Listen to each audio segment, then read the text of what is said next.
A computer error known as the Y2K bug led to many computer systems experiencing errors due to their circuits not being programmed to recognize the year 2000. 3, 2, 1, happy 2000!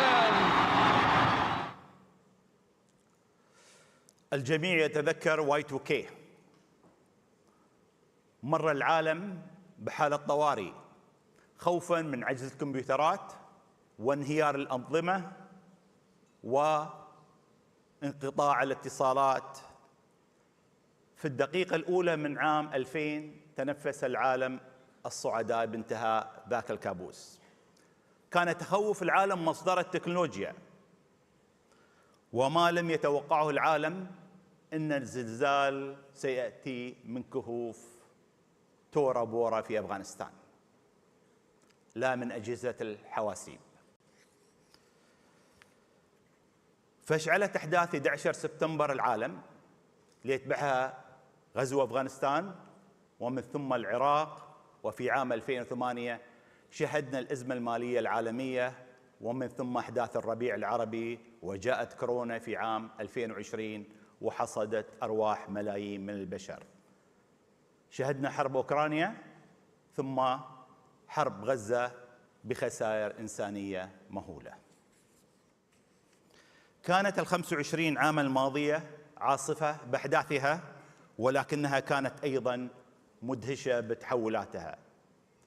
زاد عدد سكان العالم من 6 مليارات في عام 2000 إلى 8.2 نسمة اليوم. تضاعف حجم الاقتصاد من 34 تريليون دولار إلى 115 تريليون دولار في عام 2024. نمت التجارة الدولية من 7 تريليون دولار إلى 13 تريليون دولار في عام 2024. انتقل العالم من هيمنة الشركات الصناعية والتقليدية مثل شركات النفط والصناعات الثقيلة والخدمات المالية إلى صدارة شركات التكنولوجية والمنصات الرقمية. شهد العالم تحولات عميقة في المشهد الاقتصادي، حيث صعدت كل من الصين والهند مقابل تراجع بعض الدول الصناعية المتقدمة. في عام 2000 كان العالم متفائل. جميعنا يذكر كتاب توماس فريدمان The World is Flat، والذي يصف العولمة كقوة محركة للتكامل الاقتصادي. اليوم حصل العكس مع صعود الشعبوية وأيضا سياسات الانكفاء الداخلي.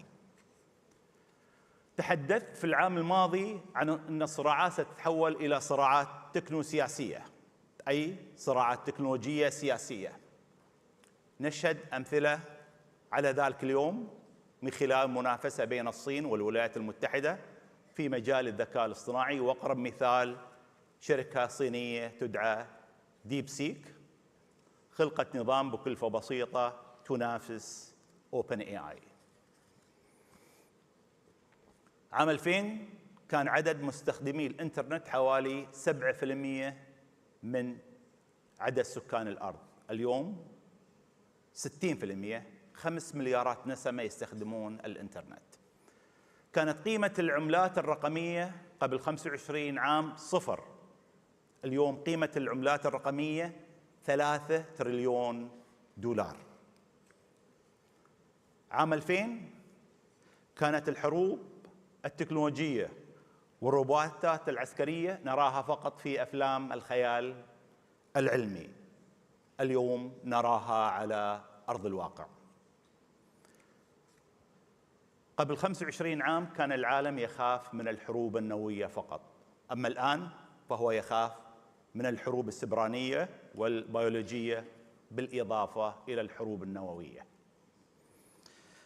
الحضور الكريم، كانت تلك أبرز التحولات منذ عام 2000 إلى الآن، والسؤال اليوم هو ماذا لو كانت قراراتنا كبشرية مختلفة خلال 25 عام الماضية؟ واسمحوا لي أن أطرح عليكم 4 مشاهد تشكلت نتيجة هذه القرارات. المشهد الأول ماذا لو لم تكن الحروب والنزاعات خيار البشرية في خلال 25 سنة الماضية؟ خلال 25 سنة الماضية فقد العالم أكثر من 2 شخص نتيجة هذه الحروب. تشرد حوالي 120 مليون لاجئ.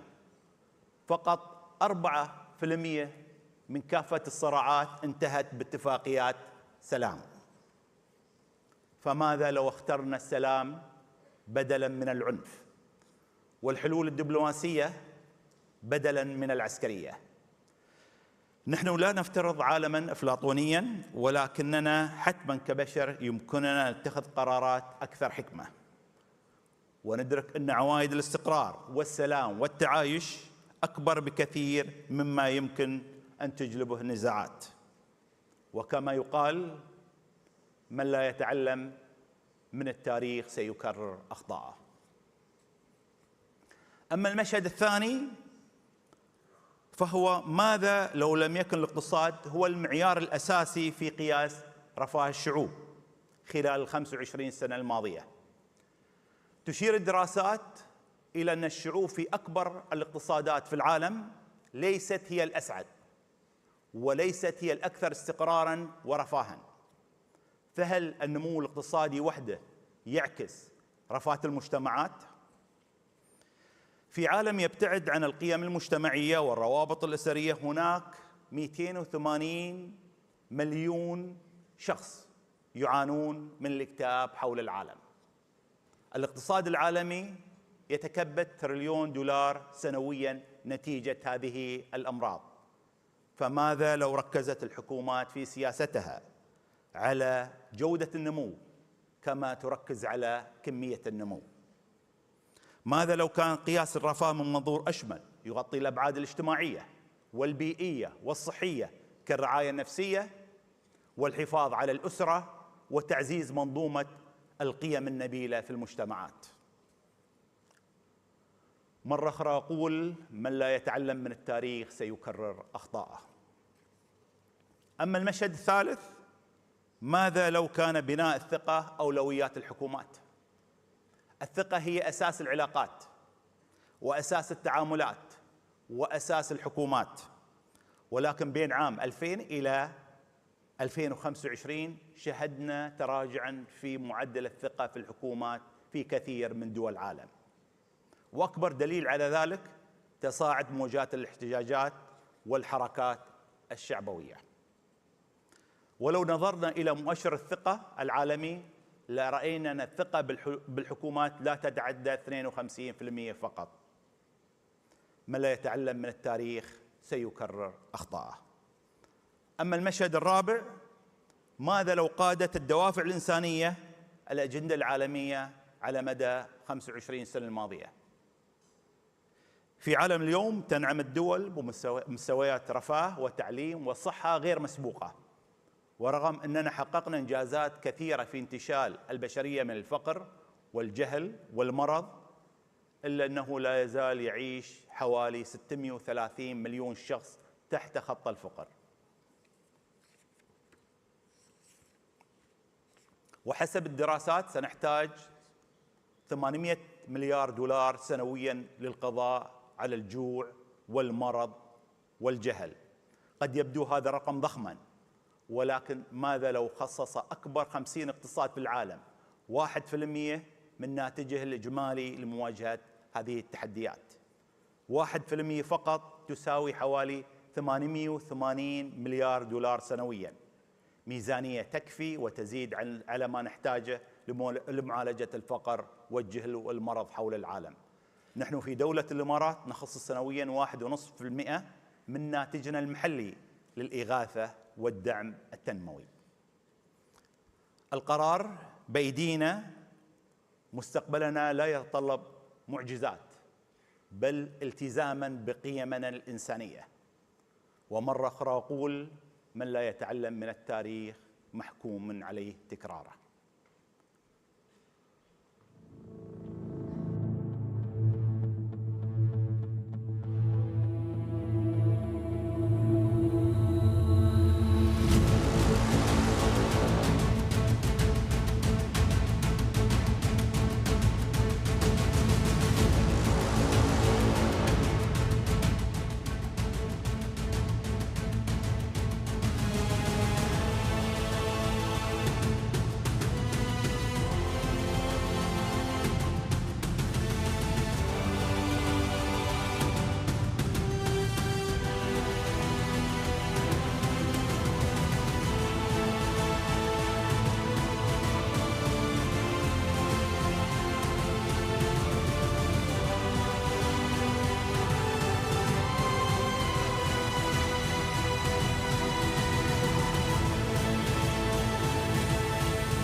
التغييرات التي شهد العالم لم تكن مجرد أحداث عابرة، بل هي دروس متراكمة.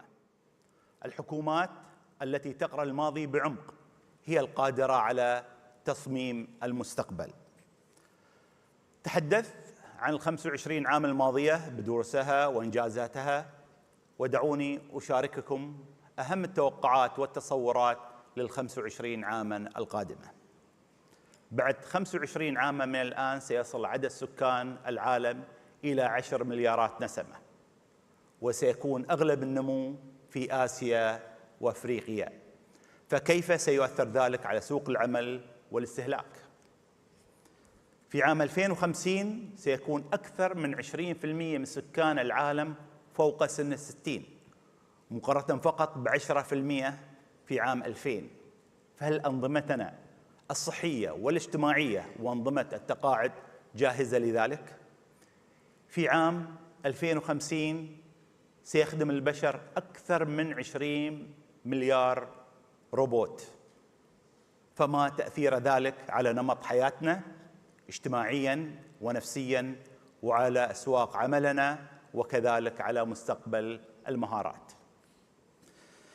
بعد 25 عاماً سيكون الفضاء جزءاً رئيسياً من حياتنا واستثماراتنا وكذلك مواردنا، حيث يتوقع أن يصل اقتصاد الفضاء إلى 4 تريليون دولار.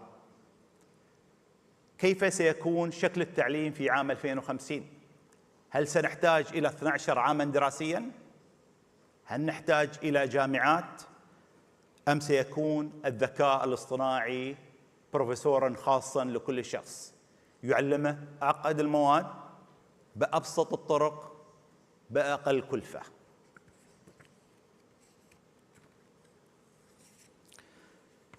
في عام 2050 بفضل تقنيات تعزيز القدرات ستتغير إمكانات البشر عقلياً وجسدياً، وقد تصبح كائنات ذات قدرات تقنية وبيولوجية خارقة. سيعيش الإنسان لمدة أطول، وستتضاعف إنتاجيته بمعدلات غير مسبوقة. سيتمكن الإنسان من حل مشكلات شبه مستحيلة في البيئة والطب والفضاء وقطاعات أخرى. سيكون باستطاعة البشر التنقل وبسرعة قياسية، وسنكتشف عوالم جديدة لم نتخيلها على كوكبنا وخارجه. ستصل البشرية في الذكاء والكفاءة والإنتاجية إلى مستويات قد نظنها خيالية، وأرجو أن ينعكس ذلك كذلك على حكمة البشر.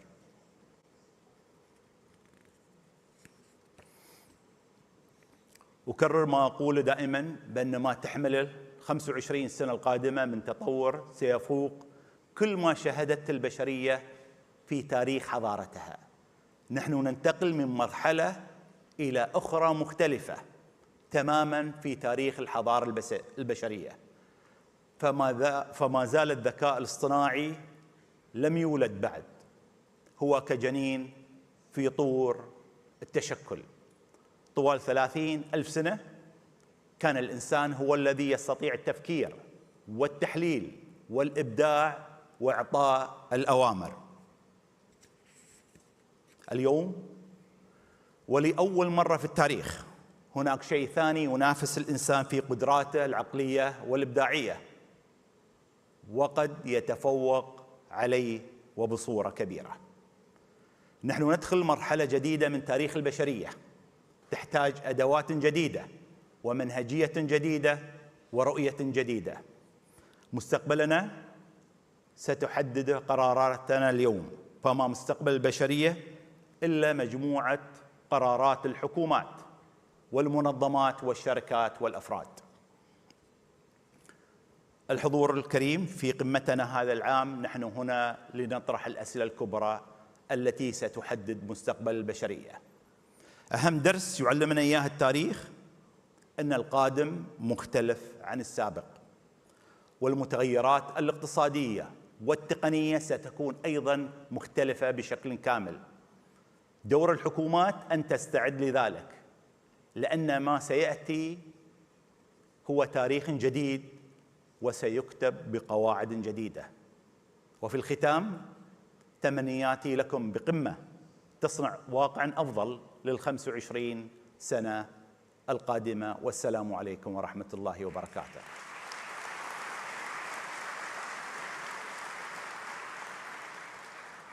والآن أدعو صديقي البروفيسور كلاوس شواب، مؤسس ورئيس مجلس الأمناء في المنتدى الاقتصادي العالمي، لإلقاء كلمته.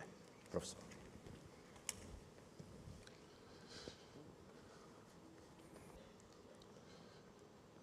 Good morning, ladies and gentlemen. Minister, since we opened this meeting, the first meeting 12 years ago, I think, the world has changed so much, but I have to say you were always at the forefront of this change. Now, ladies and gentlemen, just think you were living 200 years back. It was the agricultural age. And then we had the first industrial revolution, with the invention of the steam engine, the second industrial revolution with mass production, electricity, the third industrial revolution with computers, and then the fourth industrial revolution. And I remember I spoke about the fourth industrial revolution when we opened this meeting in 2016. And now it's much more than just an industrial revolution. Similar to the transition from the agricultural age to the industrial age, we are now moving from the industrial age to the intelligent age. But there is one big difference compared to the first transition from the agricultural to the industrial age, where we had several generations to adapt. Now, this transition is happening at exponential speed. Everybody speaks about artificial intelligence, but just imagine what progress has been made just in the last 3 years. Now again, this country has been very foresighted. I think, Minister, you have since 2017 a Minister for Artificial Intelligence. So we are living in the transition to a new time, which will change everything. It will change how we communicate, how we work, how we live. In the agricultural age, the economy was mainly based on agricultural products. In the industrial age, industrial products and services, more and more sophisticated. But now in this new age, the base will be knowledge, data, and intelligent insights. What does it mean for governments? Governments have to be enablers of this change at lightning speed. They have to provide the necessary infrastructure. And they have particularly to cooperate with business, because this transition into this new intelligent age will only be mastered if all stakeholders of global society work together. Governments in the lead, business as the innovators, and of course civil society, making sure that this transformation is benefiting everybody. But governments have another big task and challenge: to produce, to help to produce the talents which we need to shape the intelligent age. our capabilities, our knowledge base has to change tremendously in order to be competitive in this new world. Minister, you referred to education. Education will be the key. Now, what we have to expect, according to the research of my organization, is that 50% of jobs will be directly or indirectly affected already in the next 5 to 10 years by this revolution. But there's a third big role which governments have to play. Governments have to work together to create the necessary guardrails, the necessary ethical policies around those new technologies. They can serve for the benefit of humankind, but they can also do a lot of harm. What we are seeing today in the international efforts is not enough. Of course, my own organization is very much involved in creating the necessary understanding, but also the necessary to help the necessary policies around those new technologies. And it's not just artificial intelligence, it's also quantum computing, crypto, and so on. But we need more efforts, not just summits from time to time. We need a coordinated global process to make sure that those technologies are to the benefit of humankind, of everybody. Now, if we look at the future, Minister, you mentioned the lack of trust. Yes, if we look at the future, many people are afraid because the progress is so fast, so complex. Can we understand? I have to confess, even writing at the moment a book on the intelligent age, I don't understand all the aspects. So what is the consequence of not understanding? It's being afraid of the future. So governments have also the task to explain to the people, to be educators, to show them that actually those technologies have more opportunities than they entail threats. Now, the future is not happening. The future is shaped by us. The future is shaped particularly, and has to be shaped, through cooperation and collaborative efforts between governments, business, and civil society. The worst what could happen is not just we lose trust into governments or business. The worst what could happen is that we lose trust in our future. And the future is not happening. The future is shaped by us, as I mentioned. So let's look with optimism into the future. And as I said in Davos just 2 weeks ago, let's look at our future with constructive optimism. Thank you.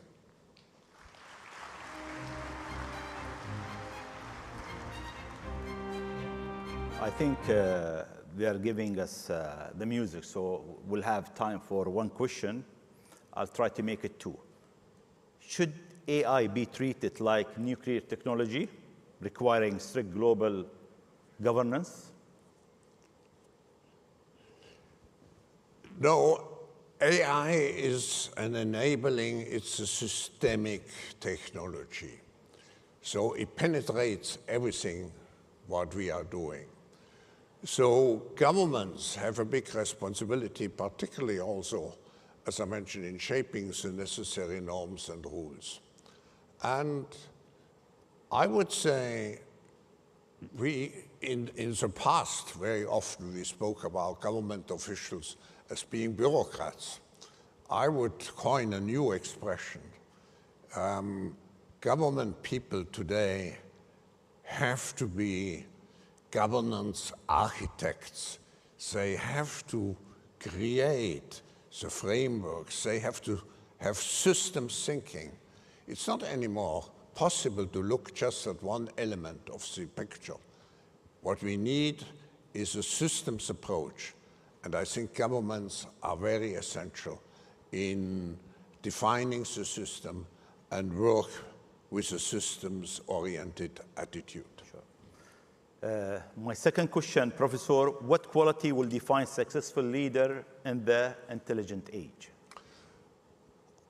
I would say what is very important today for an individual in order to survive and to not only to survive, but to prosper in this new world. I think it is the what I would call curiosity. Because if you are curious of what's happening, it's fascinating. For me, it's fascinating what's happening in the world at the moment. If you are curious, you want to learn. And learning is essential, but there's one difference. We are faced with what I mentioned, exponential speed. And actually, we are wired in a way that we are much more apt to respond to linear speed, to linear change, but not to exponential change. Now, here, artificial intelligence can actually help us very much, because artificial intelligence can provide us with the capability to digest. If I take a pot, it can help me to deal with this very exponential change. Professor, thank you very much. سادة الحضور، أتمنى لكم 3 أيام من المعرفة والشغف، وبإذن الله نراكم على خير خلال هذه الجلسات. شكرا جزيلا. Thank you, Professor. Thank you much.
Your Excellencies, ladies and gentlemen, our next session is a conversation titled The Future We Shape with Robin Lee, co-founder and CEO of Baidu, and His Excellency Omar Sultan Al Ulama, UAE Minister of State for Artificial Intelligence, Digital Economy and Remote Work Applications, and Vice Chair of the World Government Summit.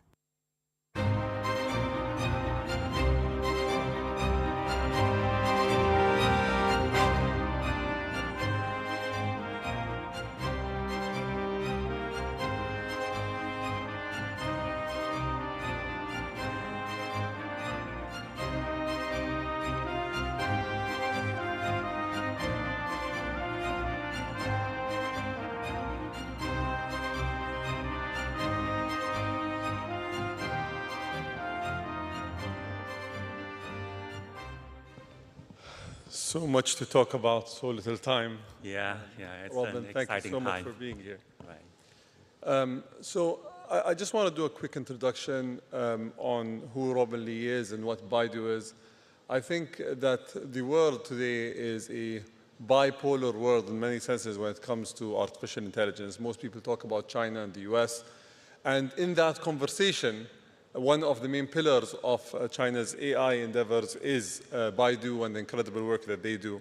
So it's great to have Robin Lee's perspective, a leader in this domain, as well as Baidu's perspective on the future of AI. I'd like to start with the elephant in the room, which is DeepSeek. Mm-hmm. And I'd like to specifically ask, was it expected, in your opinion? Like, did you actually think that this is going to happen, it's going to happen this fast and in this way? Or were you caught by surprise as well by what DeepSeek was able to achieve? Basically, my view is that innovation cannot be planned. You just don't know when and where innovation comes. What you can do is just to foster an environment that is conducive to innovation. We live in a very exciting time. In the past, when we talk about Moore's law, it's like every 18 months, the performance doubles or the price halves. But today, when we talk about large language models, the inference cost basically can be reduced by more than 90% over 12 months. So this is much, much faster than the computer revolution we experienced over the past few decades. And also, I think LLM is a very large area. There are all kinds of directions that you can innovate on. For example, in the US, the OpenAIs and services, they all race to build or to develop the most powerful large language models. But in China, because of the constraints of compute, we have to innovate to reduce the cost, both on the inference side and the training side. And fortunately, we've seen significant progress in the past year or so. For Baidu, we start from a search engine background. It's naturally very close to large language model. That's why in March of 2023, we launched the ErnieBot, which was our answer to ChatGPT. That's like 3 months after ChatGPT was launched. That's also probably the first ChatGPT-like application ever launched by a public company. And Google launched Bard later, and they renamed it to Gemini, as we know today. So it's a very exciting time. We see innovations everywhere, and we have to adjust ourselves to this kind of fast-changing innovation. But I would say that what's more important is AI application. Over the past few years, we were very excited about all kinds of improvements, technology breakthroughs. But if we look at the technology stack, it's like a pyramid in the sense that the most money is made on the silicon level, the GPUs and other kind of ASIC chips. Then on top of that, it's a cloud infrastructure, the hyperscalers or cloud service providers. And then on top of that, it's a language model. And then the application layer is at the very top. But the applications haven't made much money yet.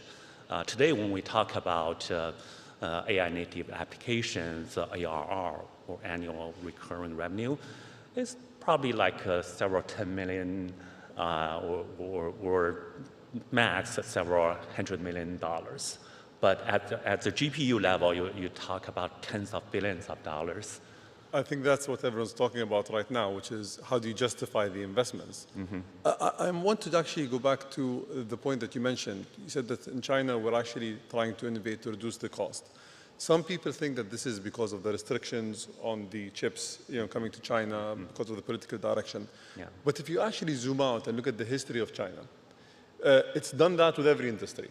So in cars, for example, the whole point was to take this industry, to reduce the cost, and to then build new products. Yeah.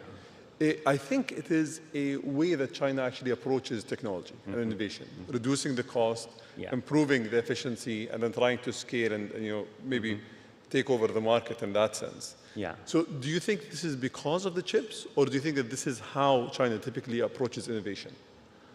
Well, I think most of the innovation, not just in AI or not even just in the IT industry, I think if you look back the past few hundred years, I think most of the innovation relates to cost reduction. If you can reduce the cost by certain amount, certain percentage, then that means your productivity increases by that kind of percentage. So I think that's pretty much the nature of innovation. It's just that today it's happening at a rate much faster than before. And for companies in China, we are under certain type of constraint. So we were probably the first ones to feel the pain of those high cost. I'll give you an example in robotaxi. In the US or in more developed markets, the ride-hailing price is much higher than that in China, right? So even if you have a car, that robotaxi car that costs like, let's say, $100,000, you can still make money by operating that car in a driverless fashion. But in China, the ride-hailing price is much lower. So you have to come out with a technology that costs much less in order to make sense to have a driverless operation. So we, to a certain extent, are forced to innovate to bring down the cost. If we touch upon maybe Apollo just specifically here, in your opinion, do you think that the driverless car ecosystem in China is more advanced than what it is in the US because the regulations allowed for you to deploy, because you have certain real-life use cases that are cheap, that are cost-effective, that people are using on their day-to-day lives? Or do you think they are equal? Or do you think that, how do you compare it in both countries? If I was a government official that's sitting here in this crowd, and I wanted to choose who to partner with, how would you compare the product? How would you compare the advancement? Yeah, I would say there are a number of technological approaches for the self-driving thing. Tesla has their own approach. They just don't want to use any sensor other than camera, and they would like to achieve full self-driving from the ADAS or advanced aided, computer-aided driving until you can reach a fully driverless stage. But for us, for our robotaxi is called Apollo Go, and for Waymo, we're taking a different approach. We would like to start from certain geographic areas, and from day one, it's operated without any driver. And I think both approaches has its merit. We just need to move faster. Wherever the regulatory environment allows, we'll just deploy the operation there. Speaking of this, I actually have a video that shows how a robotaxi is operated in China. Let's take a look. In our city, robotaxi has become a part of life. Robotaxi. Self-driving technology. Let's go. How does Apollo go? Make people enjoy driverless rides. It answers your every call.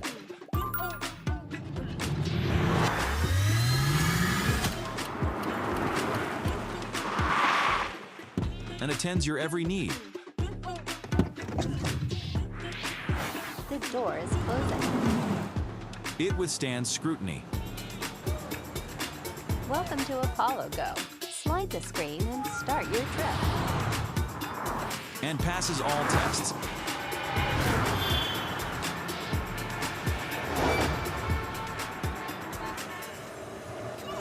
It is an evolving intelligence. Humbler and safer. It caters to your interests and accompanies your exploration. It alleviates your fatigue.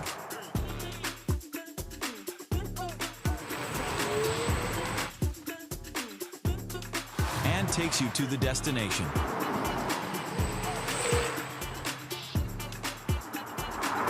Apollo Go, advancing for safety, innovating for lives. Honestly, I think maybe we should explore next year the government summit, all the fleet to be autonomous, powered by Apollo Go. Yeah, I hope so. Yeah, but you can see that the road condition is actually quite complicated, quite challenging, right? Sometimes you're cut through by a car coming from nowhere. There are motorcycles weaving through the traffic, and sometimes you have to overtake a bus in front of you. This is not imagination or some kind of futuristic vision. This is things that happens every day in some of the Chinese cities. And realistically, if I were to deploy this technology, and I wanted to deploy it in some city, for example, around the world, how long does it take from saying, yes, let's do it, to actually deploying it and seeing it come to reality? Technically, it takes about 2 weeks. But in order to comply with the local regulations, a typical deployment cycle is about 6 months. Most cities require us to have safety driver and to drive around the road for, I don't know, 1 or 2 months, and then you get rid of the driver, but you cannot charge. Then you can start to charge. Then you can expand the areas from certain dedicated area to the whole city. That process typically takes about 6 months. So technology readiness is 2 weeks, but regulation readiness takes 6 months. I think this is the reality of most innovation. Right. That governments, unfortunately, at most points of time, are not able to remove bureaucracy and red tape fast enough to allow for the technology. Right. I'll pivot maybe to another topic of interest, which is the risk of AI. And people that work on the frontier of AI have different views on what AI can do, what it can't do. Yeah. Self-driving cars are a very good application of AI. Right. That talks about a positive future where people can enjoy their drive and have fun, be more productive. Yeah. What keeps you up at night when it comes to artificial intelligence? What are you worried about? Yeah, I worry a lot of things. First, it's a regulatory environment. Right now, as you know, that technology is already ahead of the regulatory environment. Sometimes I just think, okay, our technology is already ready, but why can't we just deploy it to a much larger scale or much wider region? And secondly, technology is improving very, very fast. Although we are already impressed with what we can achieve today, but think about 6 months from now or 2 years from now, it will become much better. Is that by Baidu or by our peers or by someone from a different industry? We just don't know.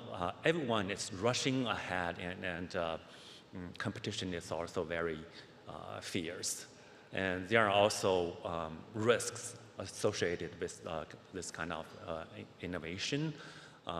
Although we have proven that robotaxi is much safer than human drivers, I think it's at least, as of today, it's at least 10 times safer. Every year, more than 1 billion people get killed in traffic accidents. But with robotaxi, that death rate can be reduced significantly. Also, if you look at from the insurance claims, from our operating record, our insurance claims is only like 1/14 of regular taxi or a regular driver car. But still, this is a new industry, a new area. People's tolerance on accidents are very low. So if some serious accident happens, it may drag down your technology progress. You probably have to stop the operation for a certain amount of time and find out what happened and make all the adjustments to restart the operation. So we've been very careful so that as of today, although we've been operating this for like 2-3 years on a relatively large scale, we haven't had any serious accidents involving our robotaxi. A few weeks ago, when DeepSeek became the talk of town and the world saw what the Chinese were able to achieve with a model that is so effective, so cheap, so easy to deploy, that's open source, the stocks of many of the large chip providers and many of the large data center providers around the world dropped significantly because people thought that we might not need those investments, these eye-watering billions of dollars that are being invested in inferencing data centers, in data centers to train these AI systems and models. Do you actually think that seeing what we see and knowing what you know, that these investments are going to continue, or do you think we're going to have to look back and maybe create a new model where we build as we go, or that we innovate in that faster than we innovate in other industries? How do you see the future of data centers, of infrastructure in this domain? Yeah, I think this is a great question, and I've been thinking about this for the past month or so. I think when you look at the fundamentals, what the overarching theme is still that the technology improves very fast. The costs are reduced by like 90% every year, and the performance becomes better and better. And when the technology is still evolves at such a rapid rate, you just cannot stop investing. You have to invest to make sure that you are at the very front of this technological innovation or revolution. So I think the investment in silicon, in computer, in cloud infrastructure is still very much required. To come up the next best model, a model that outsmarts everyone else, you have to use more compute to try all kind of different areas. Maybe at some point you find a shortcut that takes, let's say, 6 million to train a model, but you already spend like billions to figure out which way is the right way to spend like 6 million, right? But isn't that the gambler's dilemma? I've already spent 100 and I need to take something back, so I keep spending to hopefully make back that money and beyond. Right. And who's going to win? You said earlier, I think this is a great point that you mentioned. The returns of these models and deploying these models economically don't make sense currently. Right. So is the view that at one point of time we'll be able to make the returns to justify it? Yeah. Is the view that maybe my model is going to be the one that's used and I'm going to win that game and make up for it? Yeah. What do you think the approach is? I'm optimistic about the future of AI. I think even at the current level, large language models can already create a lot of value in all kinds of scenarios.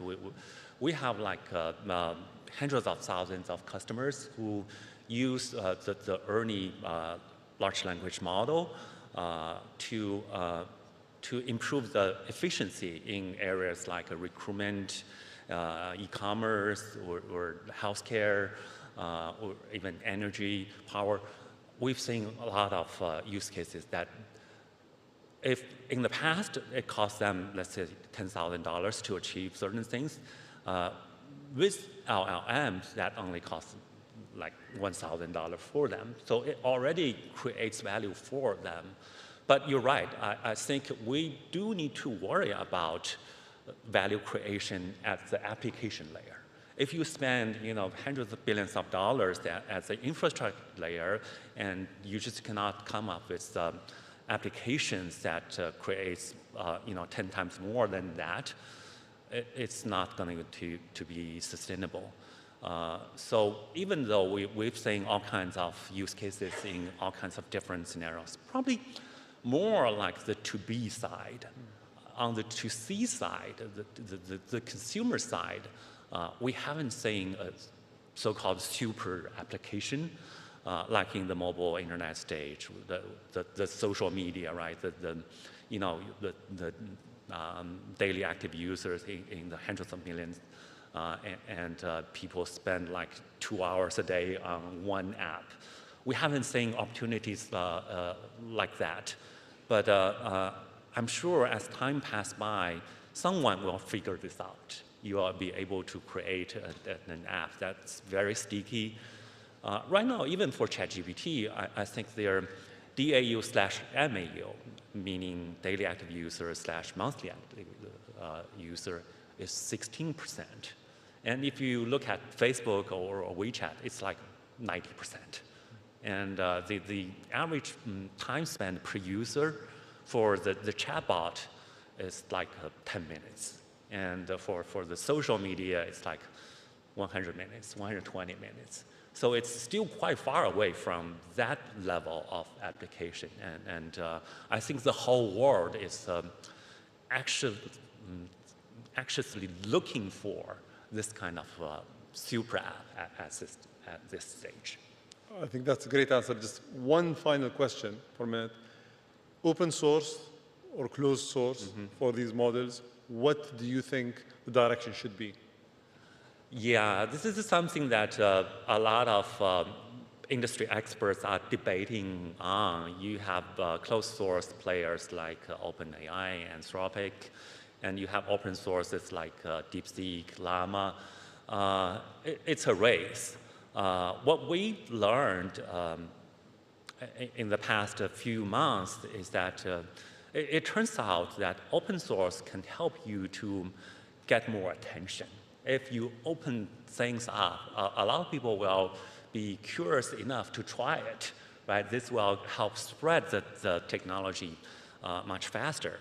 And because we are at the very early stage of AI, generative AI innovation, a faster spread will help increase adoption, will help more people to try the technology, therefore create a better opportunity for innovation at the application layer. So I just want to reinforce my point that what's more important is application. It's not which language model are you using, it's what kind of super app, what kind of value you can create at the application layer. Amazing. Robin, we could have spent another hour here. Thank you so much for the answers, and thank you for your time. And I look forward to seeing you more in this conference. Thank you. Thank you very much.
Ladies and gentlemen, our next panel discussion is titled The New Economic Revolution, An African Perspective.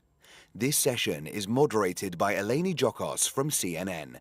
Please join me in welcoming our distinguished panel.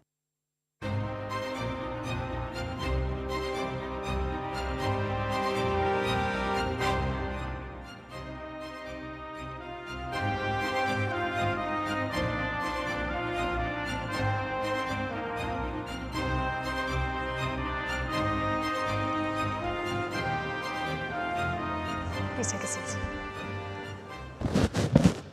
Good morning, ladies and gentlemen. My name is Eleni Jokos. I'm an anchor and correspondent at CNN. I'm the host of a show called Connecting Africa, as well as a show called Marketplace Middle East. And I think it's really important that our first panel this morning at this conference is focusing on the African economic revolution. I'd like to welcome my guests, and then I'd like to share with you some numbers that I think will put the African continent into incredible perspective. A big welcome to His Excellency Dr. David Monina Sangye, Chief Minister, Prime Minister of Sierra Leone, first ever Chief Innovation Officer. Those claps, yes? He is incredible, he's a powerhouse. Also former Basic and Senior Secondary Education Minister for Sierra Leone. Incredible to have you with us. His Excellency Akinwumi Adesina, President of the African Development Bank. Welcome, sir. And Tony Elumelu, founder of the Tony Elumelu Foundation and chairman of Heirs Holdings, which is an incredible conglomerate touching every single sector in many African countries. So ladies and gentlemen, round of applause for my fantastic guests this morning. I want us to take just a few seconds to think about these incredible figures because it puts things into perspective. And some of you might know them, but I want to put them all together because it'll really put things into sort of an incredible basket to understand the brilliance of the African continent. 1.5 billion people, 60% of whom are below the age of 25.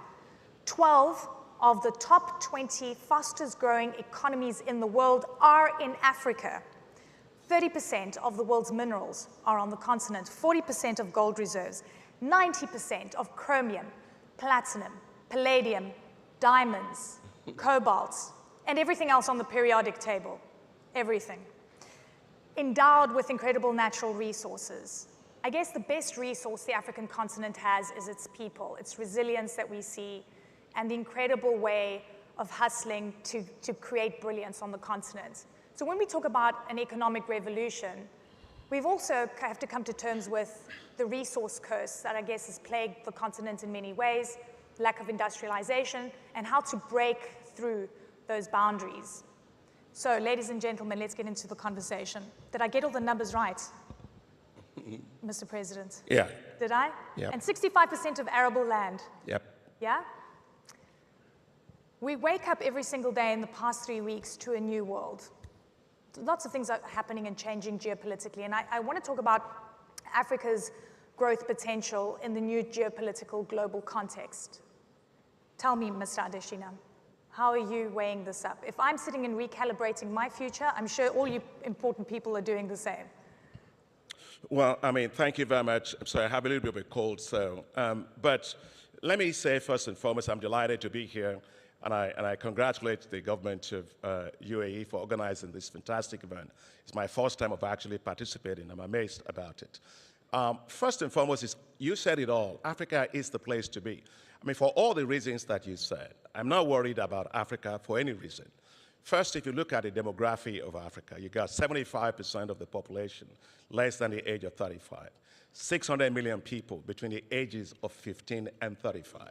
So that tells you that Africa is going to be workforce of the world, the labor workshop of the world, where you have skills, talent, entrepreneurship that will unleash a lot of innovation around the world. Secondly, you were just talking about the issue of agriculture. Look, to feed the world, 9.5 billion people, 10 billion people by 2050, that's not going to come from anywhere in Asia. It's not going to come from Latin America or US or Canada or anywhere in the world, or China, by the way. It's going to come with Africa. Now, take a look at the energy transition in the world, what you were just mentioning, whether it is lithium-ion batteries, whether it is electric vehicles, whether it's platinum, whether it's copper, whether it's graphite, whether it's any of this lithium-ion, all is in Africa. So what Africa actually does with these resources will shape the future of the world that we are talking about. So I am not worried at all about Africa. In fact, I am excited about Africa. And what I want to say is to take a look at a continent with the Africa Continental Free Trade Area, the population that we have of 1.4, almost 1.5 billion people, a market size of $3.4 trillion. So what we have to do is trade among ourselves, build infrastructure, integrate our financial markets, our stock exchanges, and of course have the right policies, macroeconomic and fiscal policies that attract investment. In fact, for the investors that are here, what I want to say is if you're not investing in Africa, actually, I'm going to ask you, where are you investing in? Look, the fact of the matter is Africa is going to be critical for the world. You were talking about the new changes in the world. Yes, of course. President Trump was elected by the American people to develop America, and he's going to do a great job at it. I have no doubt about it. But my role, our job in Africa, is to market Africa's opportunities. And I'm sure that everybody around the world recognizes these dynamics. Africa is too critical not to be looked at, and Africa is not going to beg its way into development. Africa is going to trade and invest its way into development. I have no doubt that Africa will be the lighthouse for the world under any circumstance. Round of applause, ladies and gentlemen. He asked a really important question. How many of you here invest in Africa in some way, in an African country? Hands up. Now we got to change that. We got to change that. But a lot of opportunity here, right? A lot of opportunity. Yeah, but can I just say something? Sorry, my God, folks, just because of that thing that you said. At the UAE, you have $65 billion a year that's actually going from UAE to Africa, much higher than other parts of the Gulf countries.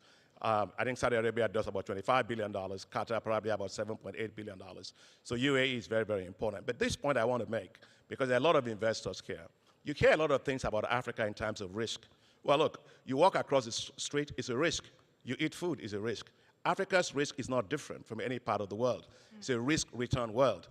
We actually asked Moody's Analytics to look at the risk profile of Africa, of investments in infrastructure over the last 14 years. Guess what they found, Eleni? They found that the rate of loss in Africa is 1.7%. That in Latin America was about 13%. The one in Eastern Europe was more about 10%.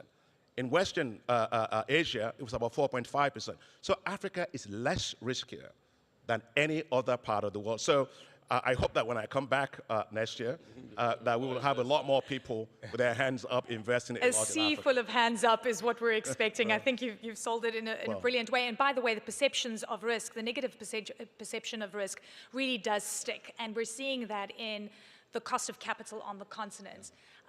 Your Excellency, Chief Minister, I want to talk about Sierra Leone, and it's a really fascinating country, dealt with the Ebola crisis, decades of civil war, ended in 2002. We've seen incredible changes in terms of the poverty levels. We've seen huge shifts. You're one of the most fascinating people, and you're leading an important segment within government. You were also the former Chief Innovation Officer. And the important question is, Sierra Leone, in a changing world, in a new context, what does that mean, and how are you looking at the future and an economic revolution, whether that's attainable? Thank you so much. I do think, by the way, just picking up on where the President left, when we speak about risk, it's a language that we also use. We speak about the youth bulge, we speak about resource curse. We can change the language often to reflect the opportunities and the realities on the ground, and which is why this panel is so important, because we can speak about the new economic revolution from our perspective. The progress we've seen in Sierra Leone has been largely driven by the kind of leadership that we have. His Excellency President Julius Maada Bio has made it a point to invest in human capital. So the reforms that we have seen in education, the reforms that we've seen in gender, the reforms that we've seen in good governance have all slowly been adding up, and you can see the dividends beginning to pay off quite quickly. One of the most critical things that we've done is we've focused on inclusion and impact.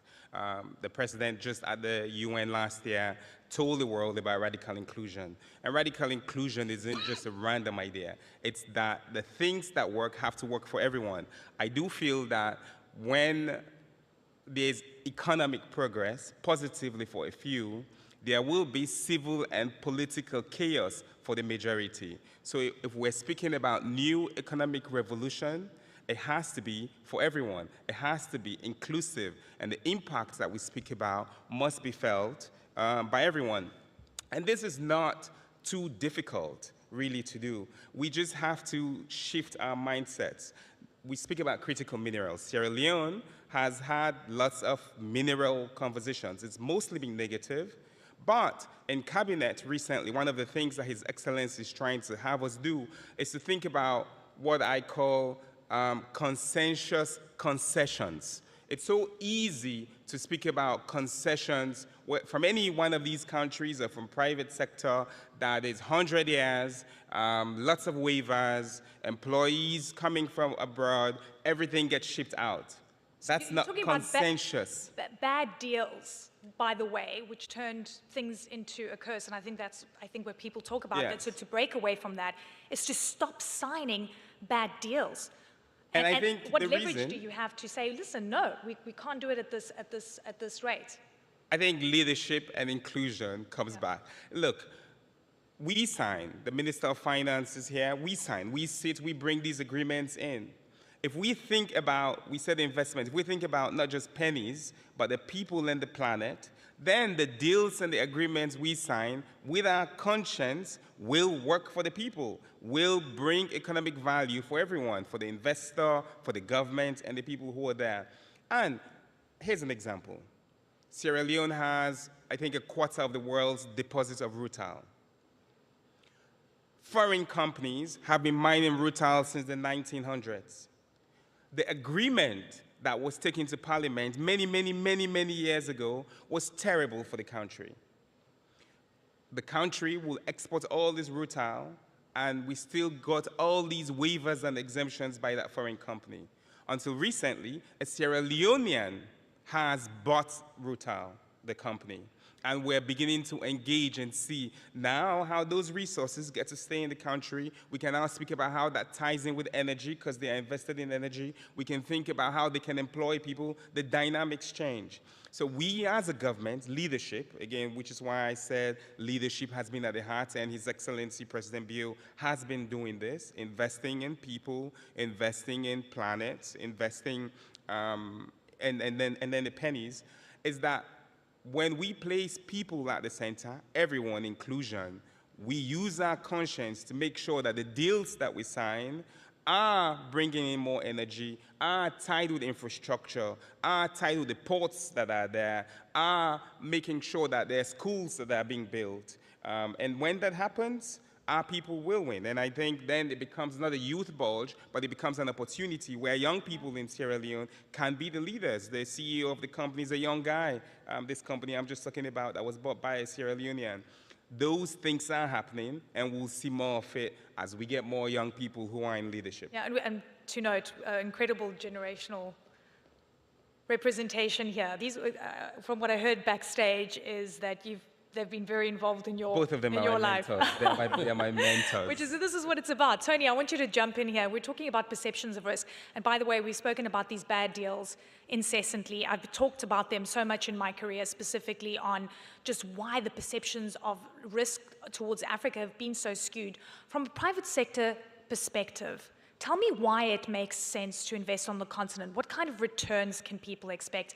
And why you shouldn't be looking at these perceptions that Africa equates to, negativity and it's high risk, so therefore you've got to expect high return, which is when essentially we start to see bad deals being signed. I want to commend the UAE government for organizing this forum.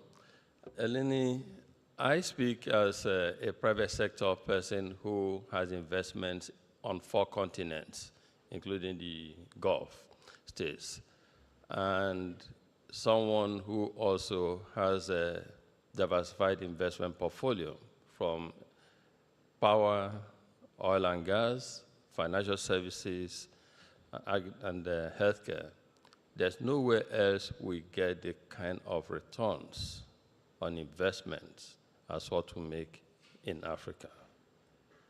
I say to people often that the glass is half full. You may decide to see risks or challenges, or you may see opportunities.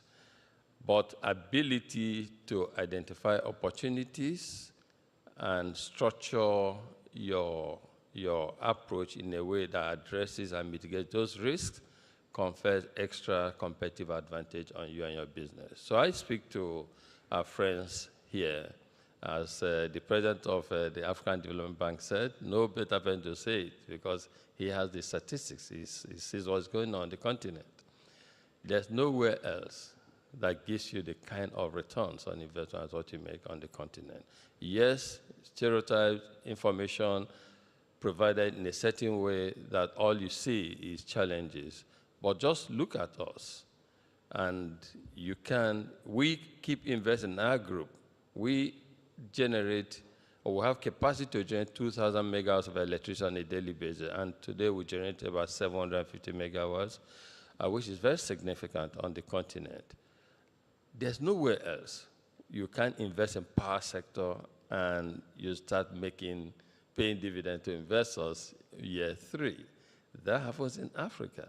We are in financial services sector, huge, significant returns on investment.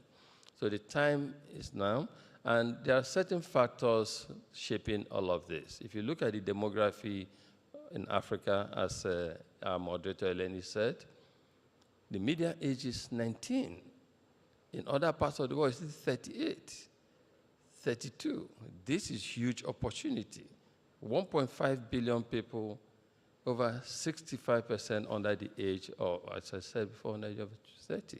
So this is significant investment opportunity for everyone. Let us invest, but we also believe, and I said that we have a few challenges on the continent. We don't run away from these challenges, but those are not challenges that impede the decision to invest in a market that holds so much potential for investors.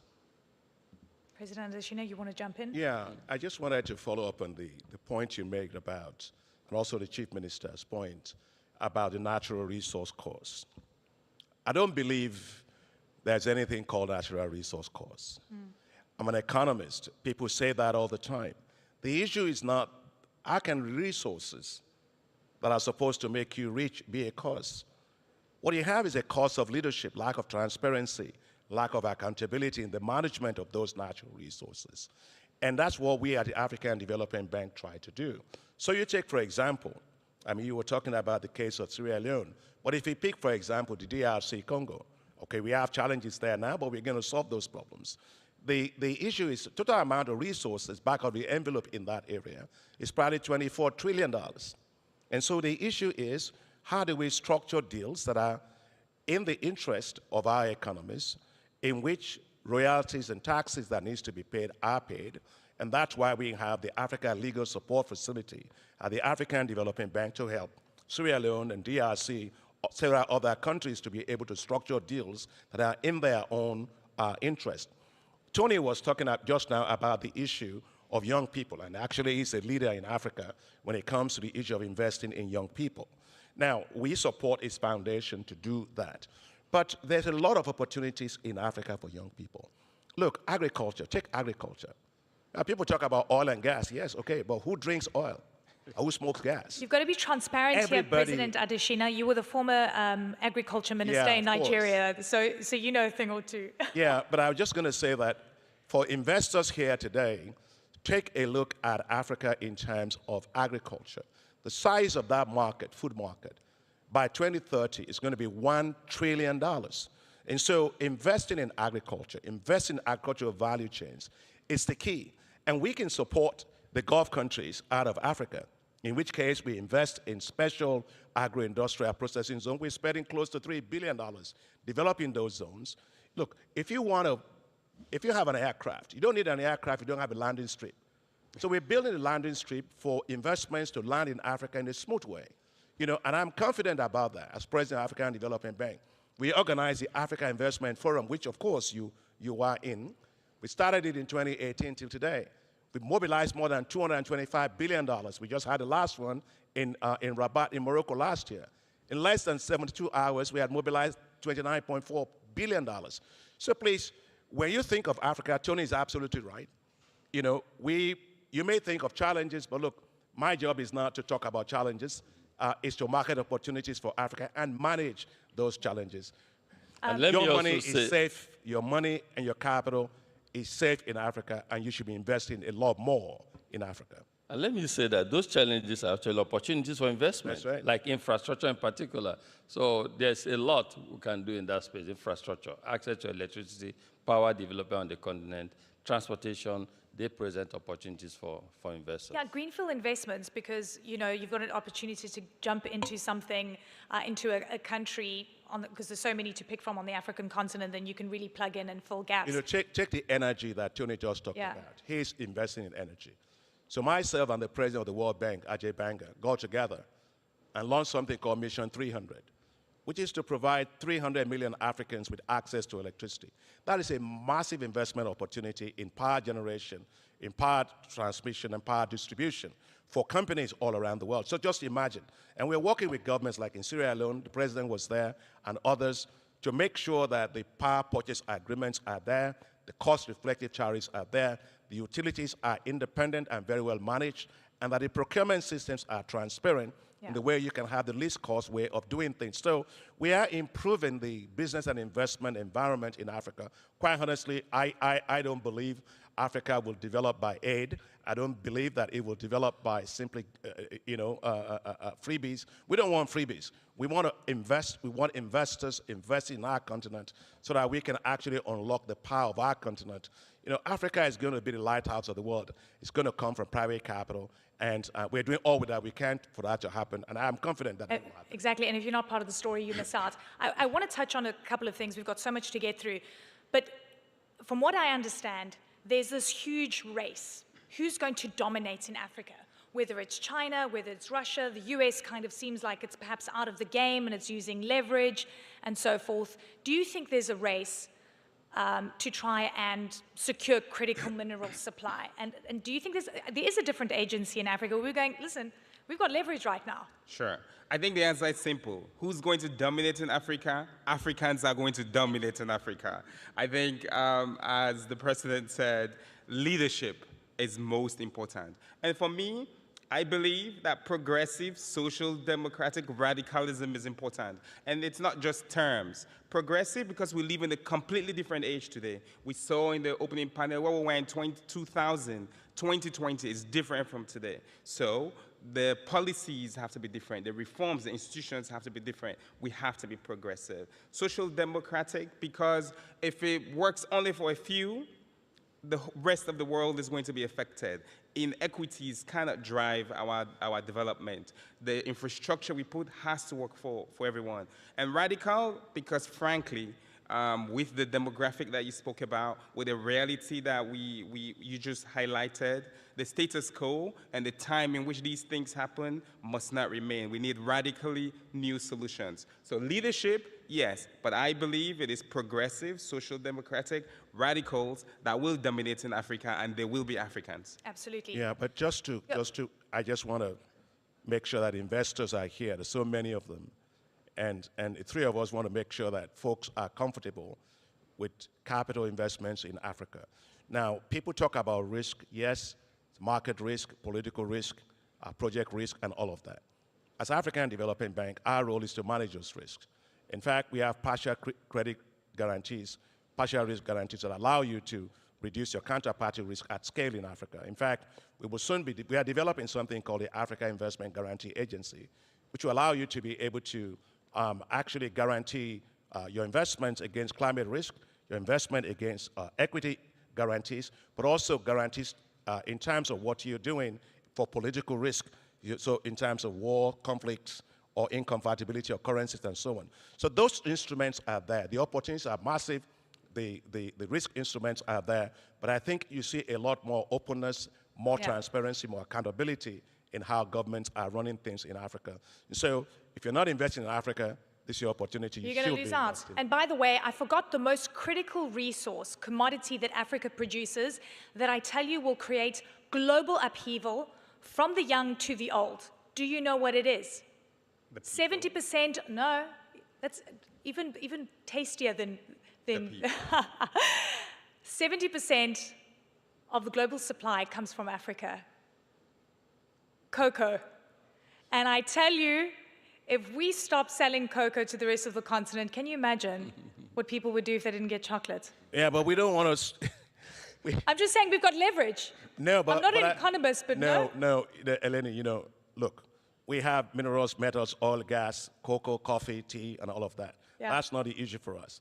The issue is we want to have industrial manufacturing, value-added products in Africa in which, look, the export of raw commodities of any kind is a door to poverty.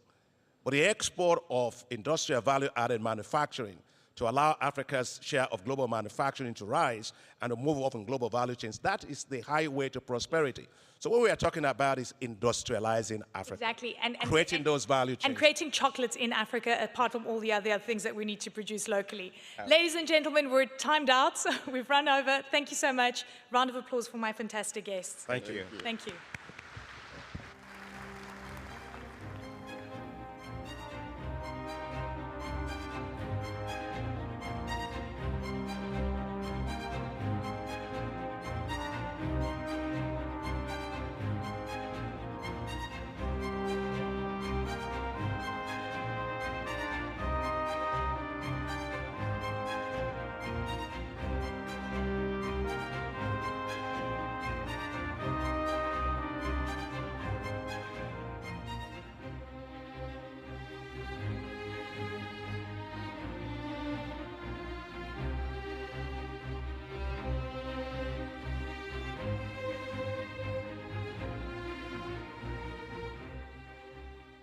Ladies and gentlemen, our next session is a keynote by Hatem Dawedar, Group CEO of E&.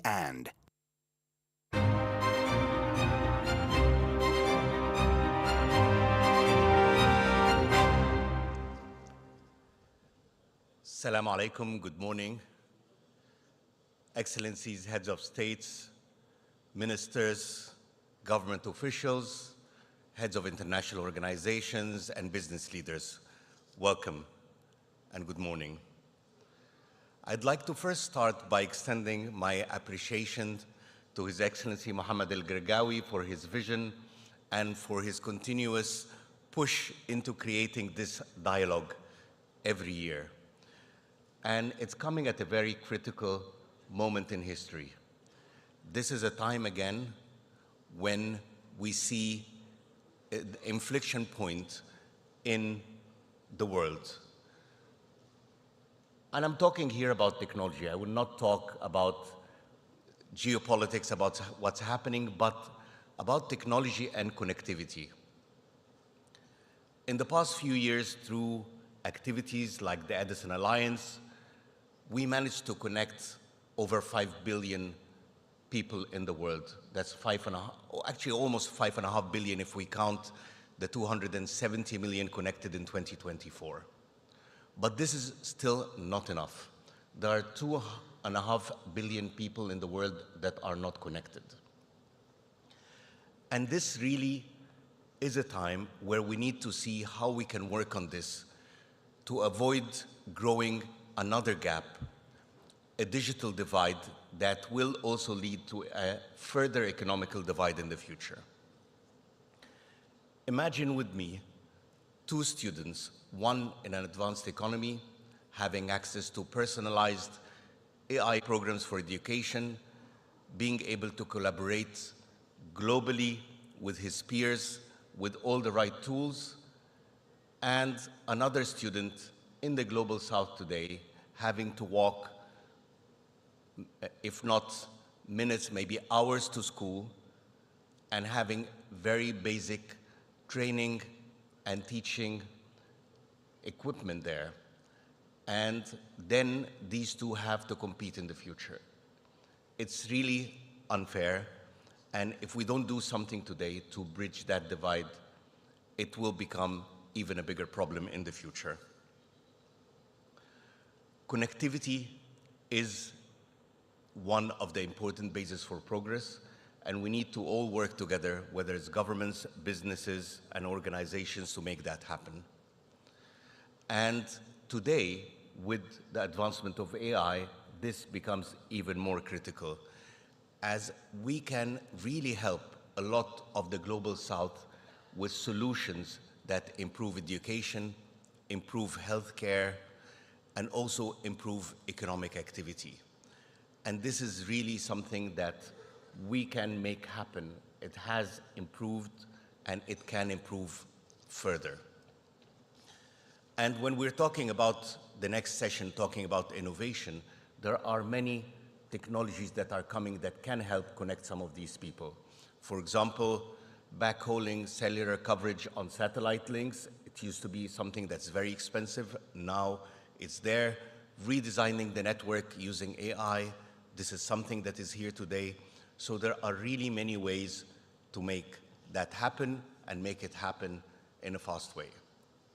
Let us also not forget that technology, connectivity, and AI can also improve sustainability and can really contribute to a better environment. So while on the short term, connecting data centers, all of this consumes energy and power, this also produces solutions that can improve the world in a much faster way. So let's all work together to make sure that we can bring this to life, that we can connect the next 2.5 billion people in the planet and make sure that the digital divide closes and not widens. Thank you very much.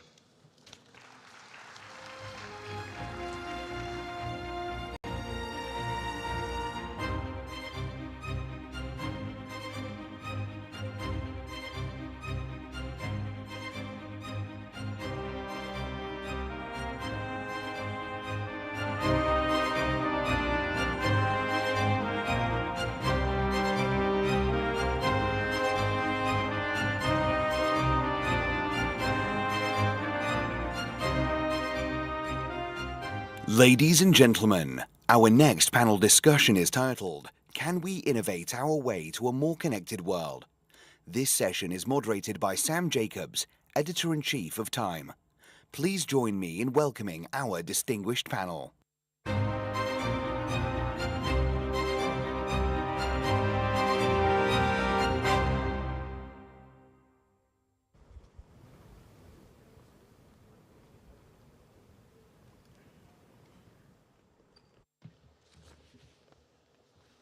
Good morning. It's a privilege to be here with this incredible group of leaders, truly a global perspective about connectivity, which seems to be the perspective that we desperately need today.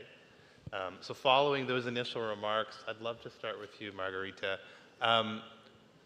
What does connectivity mean for your business and for society?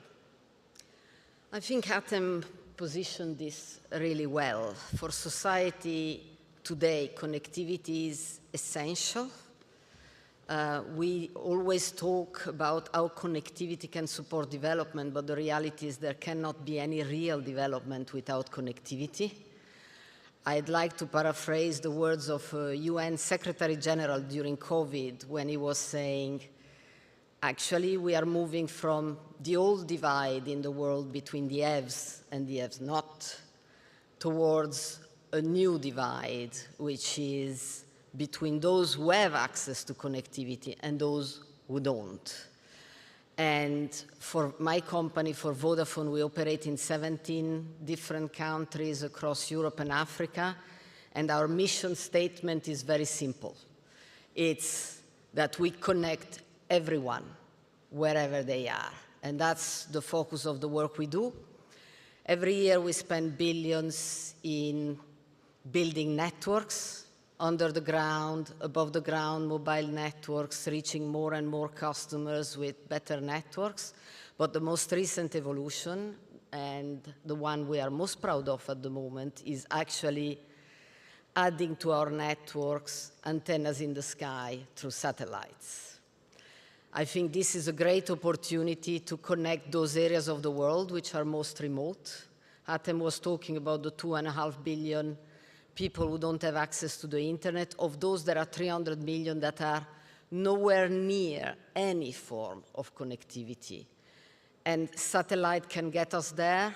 2 weeks ago, I did the very first mobile space video call in the world with normal phones.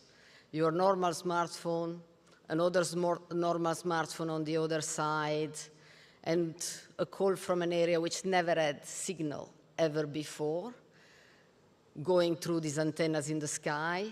We are now going to commercially launch the service later this year, and I think it's a great opportunity to bring connectivity to the most remote areas of the planet. Mickey, you're a new entrant into this connectivity space in some ways. You said to me earlier this morning that you hope eventually to make mobile completely free. Why, and what will that look like? Well, simply speaking, you know, especially wireless connectivity is a digital road. And roads should be, of course, safe and as cheap as possible and as fast as possible. It's better for the society. And when we enter, so Rakuten is now #1 e-commerce company, #1 online travel agent, #1 online banking, #1 brokerage firm, and #1 online insurance company, and so forth and so forth. And we are the first company who went sort of down into the network layer from OTT layer. So that the way we think is completely different from legacy existing telecom companies. And I feel the current telecom industry is old. I'm sorry, but it's old, and it's a legacy, and everything is time to be transformed. My initial thinking is why telecom network doesn't work like Wi-Fi, right? And then, of course, there are so many reasons. You need to guarantee the quality, you need to charge, and you need to make sure that it's secure. But it is, for the society, better, cheaper. Of course, some people want to require very high quality demand, which we can charge it. And basically, for example, Rakuten members, if they buy from us, if they use our credit card, if they use our bank, it is completely free already, as a matter of fact. So I think we have to reconsider the business model. And this business model, in my opinion, is obsolete and old. That it's really started from very oligopolized network device companies, and the fact that spectrum is too expensive. So there's an entrance barrier for new entrants, and wherever we have entrance into the industry, the price is coming down and down and down. In Japan, we created a competition. The mobile bill became down about almost 40%, and we gave back almost 4 trillion yen, or maybe 30 billion yen back to the consumers. So I think it's time to reconsider the business model, not just from the industry perspective. From today, we have so much honored the people from the government. You have to think about what is wireless connectivity. Hatem, thinking about reconsidering business models, how do you balance what's good for your business and what's good for society when it comes to innovating around connectivity? Well, you have to really open up. Right? Sorry, that was for Hatem. Oh, sorry, I appreciate it. Sorry about this. No, we love your enthusiasm. Sorry. It's a tough one. You can take it. Exactly.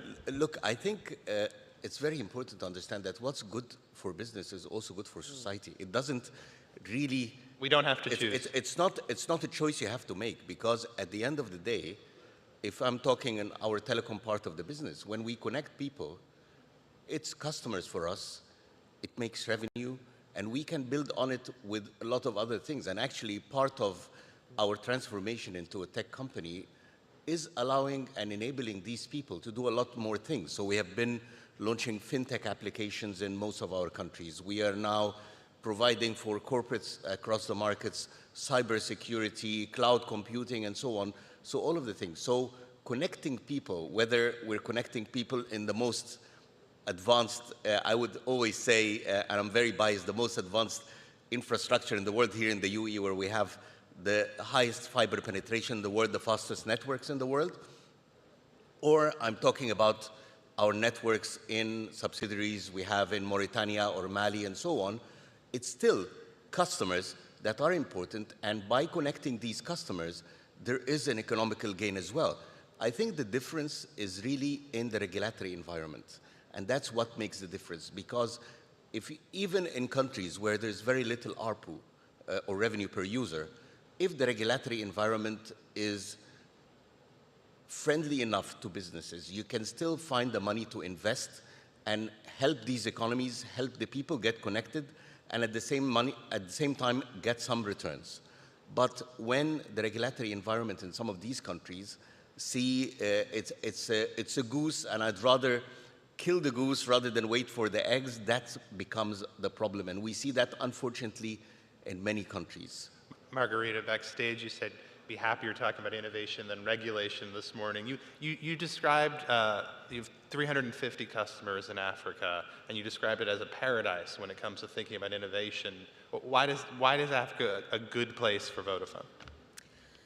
Africa is where we have our biggest innovation, because Europe has made some mistakes historically in regulation that have been stifling innovation. And by mistakes, I mean a little bit the golden goose approach that Atem was mentioning to spectrum. Give me a lot of money now as opposed to invest it in the network so that the governments can take it. But most importantly, they have played the logic of fragmentation.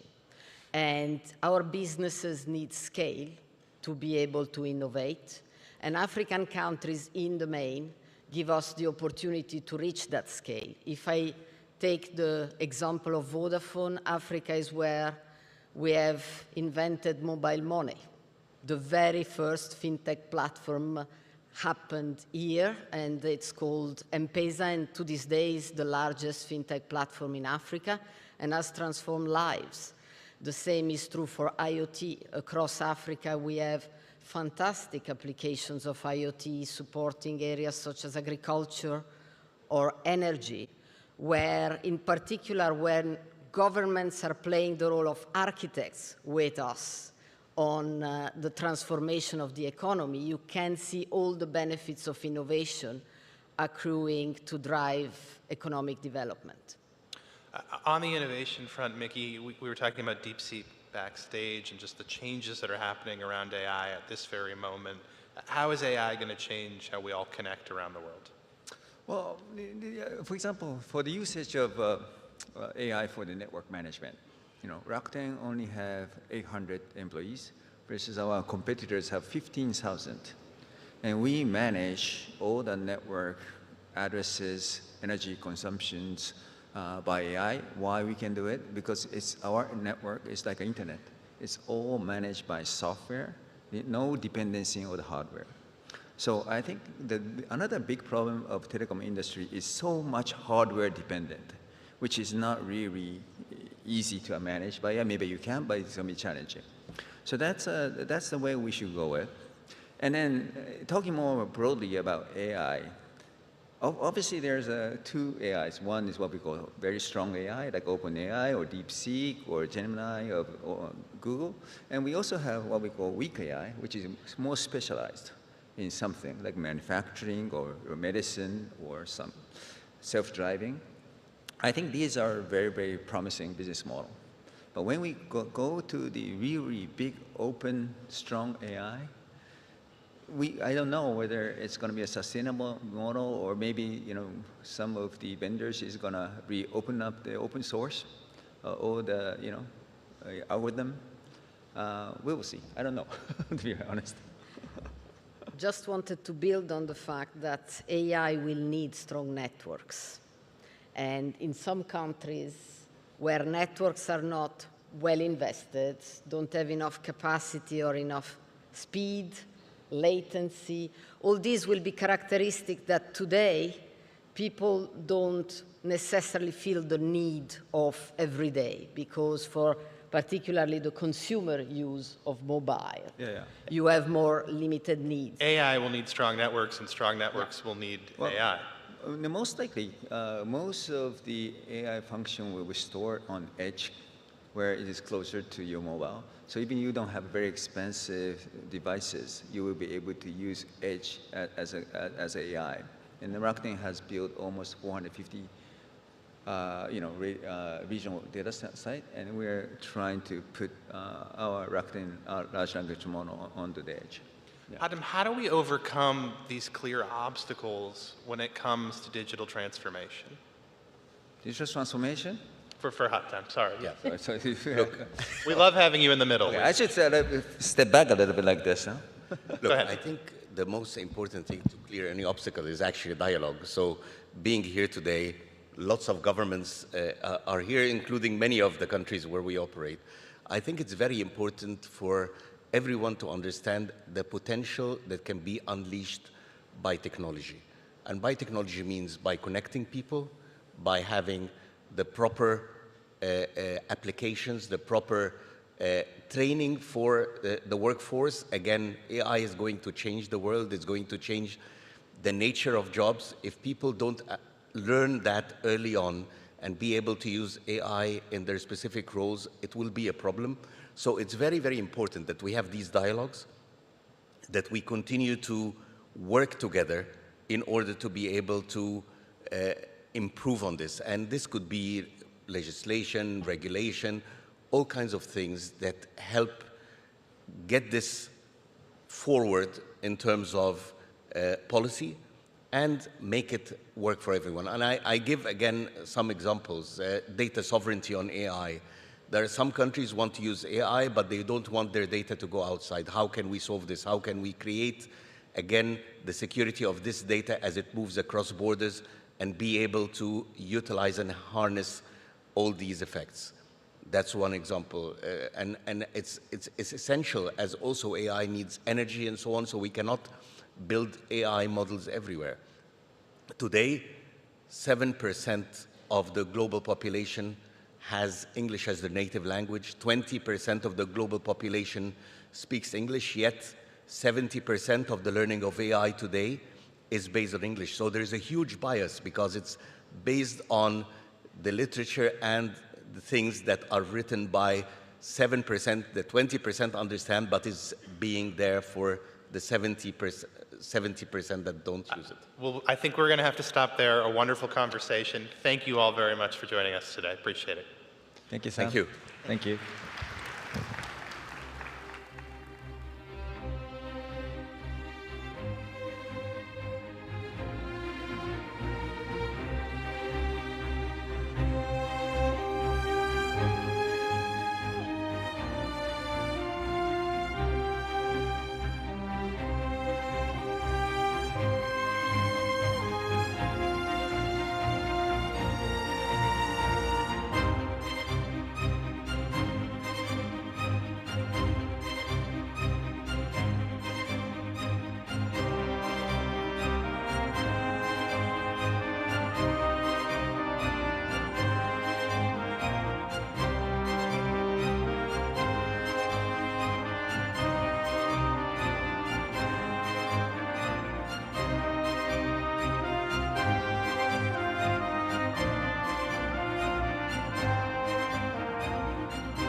Ladies and gentlemen, our next panel discussion is titled, How Will Strategic Investments Unlock New Frontiers for Economic Growth?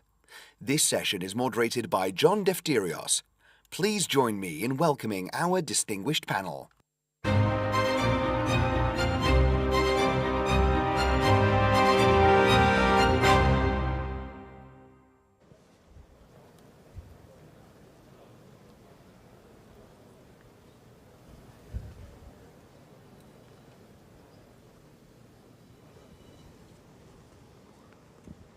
Good morning, everybody. If you can go ahead and take a seat, please, in between the transitions to this session. I'm delighted to chair this session because it's strategic nature. So both by the drive of the World Government Summit and DP World, They looked at East Africa, and it was germinated here a dozen years ago, as the chairman knows, to look at that region as a strategic outpost for development and growth as well. Again, often overlooked in the global economy is that this is a market of better than 500 million consumers, with Ethiopia at the heart of it, with a consuming base of 130 million, growth of 9% over the last 20 years. We're delighted to have the President of Somaliland, who was elected to office in December with a full mandate of 64%, and of course the chairman of DP World, who has made a commitment to East Africa and Somaliland. I would say that it was this move by DP World that helped plant a flag for development, which is a priority for the president. So I'd like to start in, Mr. President, on the Berbera port, the strategic nature sitting as a crossroads for the Middle East, East Africa, and the links to Asia. We know the disruption to the Gulf of Aden over the last 2 years. What has it meant, that $400 million investment by DP World, to economic growth, what it represents to GDP, your income for foreign investment and receipts as a result of the port? Because a lot of people don't understand what actually has been developed on the ground. Thanks. Thank you very much. Before I answer the question, I want to tell the audience I'm from Somaliland, one of the governments in the future. Berbera port is the most famous port in the Red Sea. It's a very old port, and DP World has invested $400 million in Berbera port. It was transformative. That investment was transformative. It has modernized the port.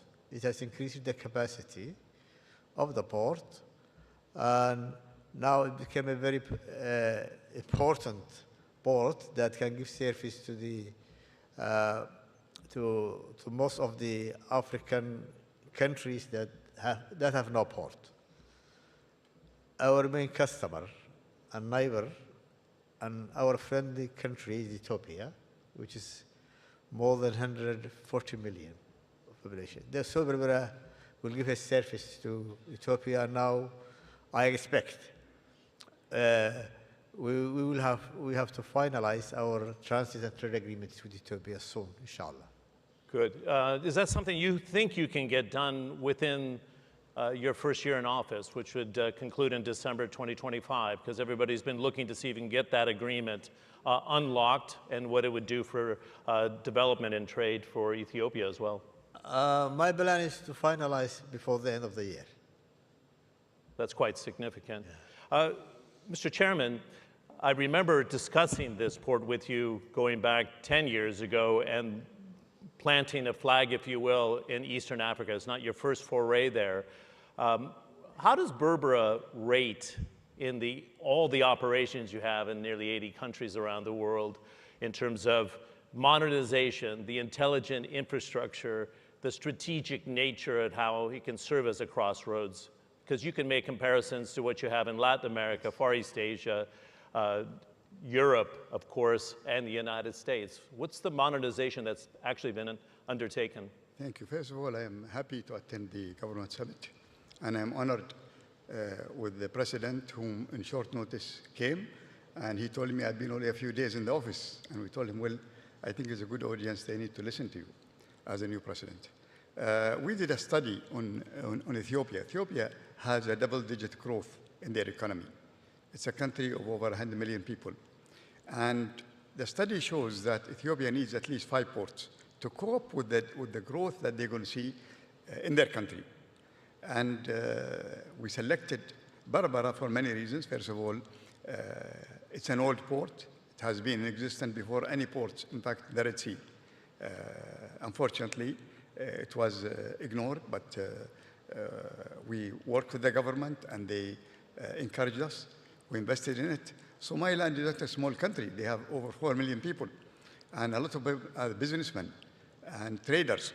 And we are looking forward for the economic corridor between Ethiopia and, of course, Somaliland, where the President just mentioned. I hope it could be done as soon as possible.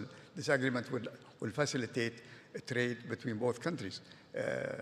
Somaliland is very close to the main distribution area in Ethiopia, which is Dir Dawa, which is a main logistic area.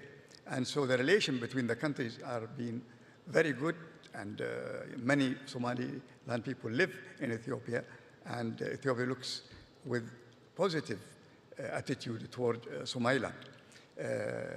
We definitely found an opportunity. We developed the port. Immediately, cargo started to come. We are able to handle any size of vessels in Berbera. There is another stage of expansion if needed. The government also, His Excellency the President, provided land for industries. We have already factories under construction, and there are more factories coming to that place. It has a unique situation whereby they're very close to Ethiopia. It has also a unique situation where they are on the maritime routes that connect India, Far East, all the way through the Suez Canal.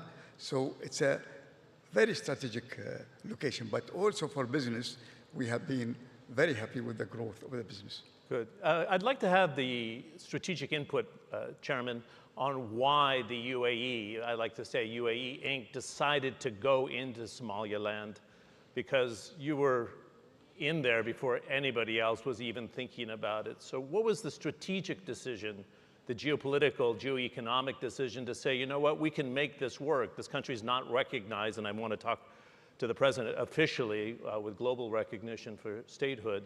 But you took a risk, and it's paying off dividends. But why? Let me tell you, when we invest in any country, we don't look at any political motive or strategic even. Strategy is not important for us. What's important for us is, can I develop a business? Can I make companies benefit as shipping line to use this location? Can this location become profitable operation? This is very important, crucial. And we look at the growth of the GDP. If the GDP is growing, then that means the cargo will grow. So that is the reason why. Second, traditionally, business from Africa is very important for us. And for many, many centuries. In fact, when you look at Kenya, Tanzania, Somalia, and Ethiopia, they are main traders of Dubai for a long time. A lot of re-export goes to those countries. So it's natural that we set up there. And I tell you, when we set up, immediately companies from Dubai also and Abu Dhabi set up there to provide services. So it is part of us really encouraging and strengthening our trading relation with Africa. Great. Mr. President, I don't want to put you on the spot here because it's a very strategic time for Somaliland. Some would not want to be on the radar of President Trump, especially allies with tariffs, and I want to address that with the chairman in the next question. But this new administration is talking about recognition for Somaliland, and I'm curious what strings are attached. What do you need to provide to the U.S. administration? But I think the Trump administration sees exactly what DP World and the UAE sees here in terms of its positioning, the military capabilities, the access into the seas without disruption of the Gulf of Aden. What's on the table here, if you can share where we are today with global recognition for statehood? Well, regarding the current situation of the whole world, Somaliland is located in a very strategic location. It has 850 kilometers of seashore in the Gulf of Aden. Somaliland, Berbera, both the port and the airport has been used previously during the Cold War. One is by Russians and one is by Americans. So you can understand the strategic location of Berbera.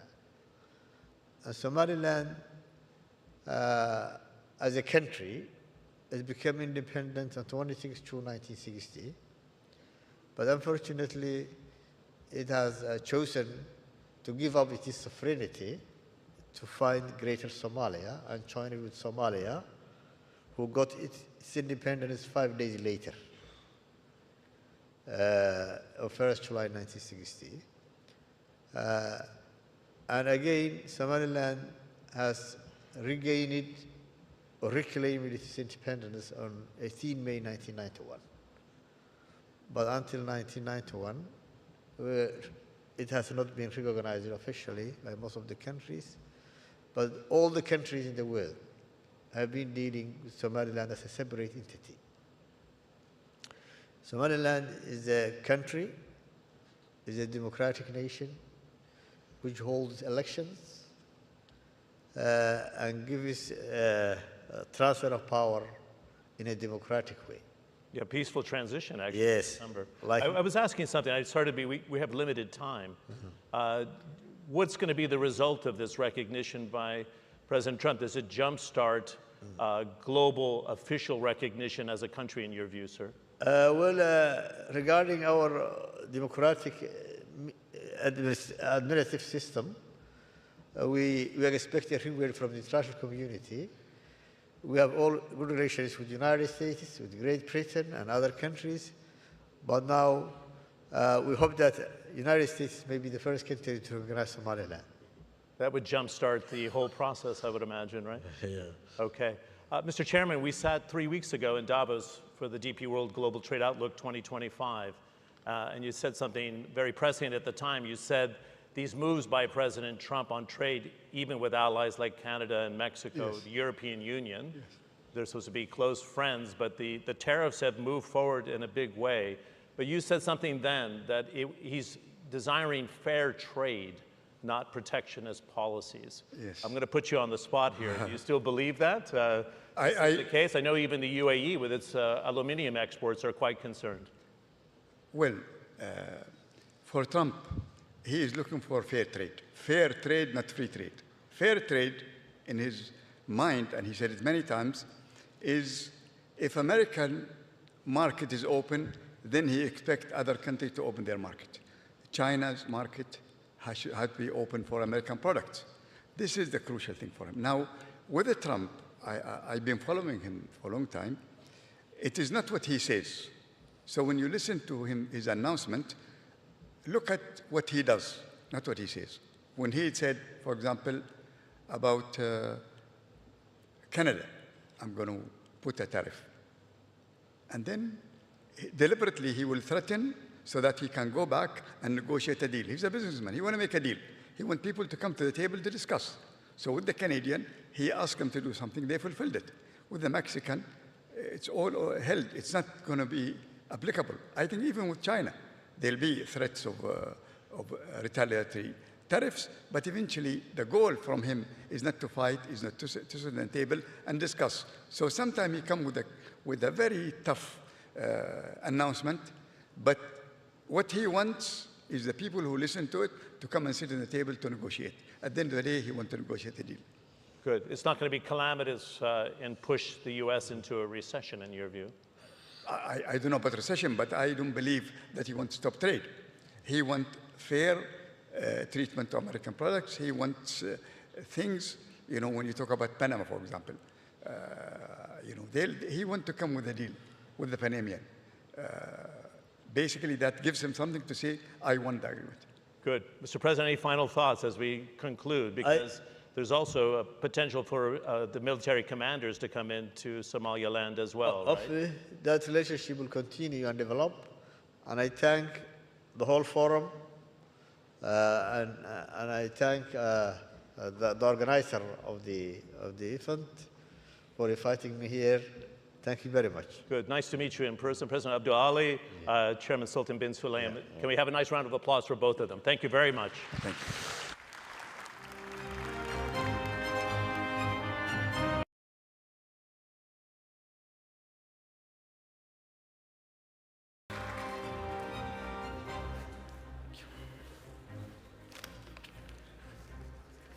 Yep.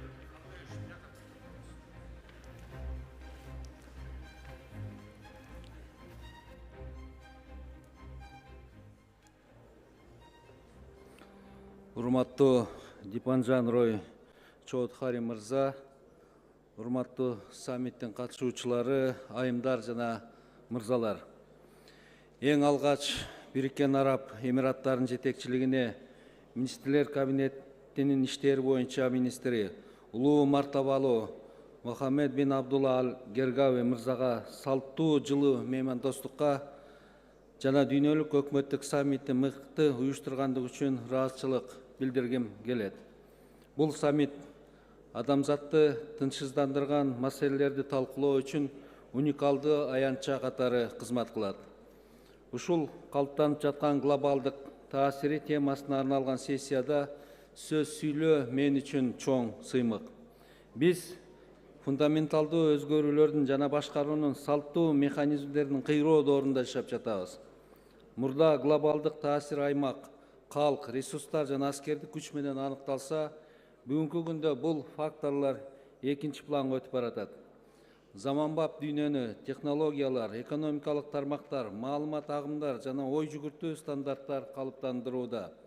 Маселе ресурстарда ээлик кылгандарда эмес, аларды пайдалануунун эрежелерин аныктагандар, экосистемаларды түзүп, стандарттарды белгилеп, келечекке стратегиялык көз карашты түзүүдө жатат. Глобалдык таасир мындан ары чек аралар жана ресурстар менен аныкталбай турганы белгилүү. Кылымдар бою бийликтин негизин жер, жаратылыш ресурстары, аскердин көлөмү жана экономикалык күч түзүп келген. Бирок бүгүнкү күндө бул көрүнүш тездик менен өзгөрүүдө. Учурдагы таасирдин лидерлери ири аймактарга жана ресурстарга ээлик кылгандар эмес, эл аралык стандарттарды түзүп, санариптик платформалар менен башкарып, дүйнөлүк тенденцияларды орноткондор болууда. Буга бир нече мисал келтиргим келет. Сингапур өзүнүн кичинекей аймагына карабастан Азиянын каржылык жана логистикалык борборуна айланып, эл аралык компанияларды өзүнө тартып, дүйнөлүк бизнес үчүн шарттарды түзүүдө. Эстония дүйнөдө биринчи болуп санариптик мамлекет концепциясын ишке ашырды. Бул ага технологиялык артыкчылык берип, эл аралык кызматташтыкка чыңдады. Дубай адамдарды, товарларды, каржыны жана идеяларды бириктирген экономикалык системаны куруп, ири өлкөлөрдүн экономикасы гана түзө ала турган таасирдүү эл аралык борборго айланды. Бүгүн глобалдык таасир чек ара жана ресурстар менен аныкталбай калган кезде биз бийликтин табиятын кайра карап чыгышыбыз керек. Ал азыркы учурда аймактарды толугу менен физикалык көзөмөлдөөгө көз каранды эмес. Тескерисинче санариптик, экономикалык жана маалыматтык аянттарда калыптанууда. 21-кылымда бийлик аймактарга жана ресурстарга ээ болуу менен аныкталбайт. Ал технологияларды жана глобалдык таасирдин инфратүзүмдөрүн түзгөндөргө таандык. Урматтуу айымдар жана мырзалар, азыр глобалдык таасирди ким калыптандырат? Мамлекеттерби же экосистемаларбы? Мамлекеттер глобалдык саясаттын негизги акторлору бойдон калууда. Бирок алар бүгүн жаңы реалдуулукка иш алып барууда. Салттуу бийлик инструменттеринен тышкары, биз азыр глобалдык технология платформаларынын, экосистемалардын жана корпоративдик альянстардын таасирин эске алышыбыз керек. Бүгүнкү күндө биз корпорацияларды, технологиялык платформаларды, эл аралык каржы институттарын жана санариптик тармактарды камтыган таасирдин жаңы экосистемаларын көрүп жатабыз. Бул кантип байкалат? Google жана OpenAI эмгек рыногун билим берүү жана бизнести өзгөрткөн жасалма интеллекти жаратууда. Amazon, Microsoft, Apple, миллиондогон компаниялар жана колдонуучулар көз каранды болгон санариптик экономиканын инфраструктурасын калыптандырат. TikTok жана Netflix дүйнө жүзү боюнча коомдук пикирге таасир этип, маалымат тенденцияларын жана маданий артыкчылыктарды аныктоодо. Бул жаңы тартиптин катарына кире алгандар олуттуу стратегиялык артыкчылыктарга ээ болушат. Глобалдык экосистемага икемдүү түрдө интеграцияланган, атаандаштыкка жөндөмдүү улуттук платформаларды түзүп, эл аралык альянстарды түзө алган мамлекеттер стратегиялык артыкчылыкка ээ болот. Урматтуу саммиттин катышуучулары, экономикалык таасир бүгүн сооданын жана өнөр жай кубаттуулугунун салттуу моделдеринин чегинен чыгууда, дүйнө санариптик транзакцияларга, глобалдык каржы платформаларына жана тармактык бизнес экосистемаларына карай жылып жатат. Бул мамлекеттердин икемдүү болушун жана өз ара аракеттенүүнүн жаңы моделдерин түз алышын талап кылат. Экономиканын таасири кандай өзгөрүүдө? Санариптик төлөм платформаларынын жана альтернативдүү каржы системаларынын өнүгүшү эл аралык транзакцияларды өзгөртүүдө. жаңы экономикалык союздардын түзүлүшү өлкөлөр менен региондордун өз ара көз карандылыгын жогорулатат. Компаниялар технологияны, логистиканы жана каржыны айкалыштырган глобалдык бизнес экосистемаларын түзүп жатышат. Ошентип мамлекеттер принципиалдуу жаңы реалдуулукка туш болушууда. Алардын ролу ресурстарды жана аймакты башкаруу менен гана чектелбейт. Эми алардын таасири глобалдык өзгөрүүлөргө ыңгайлашып, өз жарандары үчүн актуалдуу жана пайдалуу бойдон калууда.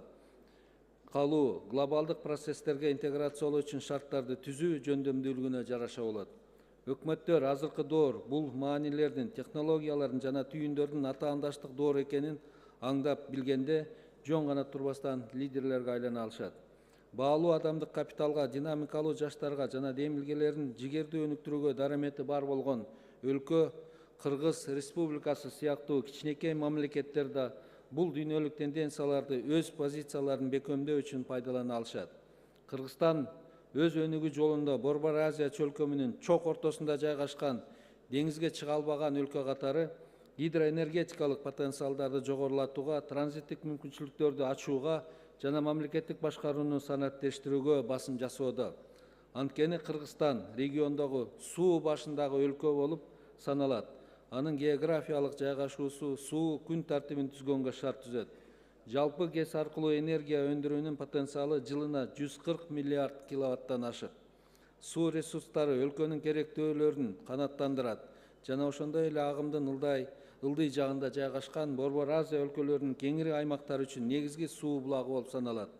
Жыл сайын 5,6 миллиард киловатт саат электр энергиясын өндүрүүнү камсыз кыла ала турган Кыргызстандын Камбарата ГЭС-1 улуттук долбоорун куруу негизги артыкчылык болуп саналат. Бул ички муктаждыкты чечүүгө гана эмес, ашыкча таза энергияны чөлкөмдөгү өлкөлөргө экспорттоого мүмкүндүк берет.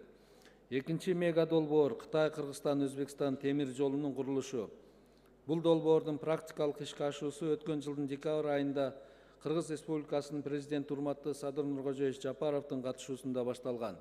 Белгилей кетсек, бул долбоор жөн эле транспорт коридору эмес, чыгыш менен батыш өлкөлөрүн бириктире турган маанилүү стратегиялык көпүрө.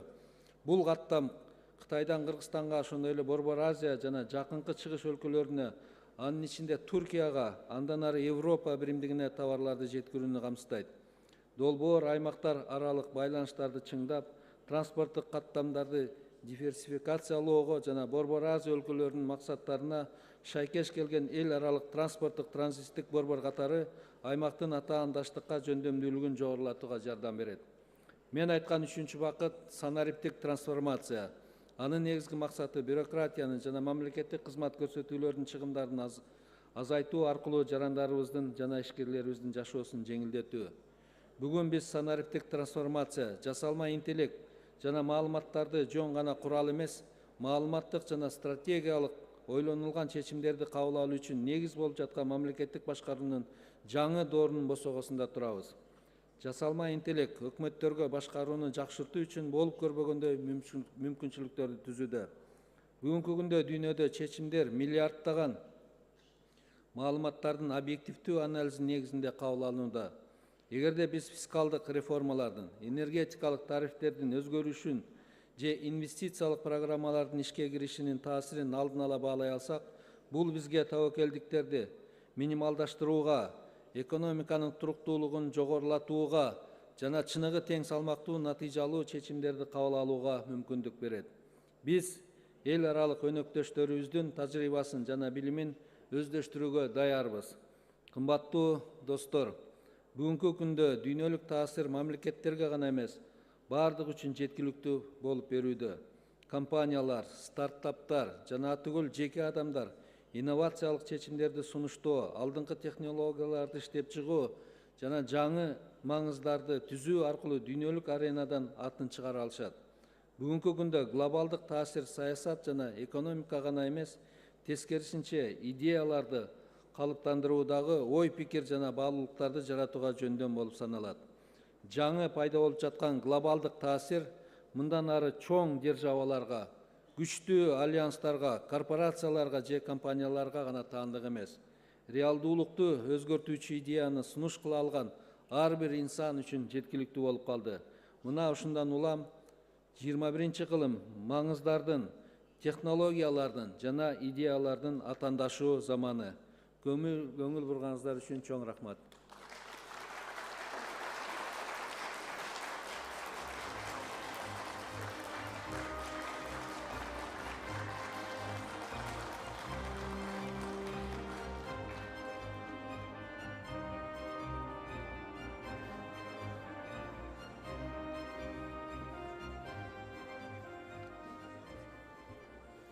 Thank you, Excellency, for a wide-ranging discussion. I must also acknowledge the presence of the ministers from UAE who are here, including the Foreign Minister, who has an excellent ties with our Foreign Minister, Dr. Subramaniam Jaishankar, who is supposed to be here, but is traveling with the Prime Minister of India. Now we have Nobel laureate, Professor James Robinson, who needs no introduction. He was a Nobel laureate last year in economics and as a political scientist, extensively worked on Africa, on other countries, including Haiti, had experience in how nations succeed and how nations fail is probably his specialization, and there is no better person to discuss these. He's going to talk about the weight of history, and we are eagerly waiting for him. Thank you, Professor Robinson.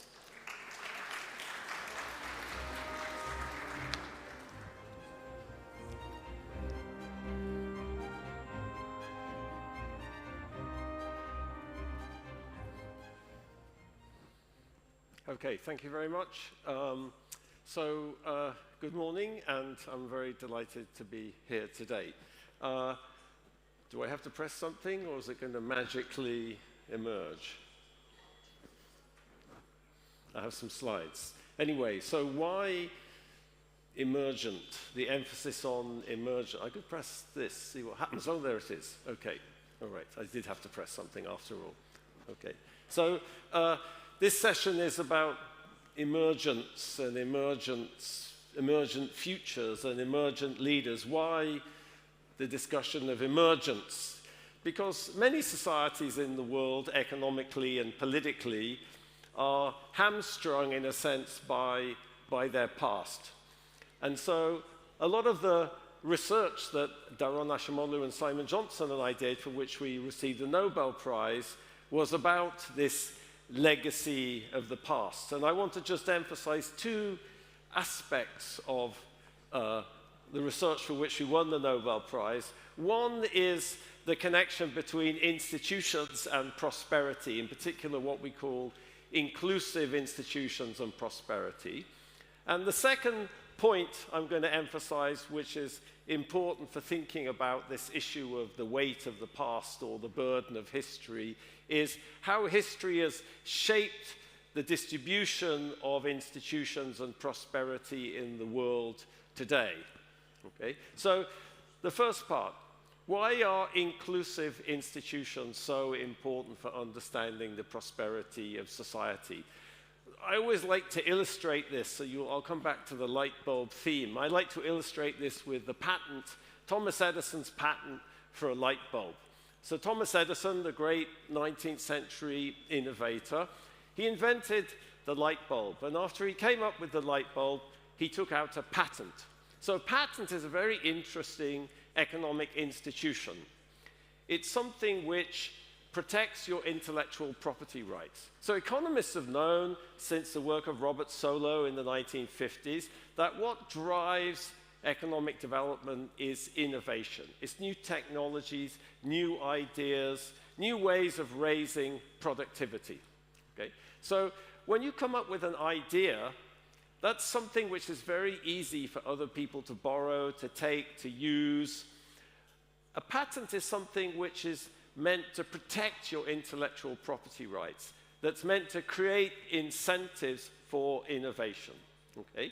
And so the patent is very important as a tool for raising innovation and technological change. But it also has a particular property which is connected to this word inclusion. So who was Thomas Edison, for example? He was homeschooled. His father was a roofing contractor. He wasn't an elite. He didn't grow up wealthy. He was just a man with a lot of energy and creativity, a lot of ideas, a lot of drive. If you look at people like Edison, who took out patents in 19th century United States, when the United States became the world technology leader, you see something very similar. You see people who come from all over the social spectrum.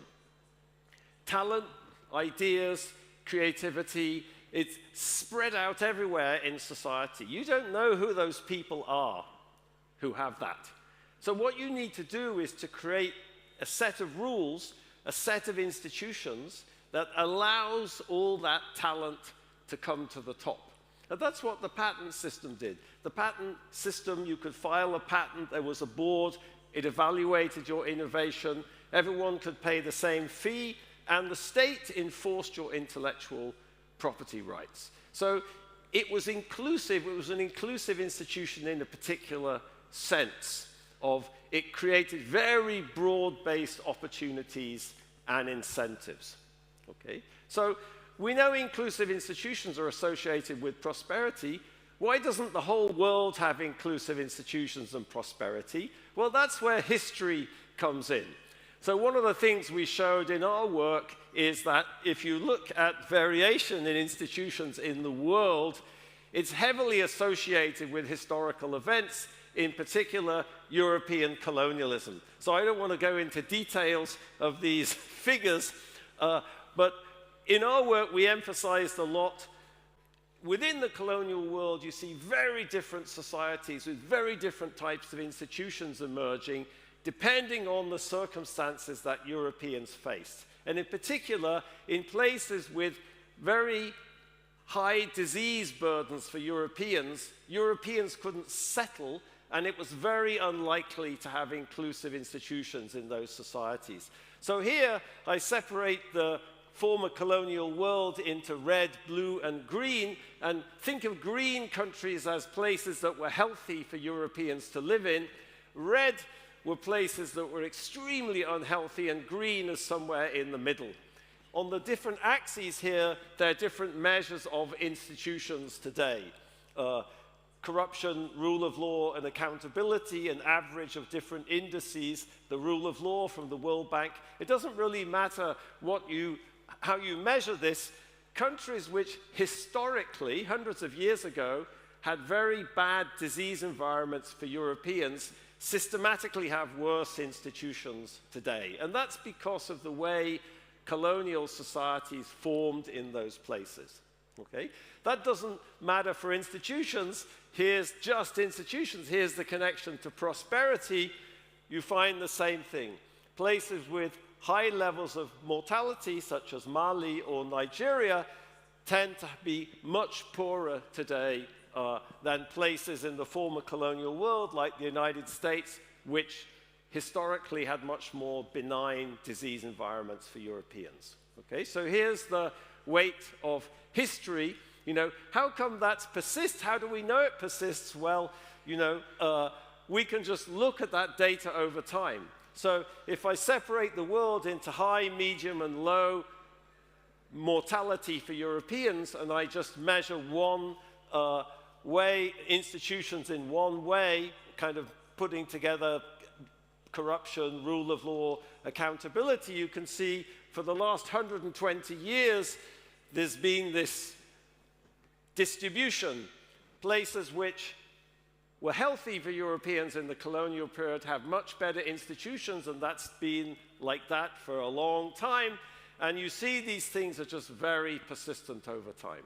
Okay? So, yes, history has shaped the distribution of institutions in the world today and the prosperity in the world today. Why does that happen? Well, because institutions create incentives. They create opportunities. They reproduce themselves because people's decisions are shaped by those incentives. I could give lots of examples of this. I was going to give one example, which disappeared from the slide. No, here it is, which is how the United States in the 19th century and Latin American countries dealt with distributing frontier land. Okay? In the United States, they passed something called the Homestead Act. This is application number 1. This is the first person, Daniel Friedman, who applied for 160 acres of land in Nebraska under the Homestead Act. Okay, he applied for the land, he was given 160 acres, and he got this beautiful title, you see, it has all of the details of exactly where his plot of land in Nebraska was. So in the 19th century, countries all over the Americas had to face this problem of dividing frontier land. The United States divided it in this very equal way. Why did they do that? Because the society was sufficiently democratic that frontier land had to be opened up for everybody. If you contrast that with Latin America, in Latin America, frontier land was divided between politically connected elites in a kind of oligarchic land grab. Okay? So in both cases, the initial institutions create incentives to allocate land in particular ways, and the outcome of that reproduces the circumstances that gave rise to it. Okay, so that's why institutions persist. Institutions persist because they create particular incentives. Okay? So that's why history matters. But I think once you start thinking about, these are facts, but not every country fits into that pattern. And history may create incentives and opportunities, and people make choices as a consequence of that, but people can make different choices. People don't have to take the choices that reproduce the past. So I think history is not destiny, and that's the second point I want to make. You know, here's a great example. Deng Xiaoping famously said, "Poverty is not socialism. To be rich is glorious." Okay? So here's someone who made decisions about how to organize this society that didn't reproduce the past at all. And my point here is he didn't have to do that. You know, coming back to the theme of light bulbs, here is the Korean peninsula at night, and I want to point out the difference not just between South Korea and North Korea, but North Korea and China. Okay? So Deng Xiaoping could have reproduced the communist model in China in the same way they have done in North Korea and kept China poor. There was nothing inevitable about what he did. He just decided to do something different. Okay? So there's an example of people making choices. Here's an African example that I like very much. I work a lot in sub-Saharan Africa.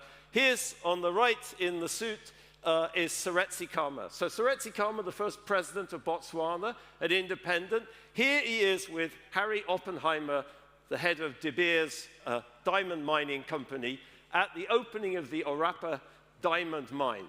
What did Seretse Khama do? Seretse Khama persuaded the Ngwato people to change the law, to take the diamonds, and instead of the diamonds being the possession of the Ngwato people, the Orapa diamond mine was in Ngwato land, to change the law so the diamond money accrued to the state. Instead of the diamonds accruing to the tribe, the diamonds accrued to the state.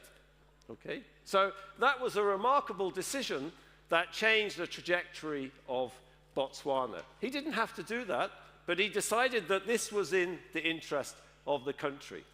Okay? So history is not destiny because you can make different choices. But I think it's actually even more interesting than that. Because if you start thinking about these cases, you see history is not a kind of burden that you escape from by making different choices. It's also opportunities. History presents opportunities. And in fact, most of these successful experience of transitions involve leveraging history in constructive ways. Okay? Back to Seretse Khama. Okay, I mentioned Seretse Khama. Here he is in 1949. I didn't tell you something else about Seretse Khama. Seretse Khama was actually the traditional chief of the Ngwato people. He was a Hosi. He was the chief. Okay? So the chief persuaded his tribesmen to take the diamonds and vest them in the state. Okay? So it was his legitimacy that allowed that to happen. here he is addressing a khutla, which is the traditional tribal assembly in 1949, bringing his Ngwato people along with his plan to change the country, okay? I think many examples are similar to that. Here's, in the middle of this is President Paul Kagame of Rwanda. How does President Kagame get Rwanda to move so dramatically? Yes, there's huge burdens of history in Rwanda, but he leverages history to change the society. So the largest policy implementation program in Rwanda is called Imihigo. Imihigo is a pre-colonial social norm about making promises to deliver, to achieve something. And if you don't achieve it, you're humiliated. It brings social sanctions and ostracism. So he took that, starting in 2006, that traditional practice, because that resonates in Rwandan society, and he built that into an enormous policy implementation scheme, okay? So that's using history. It's leveraging history to change the future, okay? You know, how do I know that works? You know, here's some data from the recent data from the World Bank looking at the application of Imihigo to rural electrification in Rwanda. So President Kagame and the government have used that to spread electricity throughout rural Rwanda in a way, you know, in a dramatic kind of transformation. All right, just some data. Okay, another example, closer to UAE, with a lot of involvement by the UAE, interestingly enough, Somaliland. Somaliland, the Republic of, you know, the former British colony of Somalia, Somaliland in the north of Somalia, which became de facto independent 24 years ago, spent 10 years rewriting and structuring its institutions to build a state. How did it do that? It did it in its cultural context. It created a legislative body that represented clans within the state. So using the past to kind of build institutions in a novel way, okay? So I think if you start thinking about it, many of these transitions use the past as an opportunity. Think about the Meiji Restoration in 19th century Japan, one of the most successful experiences of transition to kind of modern economic growth, modern institutions. The Meiji Restoration, it built the transition on restoring the emperor and recreating many of the norms around the emperor, okay? So this using the past, for me, seems to be key for kind of building a political project, making it legitimate, and getting people to move along with it, okay? I would say, you know, the words that many people would use about what Deng Xiaoping did or what Soretsi Karma did, you could think of many other examples, would be agency. People in business schools talk about agency. Okay? We don't have good social science theories about agency. You know, social science is all about structures. So we look at the environment in which people make these decisions, and we try to think about what, you know, why did Soretsi Karma do what he did? Okay? And I think, you know, there's two facilitating factors, you could say. You know, one we understand much better than the other. The thing we understand much better is, I showed you a picture of him in front of the khotla, the traditional assembly. Okay, so situations, fora of accountability, of deliberation. The khotla is not like the British Parliament. You know, people don't stand up and vote and 51 in favor, 50. No, that's not how things work in Africa. It's a consensus, deliberation, discussion. It's a very different, but it's a fora of accountability and deliberation, you can say. You can think that that encourages agency in the collective welfare. The other aspect, which is much less well understood, is something to do with political culture. What is it about the political culture that encourages agency in the collective interest? You know, in the case of China, you could say, you know, going back to the Zhou period in ancient China, there's this notion of the mandate of heaven. You know, rulers have the mandate of heaven, and if you don't act in the collective good, you lose the mandate of heaven. So there's a deep political culture associated with leaders acting in the public welfare, okay? Of course, the interesting thing about Western social science is Western social science heavily emphasizes, two, this sort of notion of institutions, of political institutions, and has much less to say about one, meaning a culture of rulership or a culture of a political culture which tends to get leaders to act in the collective interest. There's much less said about that in Western social science, but I don't know if you've been following the news like I have in the United States. I'm a little worried that we may have underemphasized number one. Okay, thank you.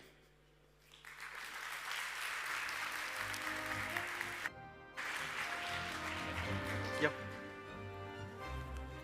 Brilliant.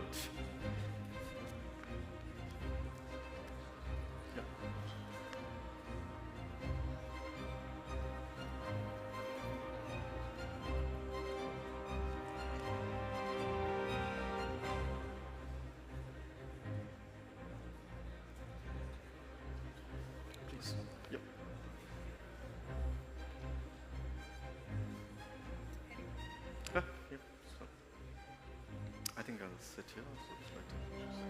Sure.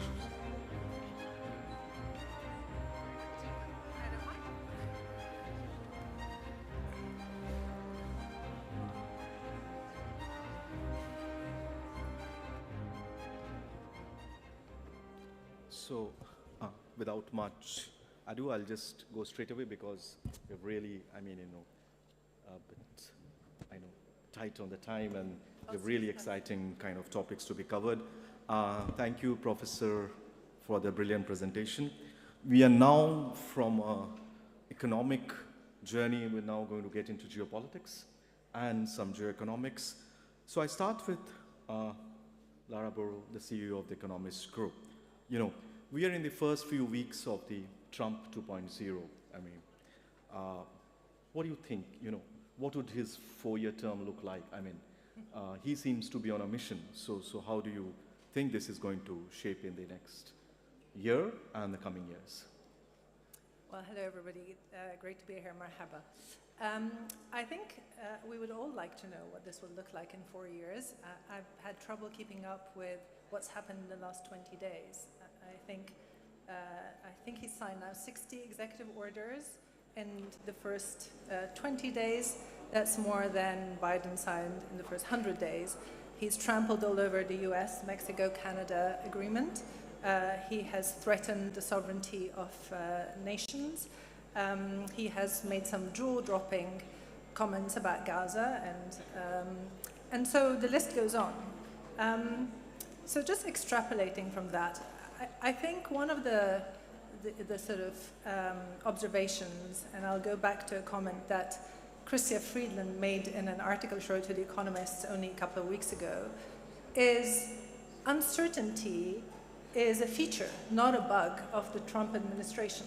So one of the things we can continue to expect is uncertainty. And those people who say he's a negotiator and this is all a tactical ploy, he is just frightening the world so that we end up somewhere which is a reasonable compromise, I worry that really what he's doing is drawing down on American capital that has been built over almost a century. And that is both moral capital, diplomatic capital, human capital. And so it is going to be interesting to see what happens as sort of the world order we've been used to is shaken up. I think the role of government is to create certainty and stability for its citizens, for businesses, for investment. And it is very hard to see how we do that in the current environment. So as a follow-up to that, Mr. Frederick, you may have some different views, right? On a positive of Trump 2.0. You think that there is a positive impact on the geopolitics of Trump 2.0 because there were certain things which were set after World War II by the US globally, and probably he's trying to shake those up, including drawing down on some of the aid programs, right? How do you think, I mean, overall, it will have a positive impact of Trump's geopolitical outreach?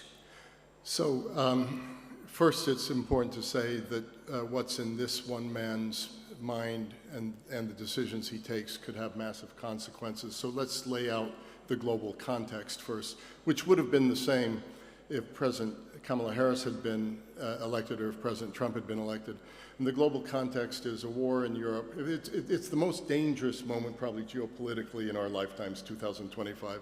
You have an intractable war in Europe. You have a ceasefire in the Middle East and some return of hostages, but the tensions are there and they persist.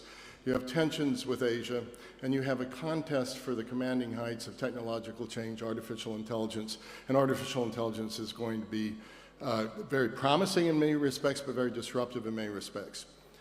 So a traditional way of looking at geopolitics at this very challenging moment is as a multi-dimensional chessboard for grand masters and great powers to shape things over generations. Donald Trump has tipped over the board, has introduced a new game with different pieces, and he's in a hurry. If you're an optimist, and I've been talking to people around the World Government Summit, and the optimists say we have a chance for global deconfliction that's urgently needed, that he can reach new arrangements with Russia and Ukraine that could bring that war to an end, and potentially create the situation for a sovereign, independent Ukraine, a more secure Ukraine anchored in the West, potentially. These are the optimists. The optimists believe in the Middle East, a new way of thinking could build upon the Abraham Accords. And let's not forget the Abraham Accords were a creation of the first Trump administration. A willingness to look at a region in the new way, working very closely, obviously, with the UAE and with others.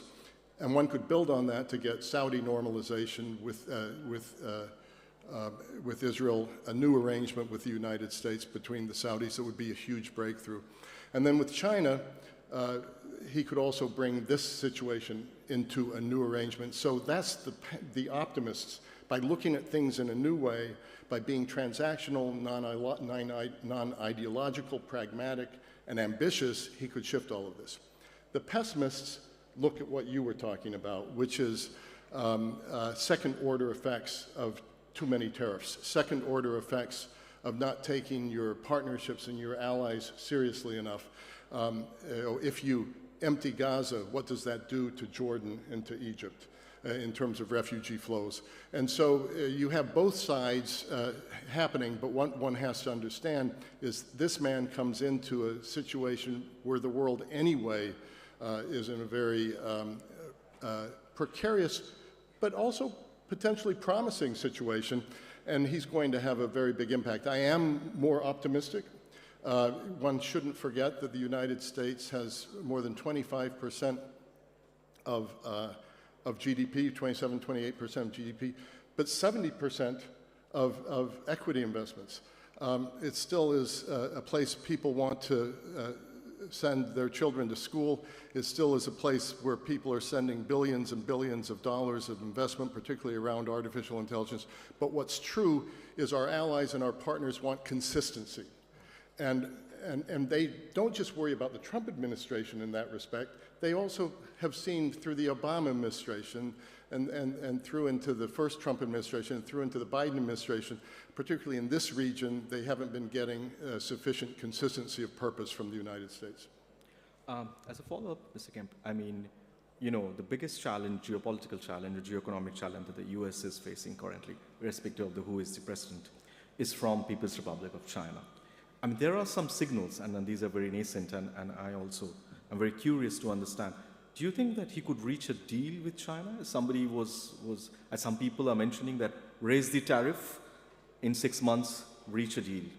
Well, I had a conversation with someone close to President Trump, and he pointed first to the 60% tariff threat, which then was removed. Right. It's now a 10% tariff.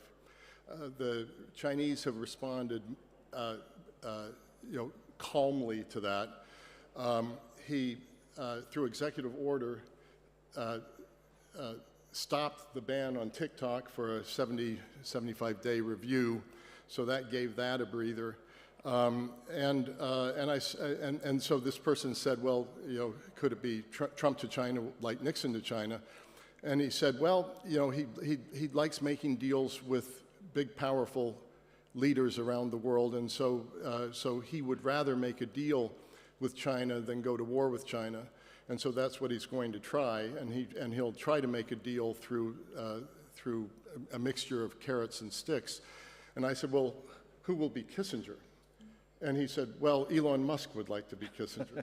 and you can laugh at that, but if you actually look at Musk's connections in China, they're deep, they're profound.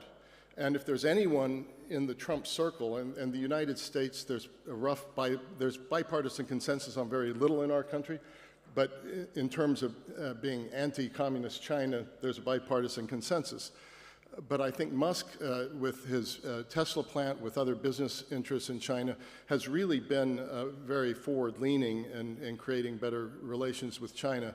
And so I think you're certainly going to see a testing of the waters and a potential for better relations, although I would say right now, on both sides, the situation is fraught. And President Xi Jinping has a vote on this as well. And his actions in the last few years in the region and in the building up of his military are not entirely promising at the moment. Right. Lara, if I can come to you, on China, the DeepSeek has taken the world by storm, right? I mean, it's just, the stock in the U.S. stock market, the Dow just fell. I mean, what does it mean for the U.S. leadership of artificial intelligence? And we're talking about this on a day when this artificial intelligence summit is being held in Paris, co-chaired by India and France, where they're trying to look at, a middle path, neither an U.S. model nor a China-led model. So what does it mean for the U.S. leadership on the artificial intelligence, the DeepSeek in particular? It's a Sputnik moment, as many say. Yeah, well, look, I think we've all recognized that AI is going to be a fantastic opportunity, but also comes with the need for governments and society to rethink our rules. The question is whether you want something that powerful to sit in the hands of any country, right? And it is, I think, healthy to have a number of versions of AI, although I'm sure some people would dispute that. And I think competition is generally a good thing, and as we have seen with DeepSeek, it is the fact that China had to create something under more difficult circumstances that led it to create a model which is more efficient. You can then argue about how it was created and where the IP came from, but I would argue you could argue about that in the core models. The question, I think, that was really interested in the plenary session this morning with Mr. Lee from Baidu is the discussion around where will returns flow, right? At the moment, as he's described, all the returns flow to the chip makers, to the infrastructure providers, and there's very little to show for it on the application layer. With a model like DeepSeek, with completely different economics, the question is whether businesses and governments could apply those models with different economics to solve big societal problems and indeed small business problems, and whether that actually, in fact, is a positive thing for the world as a whole. So more competition, more variation, less concentration of power, in my view, is probably healthier for how this develops. It's an incredibly powerful technology, and you probably don't want just one person ruling it. So would you say this would be a Manhattan Project for steroids? Or? Yeah, Jake Sullivan, the National Security Advisor for President Biden, in an interview he did with Axios, said this race for the commanding heights of artificial intelligence would make the Manhattan Project look like a small thing. But that makes it sound like more of a physics problem, which was the Manhattan Project. The Manhattan Project obviously created a nuclear weapon, and you can imagine how the world would have been different if the Third Reich had got there first. And so on the one hand, you want to get to the commanding heights. On the other hand, it's collaborative. Tens of billions of dollars are being invested by the UAE and others in artificial intelligence with US partners. The G42 Microsoft partnership is a great model of things going forward. But the difference between Manhattan Project and artificial intelligence is at that point things were coming from the government, and then and also the internet was a project that then went to the private sector. The breakthroughs in artificial intelligence are coming from the private sector, right. And then the government has to figure out what are the consequences of that. I think what we have to understand is it's one of the most disruptive, promising, and perilous technologies the world has ever seen. And so government will have to intervene and set standards and ensure that we tap this for the best outcomes and then prevent the worst outcomes. We've learned through the internet that a digital divide can make richer people richer and poorer people poorer. And the question is, have we learned enough so that the benefits of artificial intelligence can be more equally spread? Because if they are, then the dissemination of education, of healthcare, of so many other good things could be accelerated.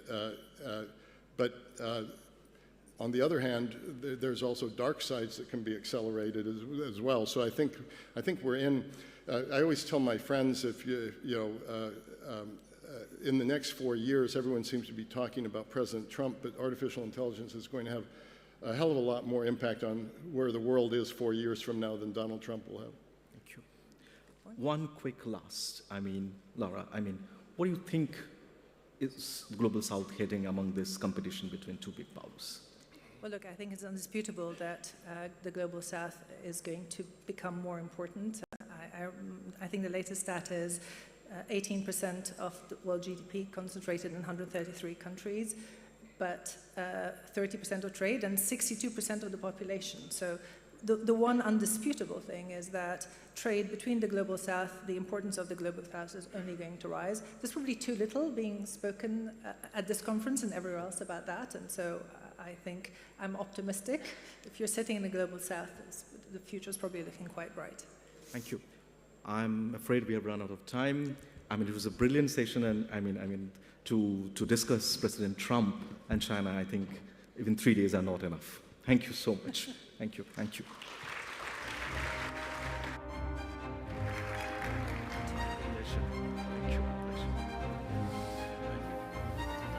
Thank you. I'll see you sometime in India, probably? Yes, let's be in contact. That's right. The process of launching a global India hub. Okay. That's what I'd like to talk to you about. Oh, absolutely. So I'll directly mail you? Sorry?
We are now coming into the real, blockbuster ministerial sessions.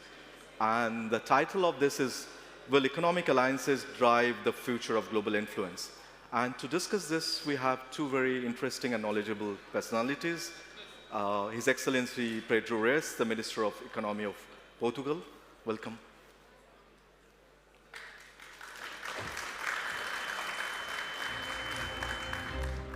And to be joined by him from the host, Dr. Thani Al-Zoudi, the Minister of State for Foreign Trade at Ministry of Economy. Thank you, Dr. Zoudi.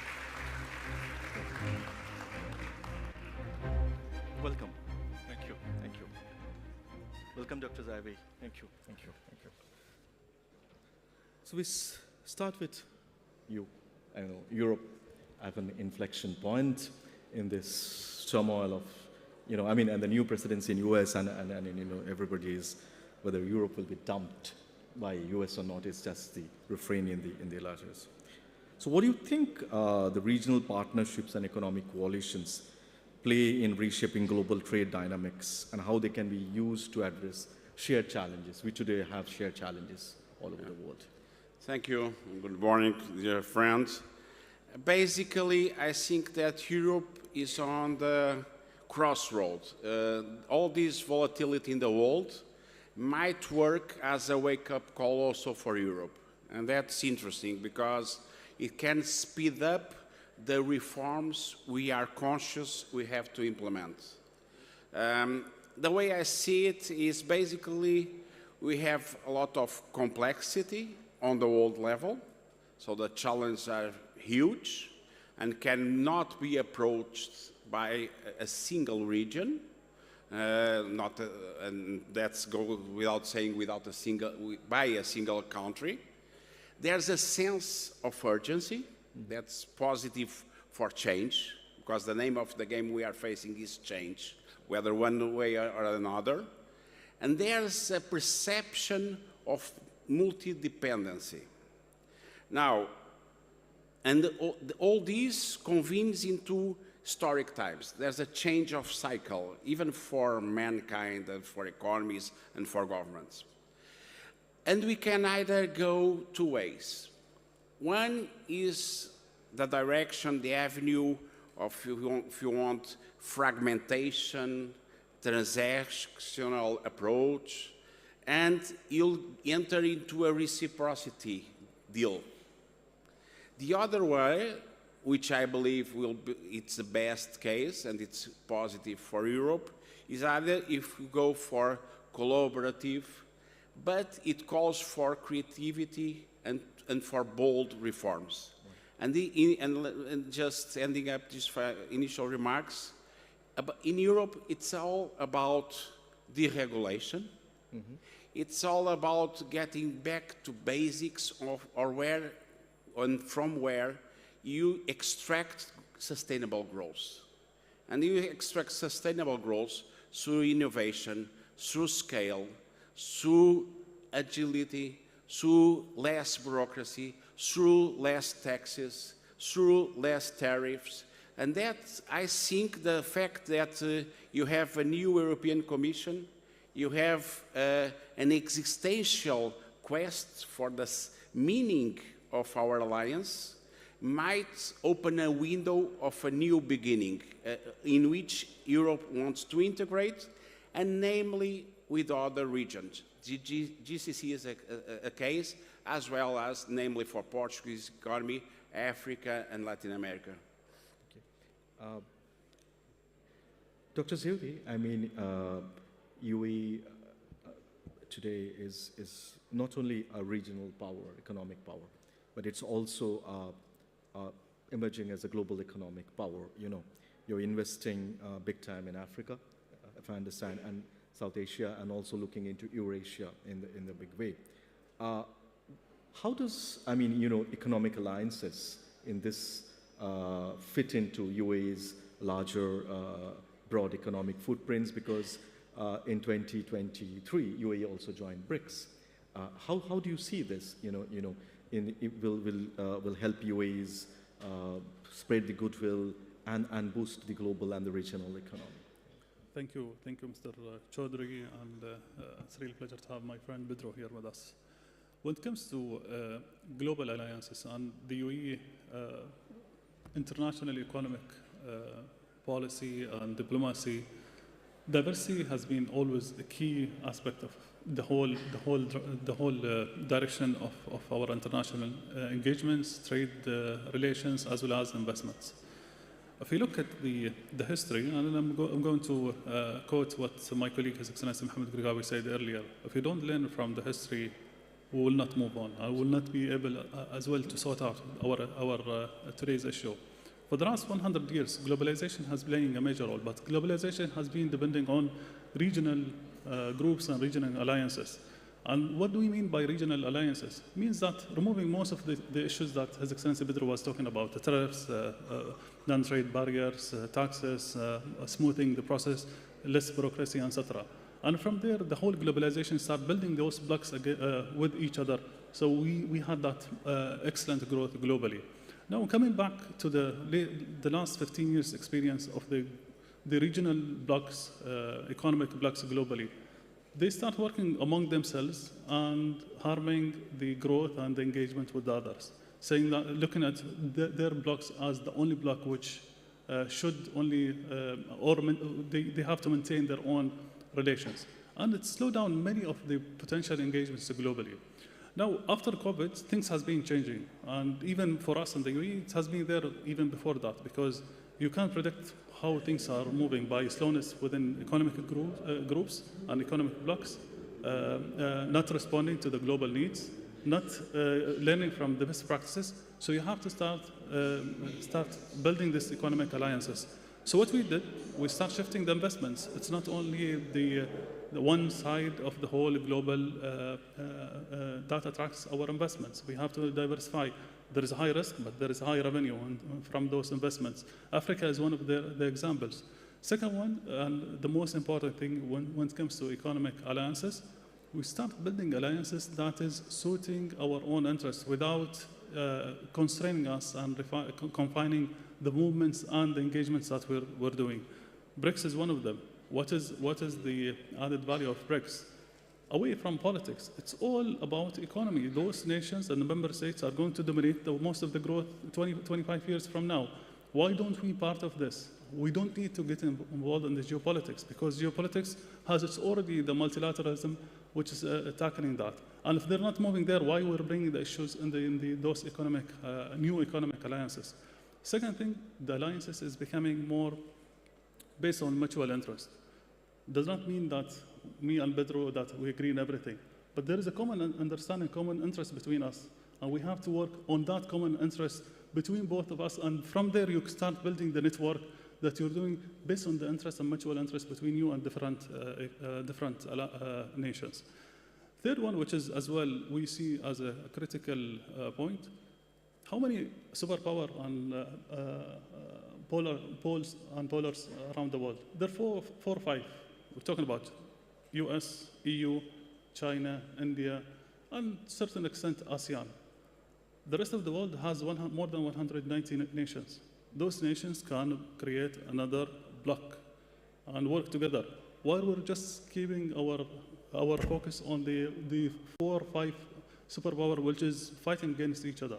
So from there, the new economic alliances is happening because of the mutual interest, because of the potential, and because of the growth that is going to be brought from those economic alliances. So, as a follow-up to that, if I may ask you, Dr. Sayudi, that so are you saying that is referring to the enormous potential of the global South countries, right? That they should have a kind of create a sort of loose network and focus on that to boost the economy, particularly in the post-COVID period. See, absolutely. When it comes to Global South, there is a huge potential. But I don't want to ignore many of the global North nations. And I can pick easily some of the nations. Canada, for example, Australia, New Zealand. They're not part of the superpower. Sure. And they're very easy to have an alliance with those nations. Right. So we should not constrain ourselves to a certain direction, because at the end of the day, we don't have the full capacity. We don't have the full technology. We don't have the historical know-how. We have to bring everyone on board who has this shared mindsets that we have. Otherwise, things will not move. When you talk to certain people, they always try to take you to a certain direction. But that direction does not mean you will have it all. You have to have an integration with like-minded nations in the areas and the topics that are an interest for you. And from there, you build your complex network of global economic alliance. Minister, I mean, you talked about bureaucracy, right? I mean, when I talk to people in the government of India, they talk a lot about the European Union bureaucracy, and which is also kind of dealing the FTA with India, between EU and India. And I'm just giving an example. How do we break down and you were signaling that something new, because Portugal has played a very important role in the European Union so how does we reduce bureaucracy in terms of and it's essentially European Union is an economic project, right? I mean, and how can it be like maybe a little bit like ASEAN or maybe like GCC, which is more cohesive in that way? And I mean in terms with the outside. Let me kindly disagree in the fact that Europe is more bureaucratic. I guess it's really a challenge at world level. You have bubbles that are more agile, but what I hear from investors that are connected and exposed to the several markets, it is that one of the main challenges is tackling red tape. On that, I guess we can agree. And by the way, basically, what I see is that if you take politics out of the agenda, you have, without being romantic, people want to connect. The economies need to connect. You have so long value chains nowadays. The international trade, 50%, it's about business to business. It's about components. You cannot just untangle it. You cannot plug off the world economy. Namely, when we are facing huge challenges, climate extreme events, population displacement, cybersecurity threats, you name it, and then go on and on and on. So at the end of the day, it's all a race either into a common understanding and a level playing field based on fairness, based on respect for each culture, removing the infantilization of the discussion all over the world on politics. And maybe when you get into that, you have the key to get, again, people committed with their leaderships. If you take all this broad picture, you have also one main challenge in governance nowadays, in my point of view, is that the objectives, the impact, the results take time and they must be extracted out of very complex systems. Namely, the layers that you have deployed of bureaucracy, each one of them makes sense on a standalone, but one day we wake up, not only in Europe, all over the world, and there are so many, it's such a labyrinth, there are so many layers for an investor to get things done, to move on, to create, that people are starting to look forward where are the growth speedy models. And what I hear, even on this visit of mine, and once again, congratulations, it's one of these summits are of extreme importance for us all. It's networking, it's exchange of ideas, it's enabling exchange of views. And if we get to the main roads, the main drivers of what we in Europe want to achieve, if you take Draghi report, if you take Letta's report, if you take nowadays the Compass for Competitiveness, if you take the Green Deal, at the end of the day, we all come to one special challenge for us, action plan. It's time to go from words, from purpose, into execution in Europe, namely. And I do believe that with this new commission, with this focus on changing the game, because we can be quite innovative, we can be quite a hub, a safe harbor for talent attraction, we can be a bridge between continents, regions, markets. If we find our own way, and I believe we are on the brink of that, then we can reconnect with the world. And let me use my friend's expression, plasticity. You have to find out a blending between identity and cooperation, between execution and strategy. Life is all about balance and respect. If you allow me, Mr. Chaudhry, I want to comment here because I want to give this example. The old economic blocks, regardless if it's the EU, Mercosur, GCC, and some other economic blocks, they're having an issue. And the issue is that the legislator, they don't talk to the implementer, they don't talk to the business people. Right. And not only that, the centralization which they built, it's killed the business in the member states itself. We have a very excellent model here in the UAE. We're seven Emirates, but we at the federal level, we don't over-regulate. We just give the general guidelines for this, and we keep the different models in the 7 Emirates to implement and do whatever they want based on the best practices. And the agility and the efficiency that is happening is unbelievable. If we are taking that model in a small nation, as a UAE, and apply it in a bigger group, we're going to outperform. But we have to learn from the challenges, the mistakes that happen in those economic blocks, and we should not replicate it in any new economic blocks. Now, His Excellency mentioned the businesses. Business is going to be driving most of the investments.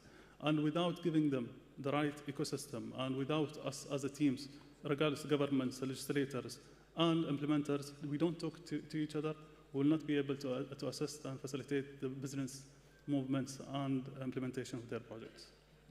Dr. C, I would like to now talk about a little bit of the SIPA framework. How does these have enhanced collaboration or can enhance collaboration between countries in the different regions? SIPA is 3 years old as a project, and we outperform. We completed 25 agreements in less than 3 years, which is historically has not been done. And we did it with nations that everyone questioned that we're going to conclude with, including India, Indonesia, etc. But the minute that you put only your vision is trade and investments and economy, everyone will start moving. The minute that you bring different factors into the table, everyone will back off and say, we're not interested. Why some of the agreements with the EU, for example, is taking 27 years and it's not moving? Why agreements between different blocks is taking 25 years and more than 20 years? Because we will start bringing non-trade and non-economic factors into the topic. Now, the 25 agreements which we're having, it's all with emerging economies and small nations, and we're building our own networks.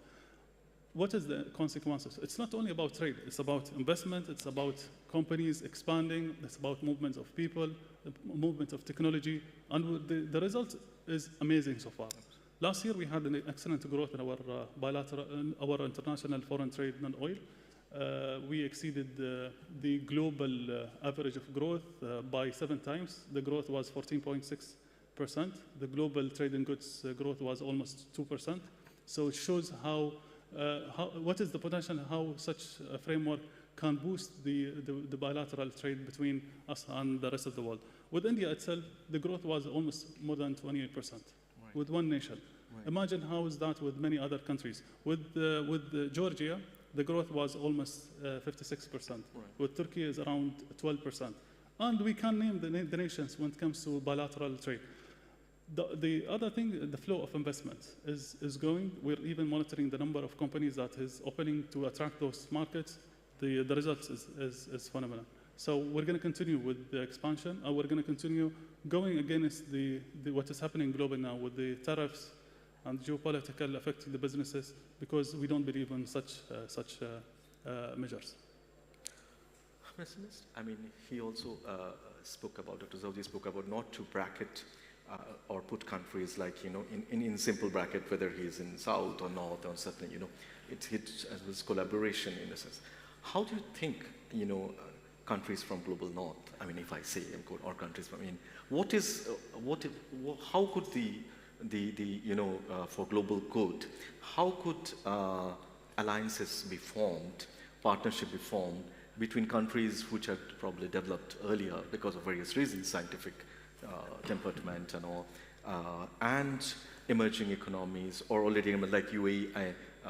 So how could this partnership or marriage, if I can say, we are all looking for that, between North and the South? I would say change the mindset.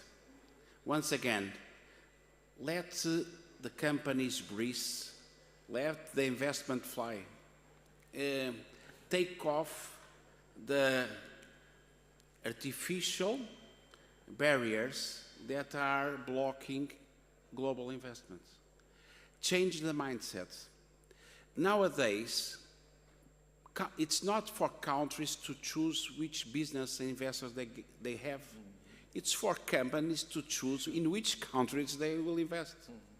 I'm a profound admirer of what the sovereign funds, the global companies out of UAE that I find here. Very pragmatic, very professional, very analytical, and with a worldview. And a sense of the strategic clusters, the technology driver, the DNA, the metamorphosis that's going on the world level energy cluster, and so on and so on and so on. And then what the investment, my perception and the investments that we have in Portugal from the region, what they go for scalability.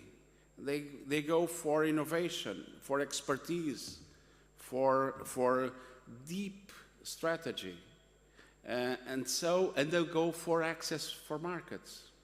So you don't have to look very far away. Just replicate what I see happening here. It's a good world case because it's a blending between tradition and the future, between science and entrepreneurship, between governments and private sector. By the way, that's the only way ahead, private-public partnerships. We have to reinvent them.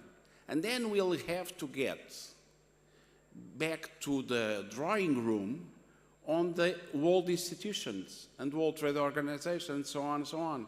We have to redesign the architecture for a new world. And what is that new world saying us beyond the clouds of the conflicts and the coupling and so on? It is saying that it's urgent to sort out a way of sustainable growth. You don't get there by yourself. Peace is a key for growth, and growth is a key for equilibrium for humanity. So this is not romantic. This is the only roadmap into the future. And our generation is called to rise up for these challenges because, for example, through AI, whether it's a new technology, whether it's the seed for an hybrid reality or not species, but things will accelerate quantumly in the next years, not decades, and we don't have any more time to lose after so many millennials of history. And you know that when you free innovation, creativity, entrepreneurship, initiative, you respect the individual, namely if it works for the collectivity, you get there. If you deny this, you don't stay where you are. It's either you go up or you go down. And so basically, at the end of the day, the diagnosis is done in the world. It's all about the courage to implement, the courage of execution, and get back hope for the people and for the economies. Would you agree? I mean, I totally agree. Well, if we really want to push the economic investments, trade, we have to understand the language. We have to be very transparent, and we should ensure that the ecosystem is built around the flexibility to those business people to do whatever they want without us disturbing their businesses. And I'm sure the company which His Excellency was talking about here in UAE, they haven't met with us, they haven't been engaged with us. They just like the ecosystem, and from there they flourish. If we ensure that is available to the business people, they don't need anything else. They don't need money. They don't need the support. They just want to make sure that there is an ecosystem for them to flourish, and from there they can go and grow their businesses. Well, when it comes to the international alliances and international engagements, partnerships, we meet many of the officials who think that they know their markets much more than their private sector. Right. And we have to ensure that there is a consultation and a direct engagement with the right private sector in different regions so we can tap into the market. Same thing here with the private sector. If we don't ensure that they talk directly to the right people wherever they want to invest, regardless if they're choosing certain countries, etc., we will not be able to ensure that the success of their investments globally.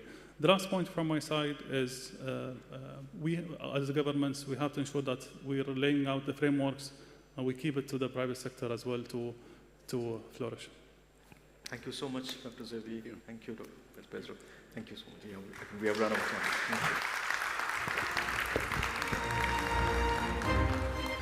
Thank you.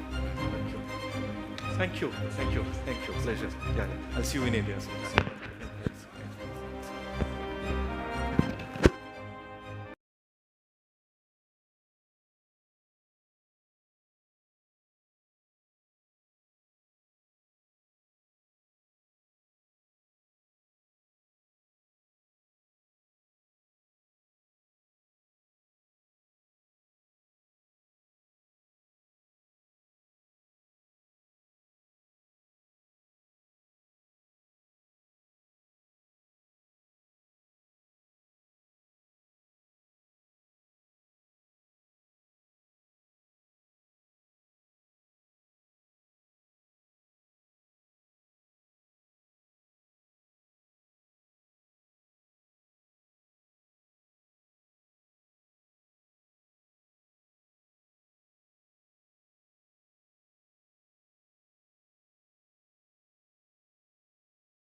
Countries can only keep themselves safe if they work with each other. It is a responsibility of the international community to act as one. It's the future that is going to be interesting, the future that is going to be full of opportunities and risks. These are amazing times because we're at the beginning of a new industrial revolution. The very fact that space is on your agenda will transform your present and the future ambitions of everyone who participates. We need a surge in diplomacy for peace. We need to be able to address the root causes of conflict. We need a sustainable energy development plan. It's affordable, it's secure, and it's efficient. Tech does offer great opportunities to the world, but of course there are always downsides which need to be mitigated. If we fail to act now, we will see a climate crisis on a scale that is unimaginable. We need free and diverse AI platforms for the same reason that we need free and diverse press. Life can't just be about solving problems. There's got to be things that people find inspiring and make life worth living.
Ladies and gentlemen, our next session is a conversation titled The Future of Investment, Is Latin America Leading the Way? With Ricardo Benjamin Salinas, founder and chairman of Grupo Salinas. This session is moderated by Jumana Berseche from Bloomberg.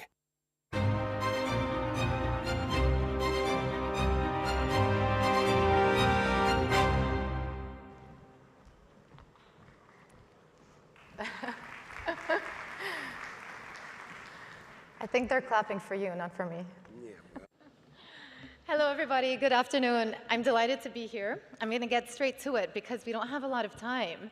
But the title of our session is about the future of investment, and is Latin America leading the way? Latin America is a very, very far place from the UAE. Yes. And so there's lots to talk about. It's a region that I'm personally quite familiar with.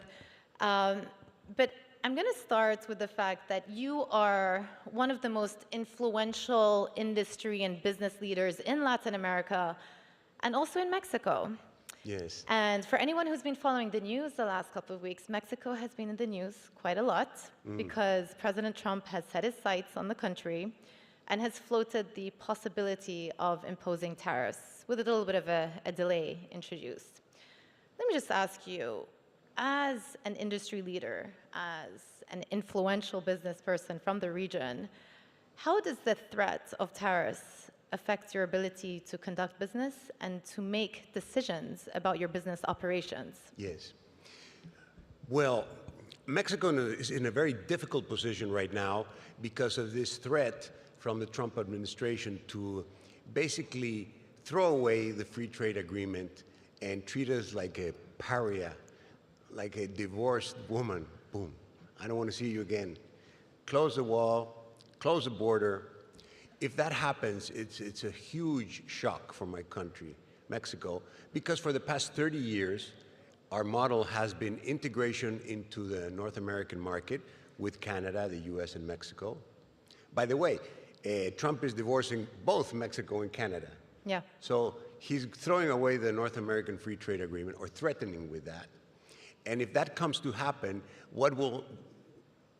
the effect in Mexico will be huge unemployment, because our manufacturing sector for export is huge, and we do $700 billion of trade with the U.S. Yeah.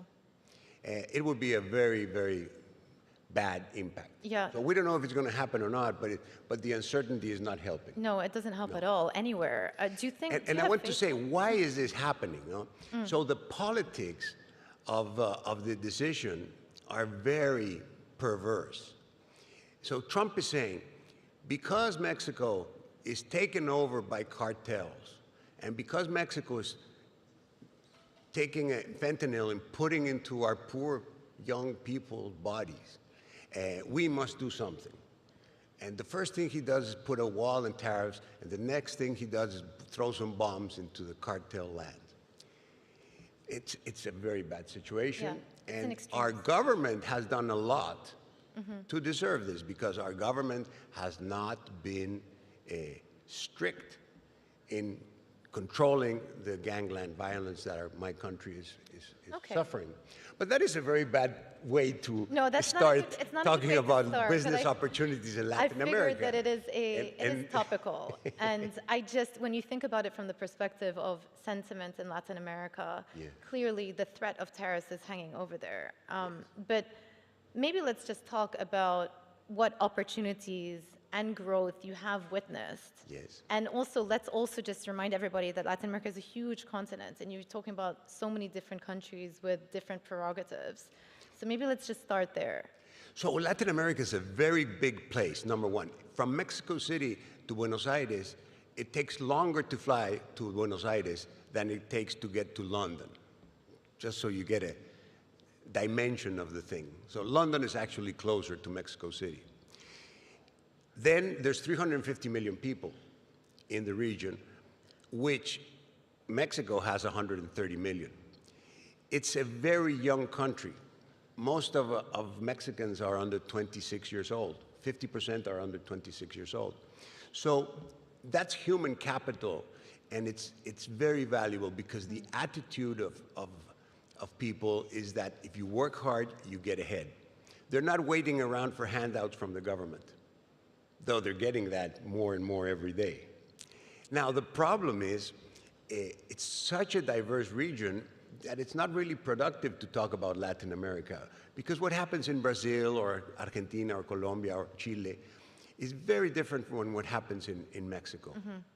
And so the first step for anybody who's interested is to get to know people in the private sector where you can do business. And that's why we're here, and we're very thrilled to see what's going on in the Emirates, especially in Dubai. it's really a wonderful country and a wonderful place to do business. Not that dissimilar in terms of natural resources, being rich with natural resources, young demographics, youth. Yes. So a lot of dynamics are actually in common between this part of the world and Latin America. Not only that, but also there's a lot of family Yeah. business in this region. And in Latin America, also, most companies are family-owned, Yeah. with the exception of the government sector. I want to ask you a question specifically about Argentina. And the reason I bring up Argentina is there's been an interesting economic case over the past year or so. The advent of Javier Milei, he was an outsider. He was a very unorthodox economist, and he came in with big plans. He literally, his motto was no hay plata, there is no money left. And he came in with his chainsaw and he wanted to cut down the size of the public sector. And you fast forward, 12, 14 months in, and a lot of the metrics, if you look at the Argentinian economy, are actually moving in the right direction. Yes. My question for you is this a template that can be applied to other Latin American countries, or is it specific to Argentina? No, it cannot be applied. It's specific to Argentina. Argentina is like the typical, alcoholic, drunk, that goes to the bottom, ends in the gutter, in the filth, and one day decides, I'm not going to drink anymore. And when that moment comes of realization that that is the wrong way, then the opportunity for someone like Milei to come out. So the problem with the other countries is they've not touched bottom. It's the alcoholism is excessive government spending, excessive government intervention, way excessive regulations.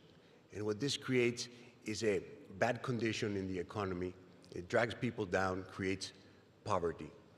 This is the trap of Latin American countries. And until they hit rock bottom, there's no opportunity for a person like Milei. I love Milei. I know him well. We invited him to Mexico 10 years ago. I'm a big libertarian. I believe in freedom. I believe in free enterprise. And I believe that it's through freedom that creates innovation, that creates competition, how you get to prosperity. It's definitely not through government intervention. And that is why the leadership of the UAE is so important as an example of what can be done right.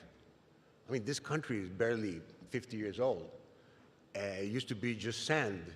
And now Hong Kong is way behind, this way on top. This is the way, Yeah, yeah. And it's because you have good government policies that allow people to do things. Do you think that there's going to be something of so-called, quote, Milei envy around other countries in Latin America, and that it will influence the direction of travel for Latin American politics, for the elections that are going to be crucial elections taking place in the next couple of years? I mean, his presence is definitely having an influence. And even in my country, the work that is done through social media is so important to get people aboard. What we're talking here is what's needed is a revolution of the culture revolution. And we call it the cultural battle. So what is the cultural battle? And I'll tell you like this. The cultural battle that is being fought across the world, not only in my country or Latin America or in here, is between left and right, between slavery and freedom, between individual initiative and government orders, between achievement and poverty, prosperity and poverty. That is a cultural battle. And we need to face it head on because, unfortunately, the leftists have totally appropriated the narrative that they do good for the people, when in fact, what we have is tremendous poverty as evident in Cuba, in Nicaragua, in Venezuela, and approximately, Colombia. It's bad policy. Some of what you're saying sounds a little bit like a certain gentleman called Elon Musk. He's been saying the same things in the US, similar things in the US. But what do you make of having a tech titan be so actively involved as an advisor to the US president? Yeah. Well, I think good for him. I think if he hadn't bought X, things would be very different, because X was totally captured by the left, and in the cultural battle, we were dead, because you would be deplatformed immediately if you said things like I'm saying today. And it's thanks to Musk investment of, I don't know how many billion. I don't think it was such a good investment, personally, in a business side. But from a political side and from what it means for humanity, it's amazing to be able to have free speech. Yeah. And free speech means free. It doesn't mean that somebody can censor you. So you have to be very, very clear on that. And I think at the end of the day, Musk, other than being a genius at business, which he is, obviously, he also is deeply caring about what kind of humanity we want. And I think he is pro-freedom, and that should be a big step in the right direction for anybody who believes in freedom, is supporting that. Yeah. Do you worry that if you look at the world holistically right now, the fact that we're moving towards a more multipolar world with different blocks around the world, different prerogatives, as I spoke about at the beginning, the fact that the US seems to be pursuing an America First policy, is that a negative contribution negative, for trade? Because what we need is integration. Right. Like, again, the example of the Emirates here is very good. They have tolerance for different cultures, for different points of views, but they're open, and they trade with one and the other. Unfortunately, in America, there's this thing called jingoism. And it's very negative. I mean, we've been neighbors with the States for a long time, so we know a lot about American politics. And it's very difficult to deal with them, because they're so ignorant of what goes on in the world. You know? So they're the Americans always look inside. And all the problems seem to come from outside. They don't own any of the problems. I'm going to take you on a slightly other tact, not specific to Latin America, but you have been very vocal on this. You're a big Bitcoin believer. Yes. And so let's say you're somebody watching this conversation in the room and you missed out on the Bitcoin rally. It's trading close to $100,000 here. Do you still buy it, and why? What is the use case? What is the actual proved use case for Bitcoin here? So Bitcoin is a tool for freedom. It gets you into a different universe outside of the financial system. And I say this as a banker because I have a large bank. We have 22 million clients. I know all about banks and regulations and KYC and AML and da-da-da. However, banks have become a tool of government to control people. And in many countries, you find that the money that you're supposed to have in the bank, number one, it's not your money, it's the bank's money. And number two, you can only use it if the bank allows you to. And number three, if the government allows the bank to allow you to. So that is a totally unfair proposition, because the money that you have is product of your hard work. And you should be able to own and dispose of it as you see fit. So that is why Bitcoin is such an amazing tool. You can put this value in the internet and then take it from the UK to the UAE or to Mexico or to China, Japan, wherever. It's accepted everywhere. In 10 minutes, you can transfer billions of dollars for $2, $5, $10 fee. And that is a use case. Now, what does it mean to be able to store your value where it can't be stolen from you? It means a lot. In developed countries like Europe or the US, they haven't realized how important this is. But in countries like us, where we come from, the government can expropriate you in 1 second, so it's good to have your resources somewhere else. So that's why Bitcoin is important. Now, in terms of valuation, well, we could be here a long time discussing how 100,000 is good or bad or where it's going. But for anybody interested, you can look up Michael Saylor's presentation in YouTube and how to value Bitcoin. And you'll see that Bitcoin today, its market cap is 2 trillion. Gold is 16 trillion. Equity is 120 trillion. Real estate is 300 trillion. So if just a small fraction of those trillions move into Bitcoin, it's going to go 10 times higher. Well, next time we'll have to continue the conversation specifically about crypto, but I did want to end on that. Ricardo Salinas, thank you so much. Really fascinating to kick off this part of the plenary with a discussion about Latin America and some of the investment opportunities you see. Thank you. Thank you. Thank you.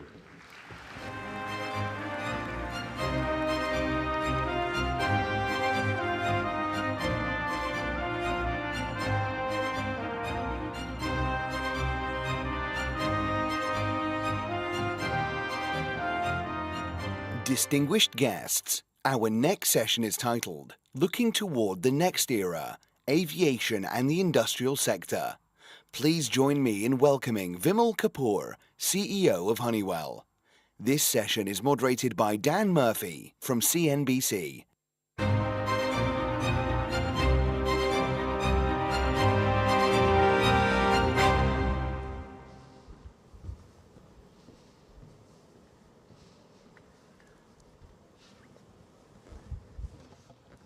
Okay, let's get started. Ladies and gentlemen, Your Excellencies, thank you so much for being with us for this next session, and I'm absolutely thrilled to be leading the conversation with someone who is making his World Government Summit debut. So please again make Vimal welcome. Thank you. So just to set some context for you, for the last, I think, 120 years, Honeywell has been the ultimate industrial powerhouse. But in today's world, apparently being bigger isn't always better, because earlier this month, Honeywell announced plans that it would be the latest American conglomerate to break itself apart and split into 3 separate companies. The timing here is interesting. Just a few months ago, we saw the activist investor Elliott Management taking a $5 billion stake in Honeywell, calling for change. Now Elliott basically has what it wanted. So what is next for the company, and what does it mean for its presence here in the Middle East, a region that is, of course, investing heavily in automation, aerospace, and AI. So Vimal, let's dive straight into the conversation here. You know, some analysts say the benefits of this breakup are going to take time to materialize. So why should investors believe this is the right move? So, you know, if you look at a company like us, we serve 3 broad sectors, aviation, energy, and infrastructure. And over the last, I started my job about 18 months back, and the priorities between what we do in Honeywell in automation and energy was getting more and more separated from what we do in aerospace. So we decided with the board almost a year back that we should transition to a new state, to being 2 separate companies, because it allows us to grow in each one independently from position of strength versus from position of weakness. And Elliott's arrival essentially made us communicate our decision a little bit ahead of time. Essentially, this is what we always planned to do it. And on their arrival, we felt it's important to communicate what we want to do to broader shareholders. So I believe it's going to be good for our customers. You know, your question specifically for UAE, we have a big presence in the country in energy sector, in infrastructure, and in aerospace. So we believe nothing is going to change. I mean, I think the way to think about it is 2 Honeywells are better than 1 Honeywell. And we're going to have Honeywell as it exists today and Honeywell Aerospace, which will get created over the next 18 to 24 months. So let's talk about what it means for the region, because this is a part of the world that is rapidly transforming.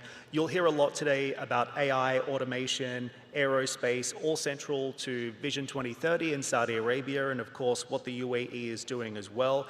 In Saudi, they're making big bets on aerospace and defense. The UAE is, of course, really leading in automation and specifically in artificial intelligence. So how does this breakup change Honeywell's approach to the region, and what type of business would you like to do here? So the good news is we are deeply present in this region for 25, 30 years. So this is not a new gig for us. Strong presence in UAE, strong presence in Saudi and other parts of the GCC countries. I would say this is going to make our presence deeper in each segment, because when we are separated as 2 companies, we're able to focus far more deeply into each segment. And our capital investments, our R&D investments are more focused compared to what it was in the past, because now we have more flexibility to do it in each organization. And I guess from the region perspective, I would believe that we'll have more capability in adoption of AI in industrial sector. We have a large install base here in oil and gas sector. We have large install base here for all building infrastructure. and how do we bring new technology in context of what's coming in and make things more productive, that's going to be an opportunity for all of us. I don't think it's lost on anyone here that AI-driven automation is really reshaping and transforming industries. So how do you see it reshaping industrial manufacturing, particularly in the Gulf? So, this is something which I would say is an emerging area and very fascinating. If you see a company like us, we have been collecting data for a very long time. A typical automation system essentially senses something and acts on it. And the whole process is very deterministic. It always acts precisely the same way. It doesn't changes. So what's missing is we are not using the data in this closed loop system to think. And we're going to add the think layer in addition to the sense and act layer. And it just makes the whole things more smarter. The question is, what will be the use case of it? How will it really work? I always give an example that someone like me, I've changed many cities. So I'm a good driver, but I'm not a good navigator. So using Google Maps is an AI tool for me to make me effective because I can drive effortlessly because it tells me what to do. So in context of industrial sector, more and more tools are going to come, more and more agents are going to come by which our systems can be used, operated, maintained much more easily, which means that we could run with lower skills, we could less with lesser skills. And the skill shortage issue, which is becoming very prominent, this is going to be the antidote for that. So we are excited about where we are headed with that, and a lot of new offerings are coming in the market with AI embedded in. Of course, energy is not everything, but it's quite critical to our part of the world. How do you see it transforming things like the energy transition and in particular energy security? So what we have learned over the last 2 or 3 years is that every country is developing its energy strategy based upon 3 criteria: economics, security, and emissions. So answer changes which countries in front of you, and we provide technologies which is traditional energy, be it refining, gas, or renewable technologies like hydrogen or sustainable aviation fuel. And the adoption rates depends on which part of the world you are, because you're trying to solve this 3-part equation. Everybody wants to care about energy security. That's probably moving to the highest priority. Then economics, and then emissions. And I think it's ideal world you should be able to solve all of them. But we have seen priorities changing and shifting based upon how people prioritize over the last 2 or 3 years in particular. And security has overtaken everything else. In my view. You wrote recently that we are at an inflection point in industry. You said, I'm optimistic 2025 is the year we truly begin to move at scale to industrial autonomy, where every day is your best day of operation and every person is a world-leading export. It's really fascinating. So think about it this way, that the systems what we provide, they are used by humans.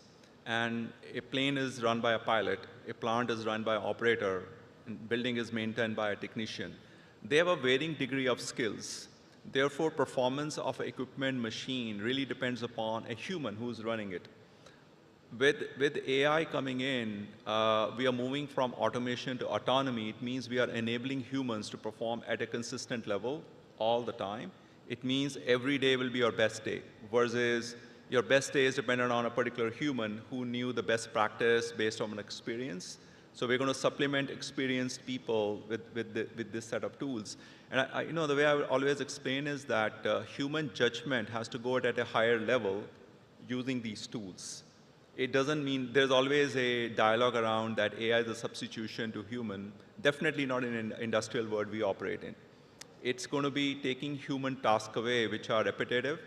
And humans have to make judgment and decision based upon higher level of task, because we can do a lot of pattern recognition using large language models and eliminate those repetitive tasks. You mentioned AI and human substitution. So the goal here, the end goal for a conglomerate like yours would be, how do we ensure that AI becomes a tool rather than something that's ultimately going to replace the people power needed to power this? Absolutely. Yeah.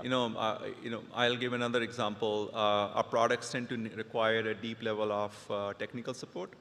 So we have thousands of people in our organization which provide our customers how to use our product. And those capabilities can be built into our products now because you could talk to chat with the product and it'll tell you the maintenance procedure.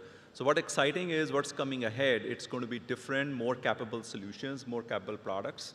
And therefore, I always remind you of moving from a typical system to autonomous. Autonomous doesn't mean it won't need humans. It means that it's easier to use these technologies compared to what it was in the past. So much progress has already been made in the use of AI and the development of this industry, particularly from a financial and investment perspective.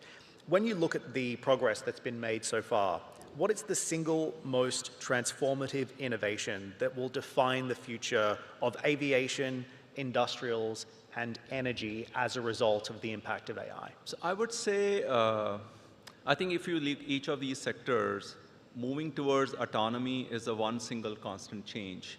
Essentially defining what autonomy means. Think of a plane, and can we run a plane with one pilot or without pilot? Do we want to? Yeah. So definition of autonomy would be that how do we really enable the current set of people to be more productive and more efficient? So it's the layers of transformation really have to occur. So I would say think about oil and gas industry, think about infrastructure industry or aerospace sectors we serve. Autonomous operations will be the new move over the next several years. In addition, I would say definitely in aerospace, electrification is a big rate of change. We do expect more and more electrification adoption because it makes the airplanes more efficient. And in energy sector, we expect more and more molecules to become more viable, so that we could use more, like think about, say, hydrogen. Hydrogen adoption can increase if technology becomes more feasible and more economic. So I think those are the changes which are likely to occur, that new molecules which are more feasible, electrification in aerospace, and autonomy. I see those are some of the things which we are working on. Talk to me about the quantum computing strategy as well, because I know you've also said you want to attempt to monetize the stake in Quantinium. This is Honeywell's quantum computing subsidiary as well. Just expand on that. So, I learned to talk from CPUs to GPUs over the last 1 year. I think now we have to learn how to talk about QPUs, which is a quantum processing unit. The measure of quantum is the qubits. And when a quantum computer reaches about 100 qubits, then it can perform tasks which a classical computer cannot perform. So that's a magic number, 100 qubits. And we expect that Honeywell has a venture called Quantinium. It will have a hardware machine which will achieve that milestone by end of 26, early 27. So what it will mean is that the question will be then what tasks will be possible. So think about drug discovery, where we are already practicing AI models, but the data set is not sufficient enough to train the AI models. But quantum can overcome that limitation because it has capabilities which traditional compute machines don't have. So we expect anything to do with the molecule discovery, drug discovery, where quantum computers will be useful. So I'm very hopeful that in about 3 years' time, the way we are very knowledgeable and talk about GPUs, we're likely going to have more and more conversation about quantum compute. And we do expect this company to go public in that time frame because we'll have revenue streams around that. Okay, so looking to take it public. Just before we depart, I wanted to ask you about some of the risks as well, because when you think about the impact of quant, when you think about the progress that's been made in AI so far, this is not a risk-free technology, right? Mm-hmm. So what sits on top of your risk list when you assess the impact of AI on businesses like yours and industries like the ones that you're responsible for developing? I would say for us is more than risk. For us is ability to identify the best use cases which will create the highest value. We can consume a lot of time on doing things which are interesting but really doesn't provide enough returns. So really focusing on what will be the best scenario to solve for which creates value, that to me is the biggest opportunity or biggest challenge for us to confront in front of us. Any advice for C-suite leaders, for government officials in the room when it comes to incorporating some of this technology into their own use cases? I always talk about the biggest advice I'll give is immersive learning. we all have to practice AI ourselves, use the tools so that we can appreciate how to apply it more broadly in our organization. Unless we are not learning, because it's very different compared to anything else we have used. So I do practice myself. I try to learn as much as I can. And I think that's the best way to appreciate where this technologies could be headed moving forward. I think we're just getting started as well. So, Vimal, I wish we had more time, but we'll have to leave it there. Thank you so much for joining us on stage here at the World Government Summit. Ladies and gentlemen, please make you feel welcome.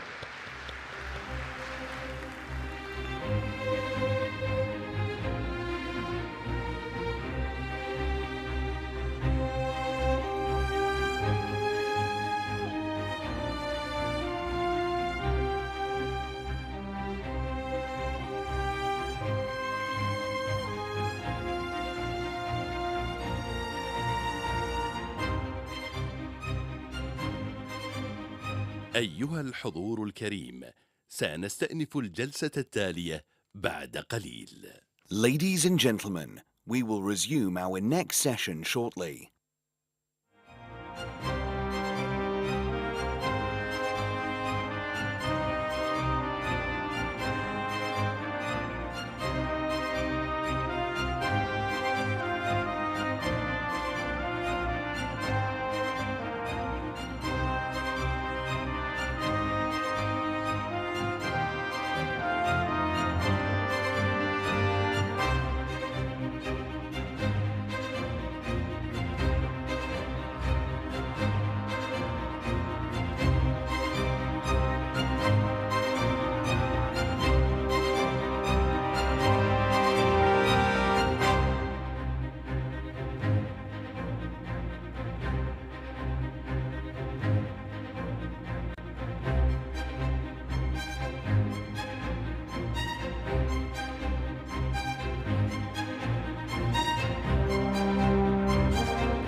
What we don't know is much greater than what we do know.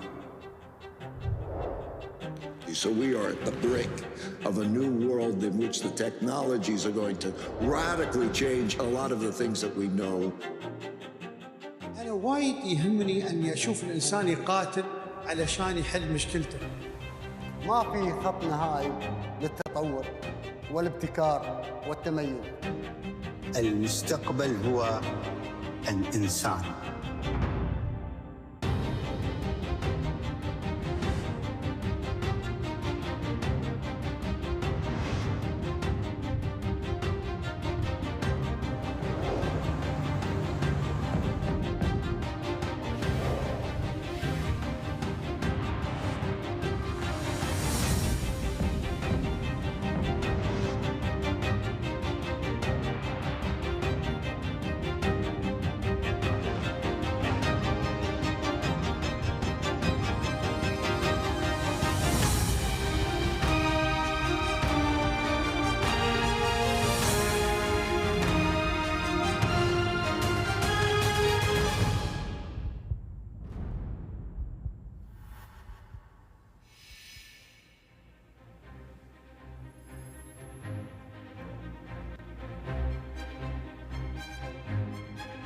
Your Highnesses, Excellencies, and distinguished guests, welcome to the 10th edition of the GovTech Prize and Global Best MGov Award. Marking a decade of innovation, the GovTech Prize, organised by the UAE government, honours global efforts in using technology to enhance lives and transform government services. The Global Best MGov Award celebrates university students developing mobile apps with the potential to address societal challenges and deliver scalable solutions with global impact. From a record 3,400 submissions from 74 countries, the most impactful projects have been shortlisted and evaluated by a global jury of experts to select our winners. We are honoured to invite His Highness Sheikh Mansour bin Zayed Al Nahyan, UAE Vice President, Deputy Prime Minister and Chairman of the Presidential Court, to the stage to award our distinguished winners.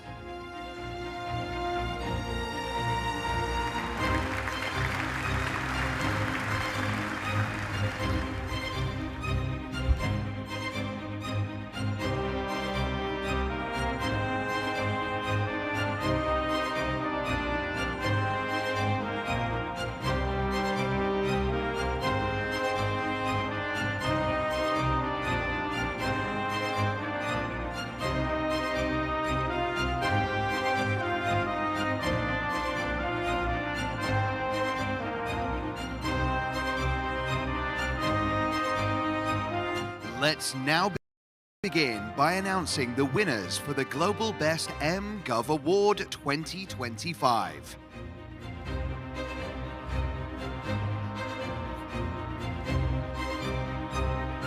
The Bronze Award goes to Access Way from Maharaja Agrasen Institute of Technology, India.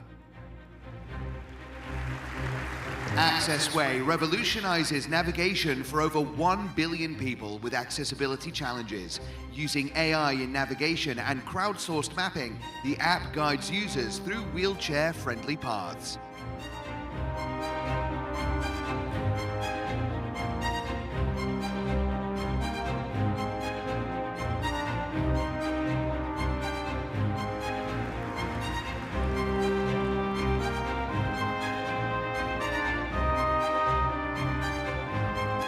The Silver Award goes to Terra from École Polytechnique d'Thiès, Senegal. Terra addresses agricultural losses by improving storage and distribution. It connects farmers, consumers and warehouses, ensuring effective storage and sales, in addition to proposing solar-powered warehouse models.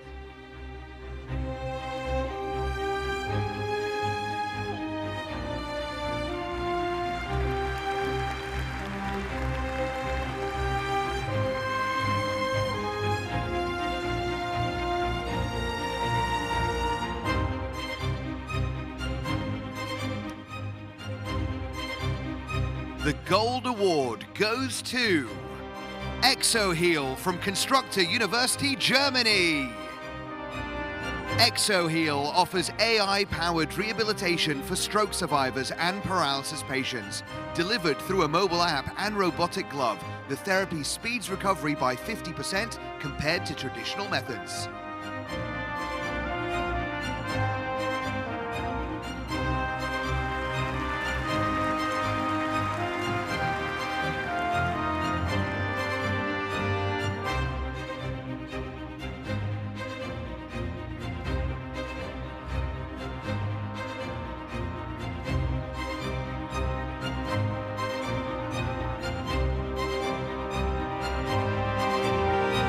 We are now excited to announce the winners of the GovTech Prize 2025.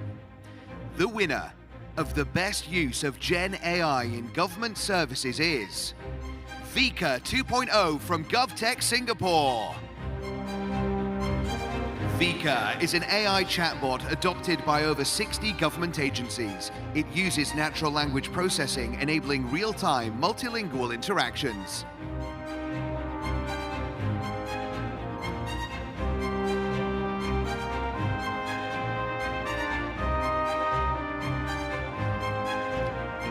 The winner of the best human-centric government service is the Citizen Service Counter Program from Brazil.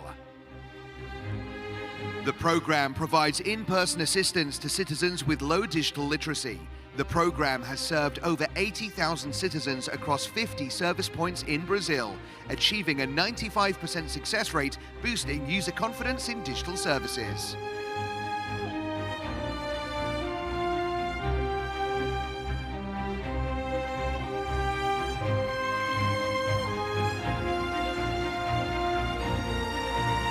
The winner of the best government service in the world 2025 is Xiaomi.fi from Digital and Population Data Services Agency, Finland.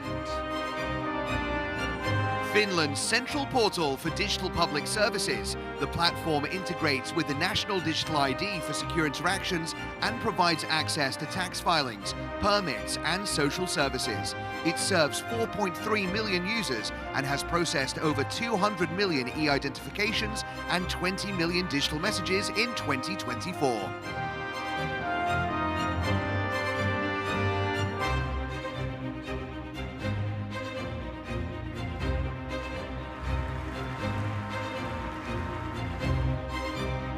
Congratulations to all the winners. We thank His Highness Sheikh Mansour bin Zayed Al Nahyan, UAE Vice President, Deputy Prime Minister, and Chairman of the Presidential Court for honoring the winners of these awards.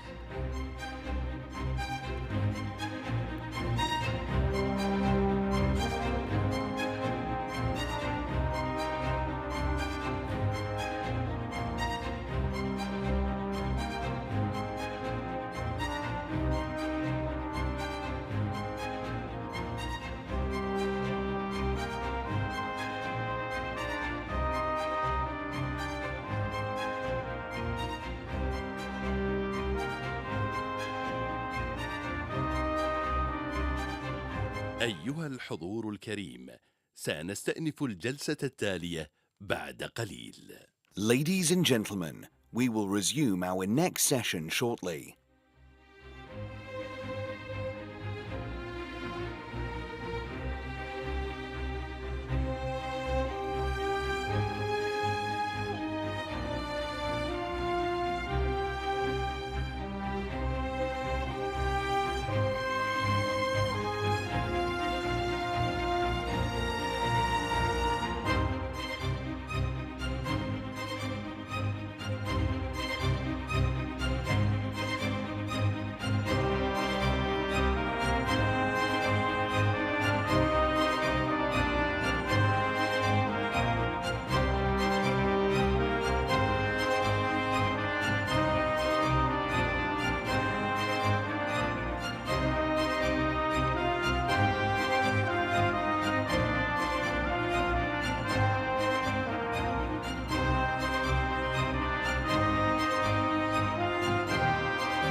أصحاب السمو والمعالي، الحضور الكريم، الجلسة التالية حوار خاص مع المدير العام لصندوق النقد الدولي معالي كريستالينا جورجيفا، يحاورها ريتشارد كويست من قناة CNN، فلتتفضل معاليها مشكورة. Your Highnesses, ladies and gentlemen, our next session is a conversation with Her Excellency Kristalina Georgieva, Managing Director of the International Monetary Fund. This session is moderated by Richard Quest from CNN.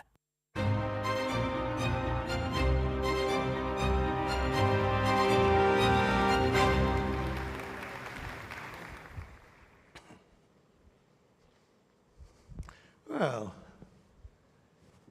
nice day today, isn't it? Not much to talk about. So where should we begin? I guess overnight. Look, 25% tariffs. Let's go straight to it. 25% steel and tariffs, and the prospect of more to come. Let's not deal with the politics. Let's just deal with the economics. What do you make of it? It is an evolving story, Richard. What we have are elements of trade policy that we expected would come, that was announced in the election campaign. But there are many, many unknowns. There are other elements of policy that are yet to come: tax, public spending, reform of immigration, deregulation, artificial intelligence, crypto. And the most important thing we don't know is how would the reaction be, the reaction of consumers and businesses? How would countries respond?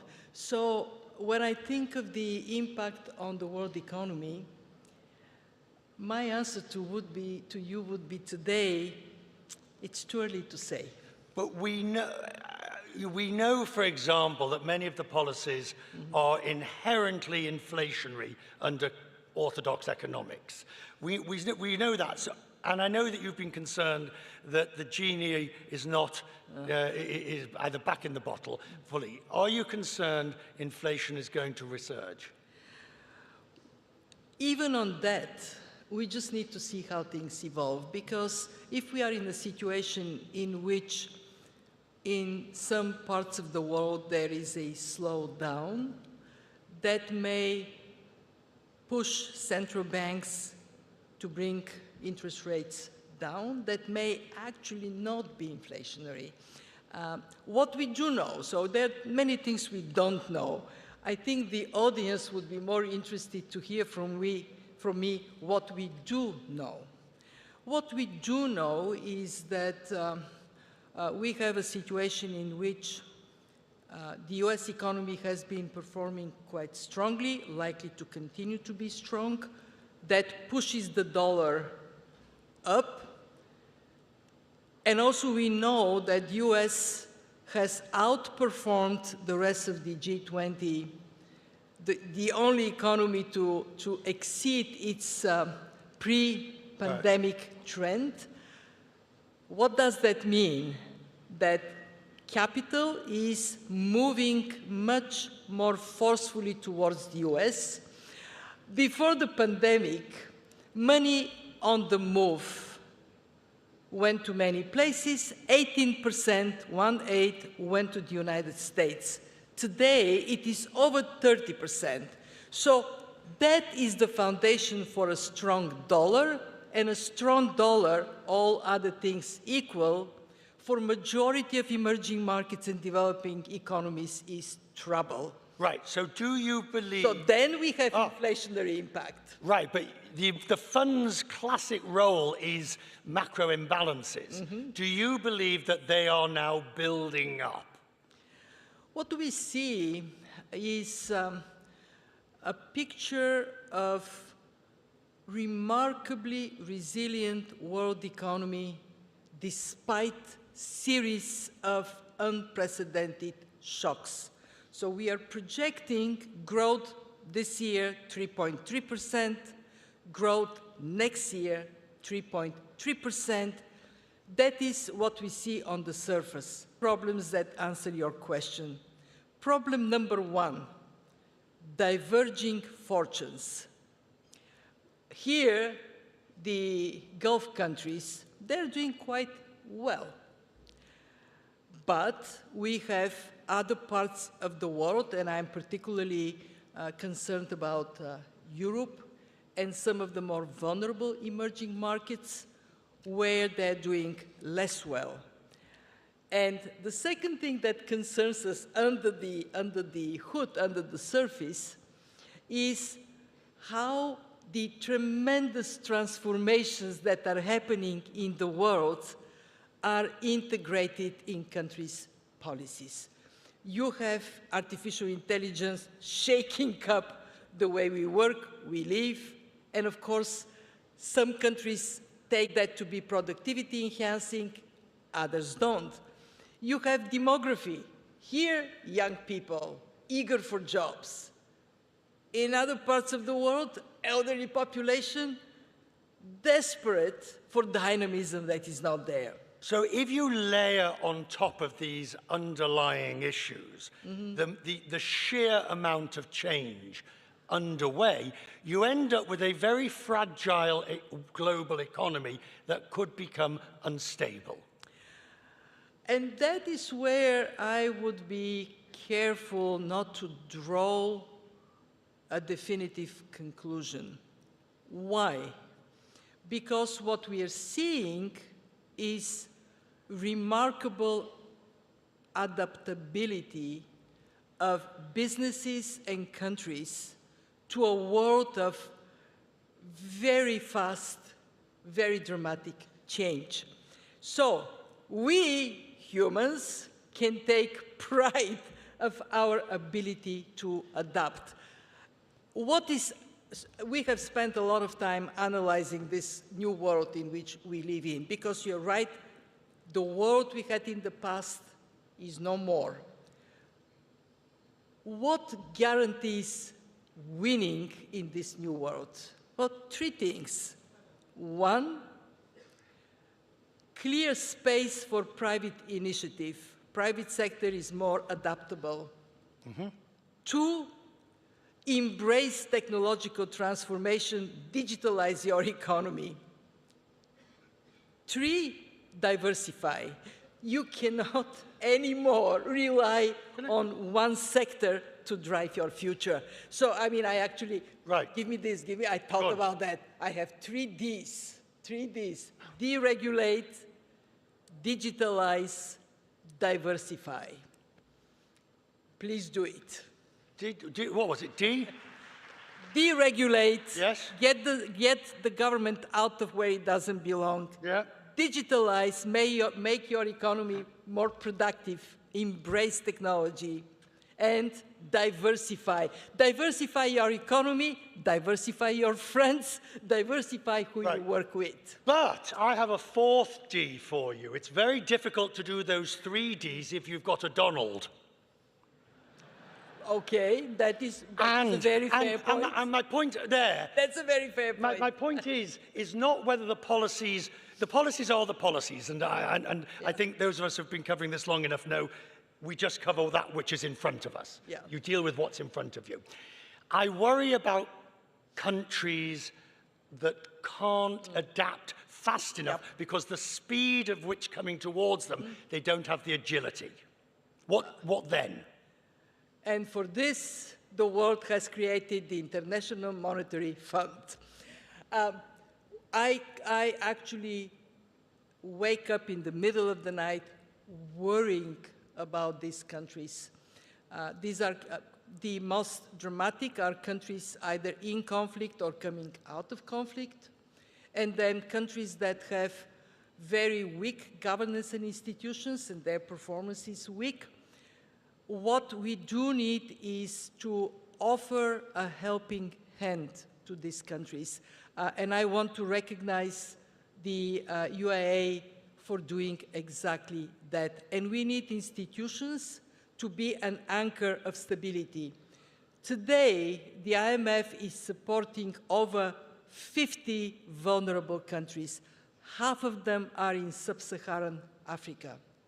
And when we are there, what we do, people usually say, IMF money.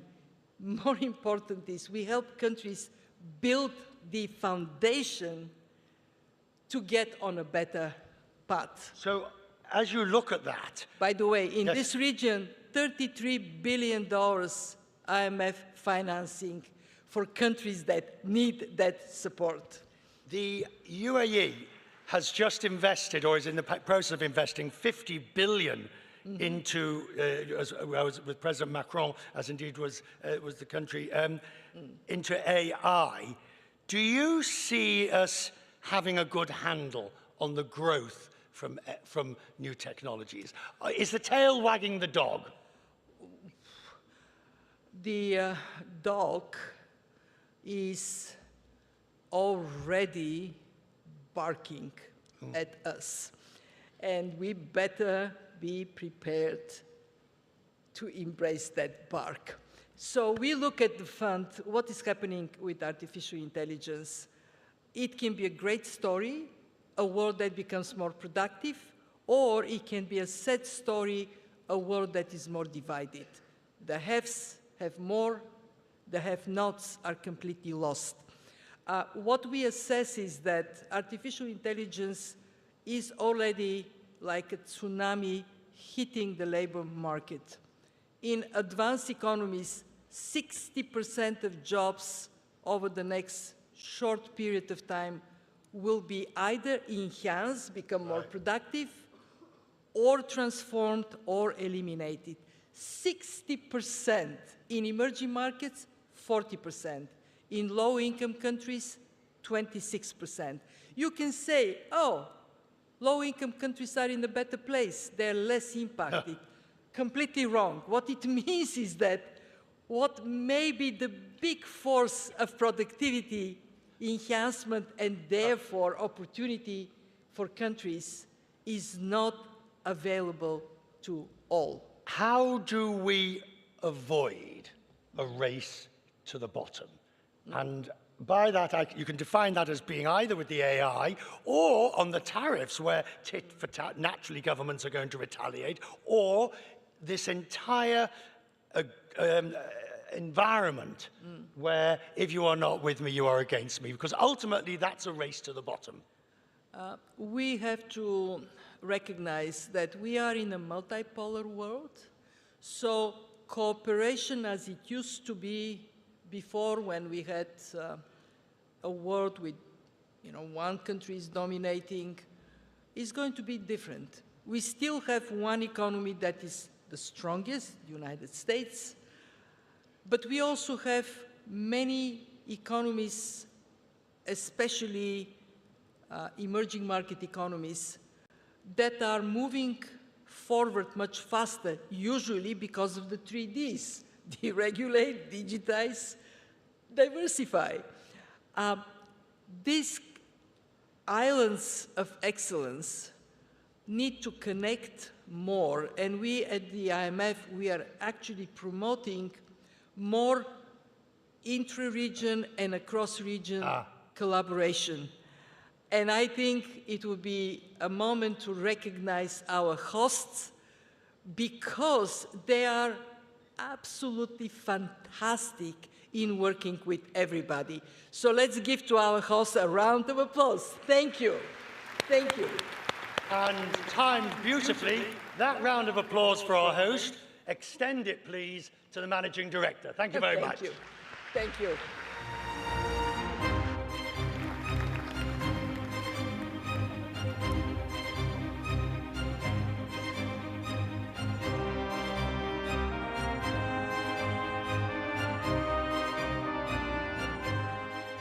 أيها الحضور الكريم، سنستأنف الجلسة التالية بعد قليل.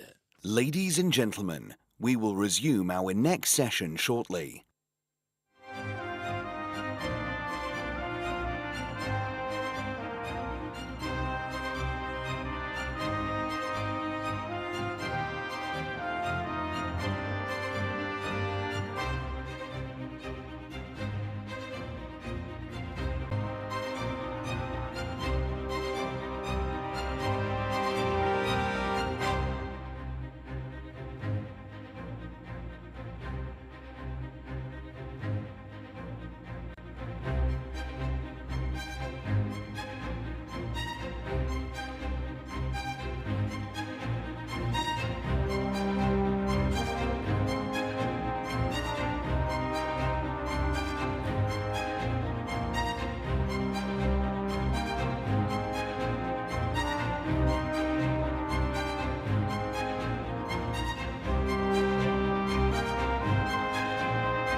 حققت دولة الإمارات إنجازات نوعية واستثنائية.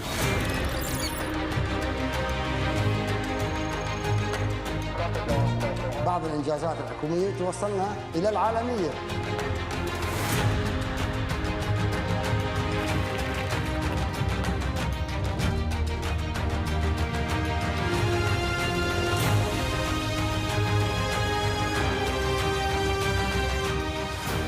ودولة الإمارات تحاول دائما ترسل رسالة إيجابية إلى العالم.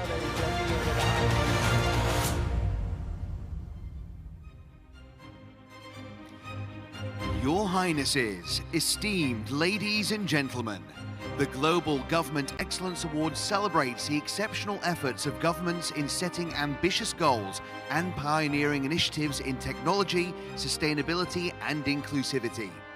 As we spotlight these global practices and initiatives, we honour their significant impact on society. We invite Lieutenant General His Highness Sheikh Saif bin Zayed Al Nahyan, UAE Deputy Prime Minister and Minister of Interior, to honour the winners.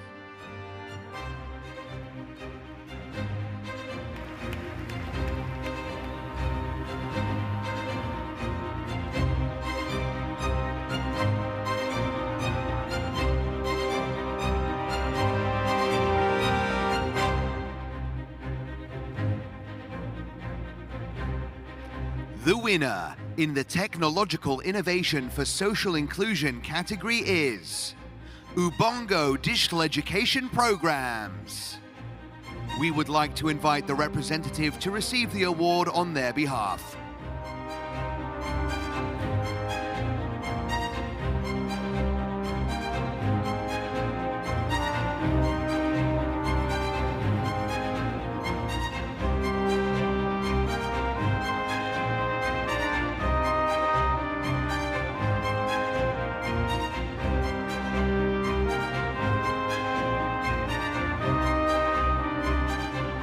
The winner in the Innovative Environmental Sustainability and Community Engagement category is Municipality of Cascais for their IREC Innovative Recycling Initiative. We would like to invite the representative to receive the award on their behalf.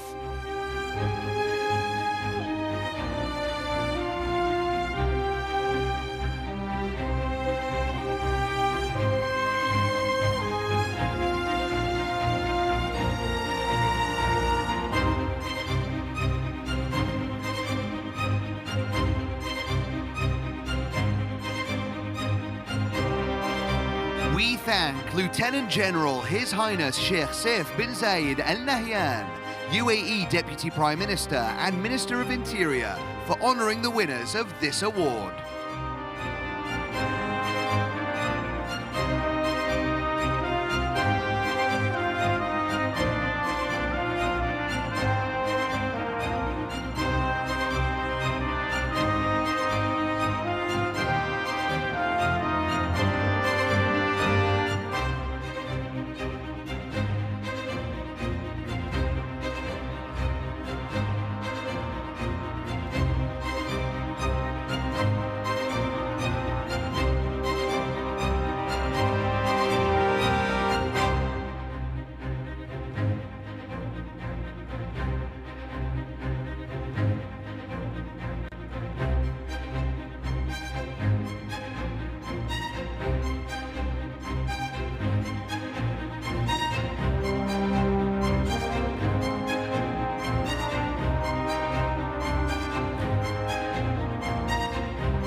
أيها الحضور الكريم، سنستأنف الجلسة التالية بعد قليل. Ladies and gentlemen, we will resume our next session shortly.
Ladies and gentlemen, the next session will begin shortly. Please take your seats.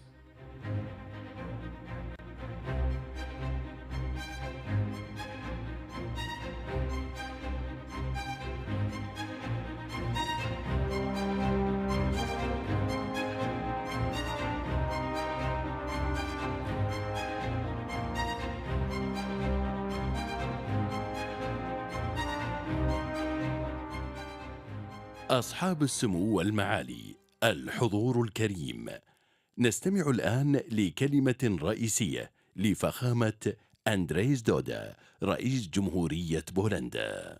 Your Highnesses, Excellencies, ladies and gentlemen, please join me in welcoming His Excellency Andrzej Duda, President of the Republic of Poland.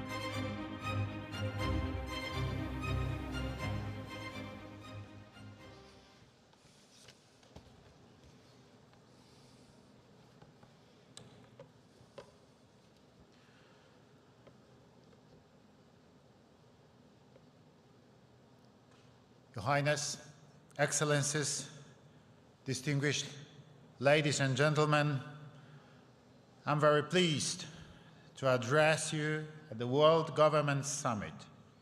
It is my third visit to the United Arab Emirates in less than 2 years, which may be viewed as yet another testimony to the growing importance of the UAE and the Gulf region worldwide. The UAE and the Gulf region have developed beyond recognition. This fast-paced progress is a common trait of both Poland and UAE. Poland has managed to grow its economy full force since 1989. In the last 3 decades, we have achieved an unprecedented growth of our GDP and other economic indicators, which shows how dynamic, innovative, and hard-working Poles are. We are not slowing down. Our spectacular success motivates us to set our goals higher and higher. We keep turning our difficulties into assets. We continue to strengthen the political and economic foundations of our development. As an example, we have achieved energy security through a wide diversification of the sources of the imported energy carriers. We have participated in a Baltic Pipe project, a pipeline that is carrying natural gas from the Norwegian continental shelf to Poland and Denmark. The modern LNG terminal in the Baltic port of Świnoujście receives shipments from different suppliers, including companies from Persian Gulf region and the USA. Moreover, opting for the just energy transition, Poland has decided to invest in its own nuclear power plants. Also, we couldn't afford to ignore an exceptional location of our country right at the crossroads of the main east-west and north-south European transportation routes. It will be highlighted by the planned central communication port, a great hub consisting of an international airport and a major junction of railroads and freeways that cover virtually the whole territory of Poland. The airport is meant to be the biggest and the most modern facility of this kind on the continent, serving millions of passengers and facilitating cargo exchange worth billions of dollars. Soon, the port of Świnoujście will become another Polish seaport, fitted with a big container terminal and well connected with our land transportation network. Investments like freeways, especially Via Baltica and Via Carpathia, and railroads like Rail Baltica constitute a true breakthrough in terms of connecting the European North and South with functional transportation infrastructure. But not only that, it is supposed to provide better connectivity with African and Middle Eastern trade routes. To promote this infrastructural and economic cooperation between the regions of the Baltic, Adriatic, and the Black Sea, we have launched the Three Seas Initiative. This platform brings together 13 Central European countries, that is over 30% of the European Union territory, and marked of over 100 million consumers, and the projected GDP growth of 35% by 2030.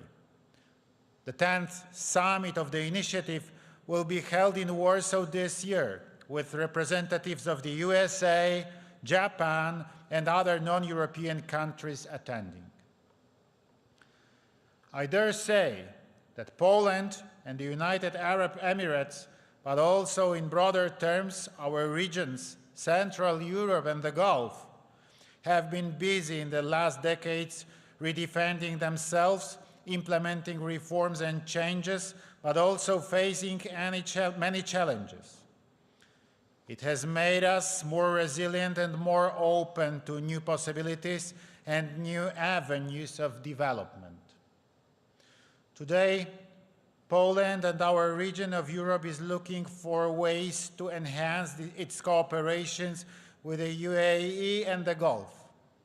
There is no reason to think it is not achievable, but of course it will require dedication, long-term vision, and belief in mutually beneficial projects. Why Poland? And why Central Europe? Because of our fresh, innovative approach to challenges, because of our highly educated and well-trained professionals and growing ambitions of our entrepreneurs. And last but not least, because Poland has become one of the fastest growing large economies worldwide. We are well settled in the EU structures. In 2024, we celebrated 20 years of Poland's membership in the EU, and now, as I speak, we are holding the presidency of the Council of European Union. It is worth mentioning that the EU funds and access to the common European market have also contributed to the incredible economic success of our country. However, our horizons are much wider than just Europe. As we grow, we observe a rapid development of other parts of the world, including the Gulf. Last year, the Financial Times published an article entitled, "The world is better seen from Dubai than from Davos." This is a very interesting and important statement, especially for us, Westerners. Much as I am aware of the fact that UAE and the Gulf are influential and credible partners with rising aspirations, I would like to ask you to look the same way at Poland and Central Europe. Much can be achieved on the foundation of our new, deeper ties. Hope, a very important word in global politics. During COVID-19, the UAE displayed high quality of leadership and vision in connecting the world in times of a global pandemic. The Abraham Accords were also a sign of hope for a safe and prosperous Middle East. We in Poland know perfectly well that hope and solidarity can work miracles. In 1989, we managed to overthrow the communist regime in our country without firing a shot. Since February 22, we have mobilized the West to massively step up assistance to Ukraine, so bravely resisting the brutal Russian invasion. I'm very glad to state that our countries and regions share a lot in terms of modern history and values. My hope is that it can be and it will be transformed through hard work and visionary leadership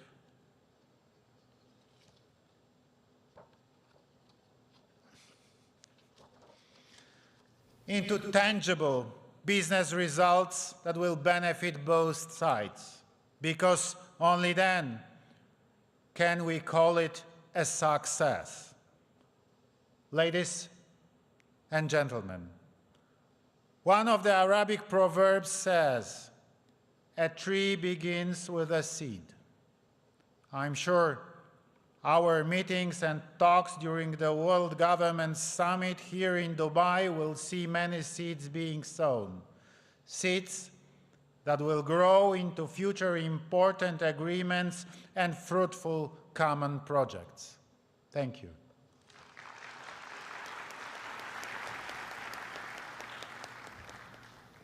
Thank you, Your Highness, for this main address.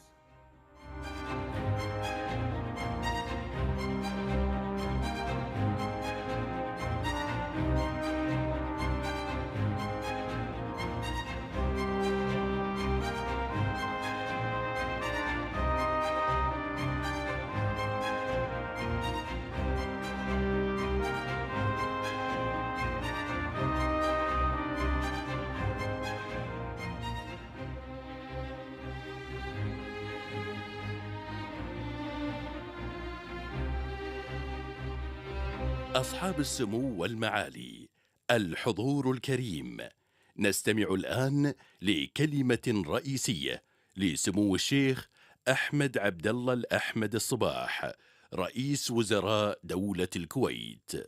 Your Highnesses, Excellencies, ladies and gentlemen, please join me in welcoming His Highness Sheikh Ahmed Abdullah Al-Ahmed Al-Sabah, Prime Minister of the State of Kuwait. Please note that this session will be in Arabic. Kindly use your headsets for instant interpretation.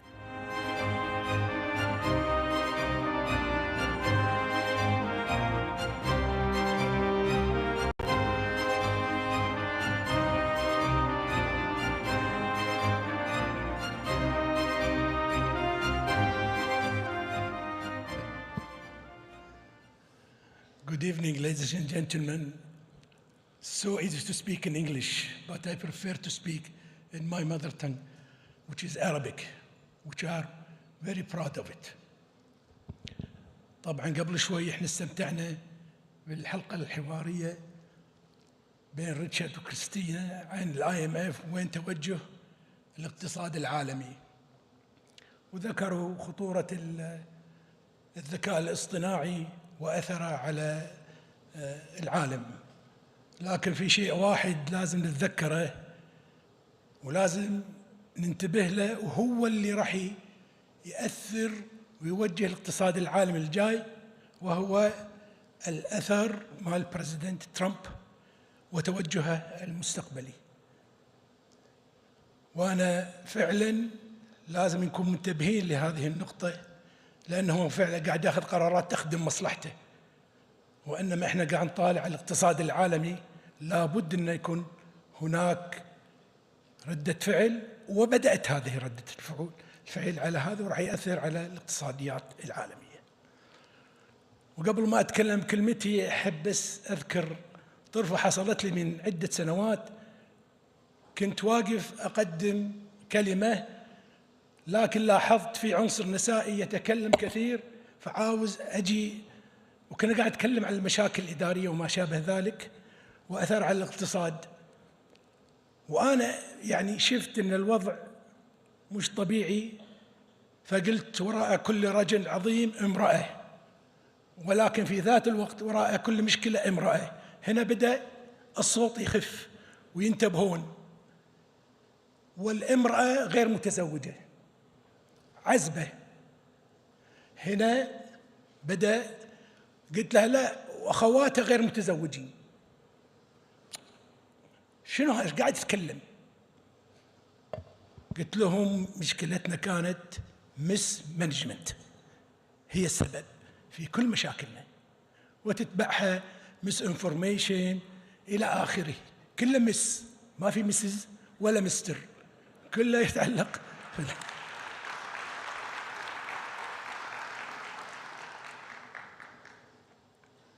فاسمحوا لي بس اتعامل مع التكنولوجيا شويه.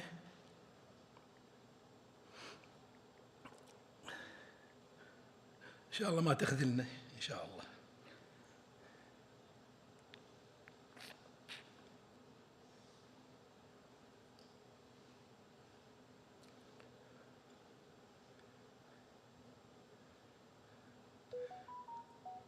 هاي بدايتها، رسالة مش عارف من وين جاتني. يلا، بسم الله والحمد لله والصلاة والسلام على رسول الله. صاحب السمو الشيخ محمد بن راشد آل مكتوم، نائب رئيس دولة الإمارات العربية المتحدة، رئيس مجلس الوزراء، حاكم دبي، أصحاب السمو والمعالي والسعادة، السيدات والسادة، السلام عليكم ورحمة الله وبركاته.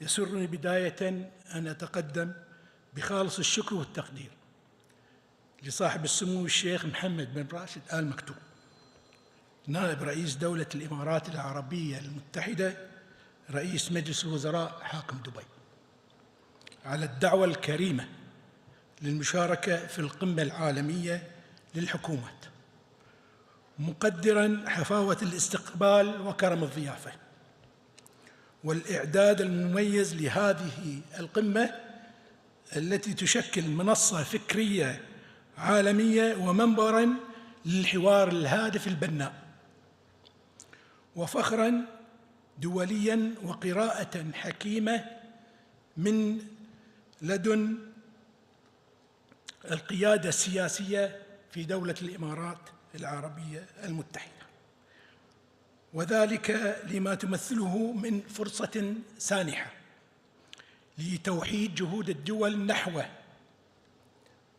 غد أفضل لشعوبها، وإيجاد مستقبل واعد لحكومات لتكون قادرة على توفير خيارات متعددة للأفراد لتحسين جودة حياتهم المعيشية، مما يضاعف آمالنا ويجدد تفاؤلنا بنجاح المبادرات والأفكار والمشاريع الناجمة عنها. وهذه القمة دافع للجميع لبذل المزيد من التعاون وتعميق الروابط لمواصلة ريادة الخير وتلبية مصالح الدول والشعوب. ويأتي هذا التجمع العالمي بنسخته 12 تحت شعار استشراف حكومات المستقبل بأجندة حافلة وموضوعات شاملة تهدف لصياغة رؤى دولية مشتركة تعزز التعاون بين الحكومات والمؤسسات الدولية، وتؤسس لشركات استراتيجية تركز على قضايا المستقبل الذي تهم البشرية، وتعين الأجيال المقبلة على مواجهة التحديات القرن 21، استكمالاً لمسيرة أعمال هذه القمة منذ انطلاق نسختها الأولى في عام 2013، التي ننظر من خلالها إلى بناء تفاهمات مع الدول الشقيقة والصديقة، وتعميق الروابط الثقافية والمعرفية بين الشعوب قاطبة بأفق واسقة وتفاؤل مصحوب بالعمل الجاد لدفع بآليات التعاون الدولي وتحقيق التنمية المشتركة. وإنما ما يمر به العالم من تحولات عميقة وظروف استثنائية دقيقة تموج بالصراعات ضمن نظام عالمي يشوبه التوتر، يحمل آفاق الاقتصاد العالمي أعباء ثقيلة جراء تكرار الأزمات الاقتصادية.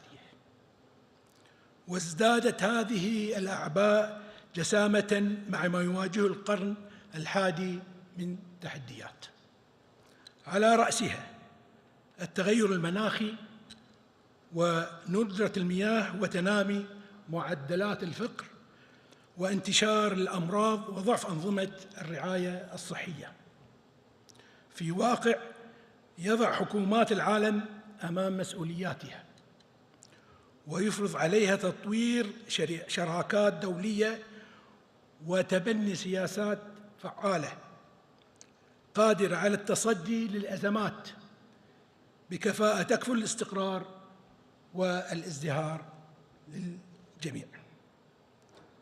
أصحاب السمو والمعالي والسعادة، إننا اليوم وفي إطار التزام دولة الكويت لتحقيق مستقبل مشرق خلال العقد القادم، نضع ضمن رؤيتنا التنموية أولويات لإحداث نقلة نوعية في مسارات التنمية المستدامة وتعزيز التنوع الاقتصادي والاستقرار المالي.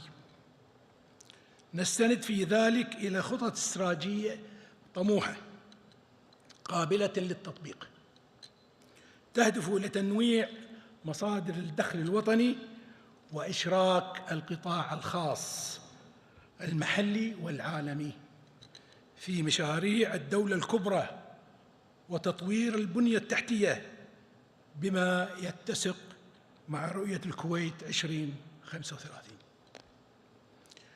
وفي هذا السياق جاء مشروع ميناء أنبار الكبير الذي صمم وفق أعلى المعايير الدولية ودخل مرحلة التنفيذ ليكون علامة فارقة في مسيرتنا التنموية.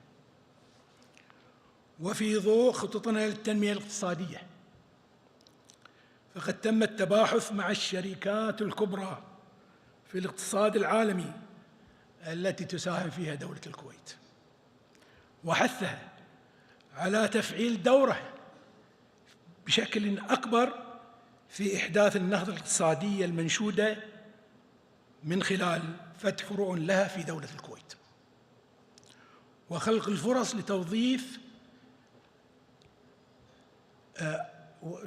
لتوظيف وتدريب الكوادر الكويتية الشابة. كما نعمل على افتتاح مطار الكويت الدولي الجديد وفق أفضل المعايير العالمية في مجال صناعة الطيران المدني واستخدام أحدث وسائل التكنولوجيا لتسهيل إجراءات المسافرين دون الحاجة إلى التدخل البشري، ليصبح مركزاً إقليمياً ومحطة محورية تربط المنطقة بالعالم، إلى جانب البدء بإجراءات تنفيذ مشروع الشحن الجوي في مطار الكويت الدولي، والذي سيسهم في تطوير قدراتنا اللوجستية بالإضافة إلى مشاريع سكك الحديد مع مدينة الرياض ومع دول مجلس التعاون الخليجي، لتعزيز دولة الكويت الرياضي على المستوى الإقليمي، فضلاً عن اهتمام دولة الكويت بتطوير المنظومة الرقمية وتعزيز البنية التكنولوجية، مما يجسد رؤية الدولة الطموحة لبناء مستقبل يرتكز على التقنيات المتطورة. ومن أبرز هذه الجهود إبرام اتفاقية استراتيجية بين دولة الكويت وشركة جوجل كلاود، التي تمثل خطوة جادة باتجاه التحول الرقمي ومواصلة تبسيط الإجراءات ورفع كفاءة كافة الخدمات تقدم الحكومة من خلال برنامج سهل، وإنشاء مراكز بيانات متقدمة تدعم رؤية الكويت نحو التحول إلى مركز إقليمي للتقنيات الرقمية. كما حرصنا على إبرام شراكات واتفاقيات أخرى تهدف إلى تمكين القطاعات الحيوية بتقنيات حديثة، وفي مقدمتها تقنيات الذكاء الاصطناعي، والعمل على دمجها مع العديد مع القطاعات التشغيلية، على رأسها القطاع الصحي، حيث كثفت وزارة الصحة خدمات جراحات الروبوت وأجرت أكثر من 2000 عملية جراحية بنجاح تنوع ما بين محلية وأخرى عن بعد. وأطلقت مشروع كويت صحة بهدف الارتقاء بجودة المنظومة الصحية الرقمية في دولة الكويت، وافتتاح وتوسعة وإنشاء مستشفيات جديدة متطورة ضمن خطة شاملة تهدف إلى توفير أعلى مستويات الجودة في الرعاية الصحية. وفي عصر يقوده البحث العلمي وتتسارع فيها التطورات التقنية في قيادة تطورات منها قطاع علوم الفضاء، خطت دولة الكويت نحوها بخطى ثابتة وبرؤية حكيمة من لدن حضرة صاحب السمو أمير دولة الكويت الشيخ مشعل الأحمد الجابر صباح حفظه الله ورعاه، بإنشاء مركز الكويت الوطني لأبحاث الفضاء في جامعة الكويت.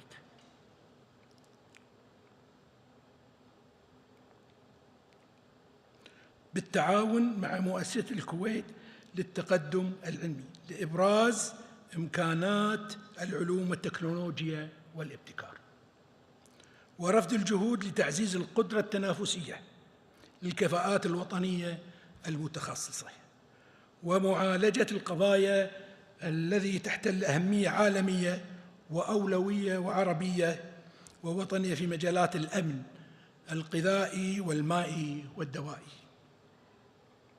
والمحافظة على البيئة والطاقة المتجددة والاقتصادات المستقبلية، لتشكل إضافات مضيئة على الساحة العالمية لسجل دولة الكويت الحافل بالإنجازات، والذي يؤهل تكون في مصاف الدول الرائدة في مجال الحفاظ على الملكية الفكرية وتشجيع البحوث العلمية والتطبيق المتطور. كما أشير إلى الشراكة المتميزة مع منظمة التعاون الاقتصادي والتنمية OECD لرسم خارطة طريق لتطوير المناهج والنهوض بالتعليم بعد إتمام عملية التقييم الشامل لمختلف مراحل التعليم العام في دولة الكويت.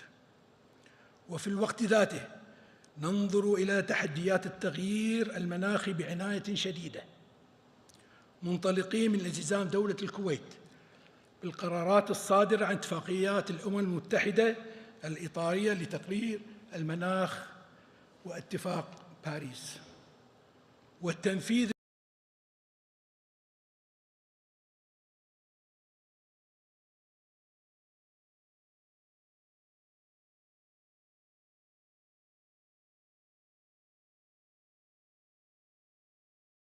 وتحسين جودة الهواء وتقليل الانبعاثات الكربونية.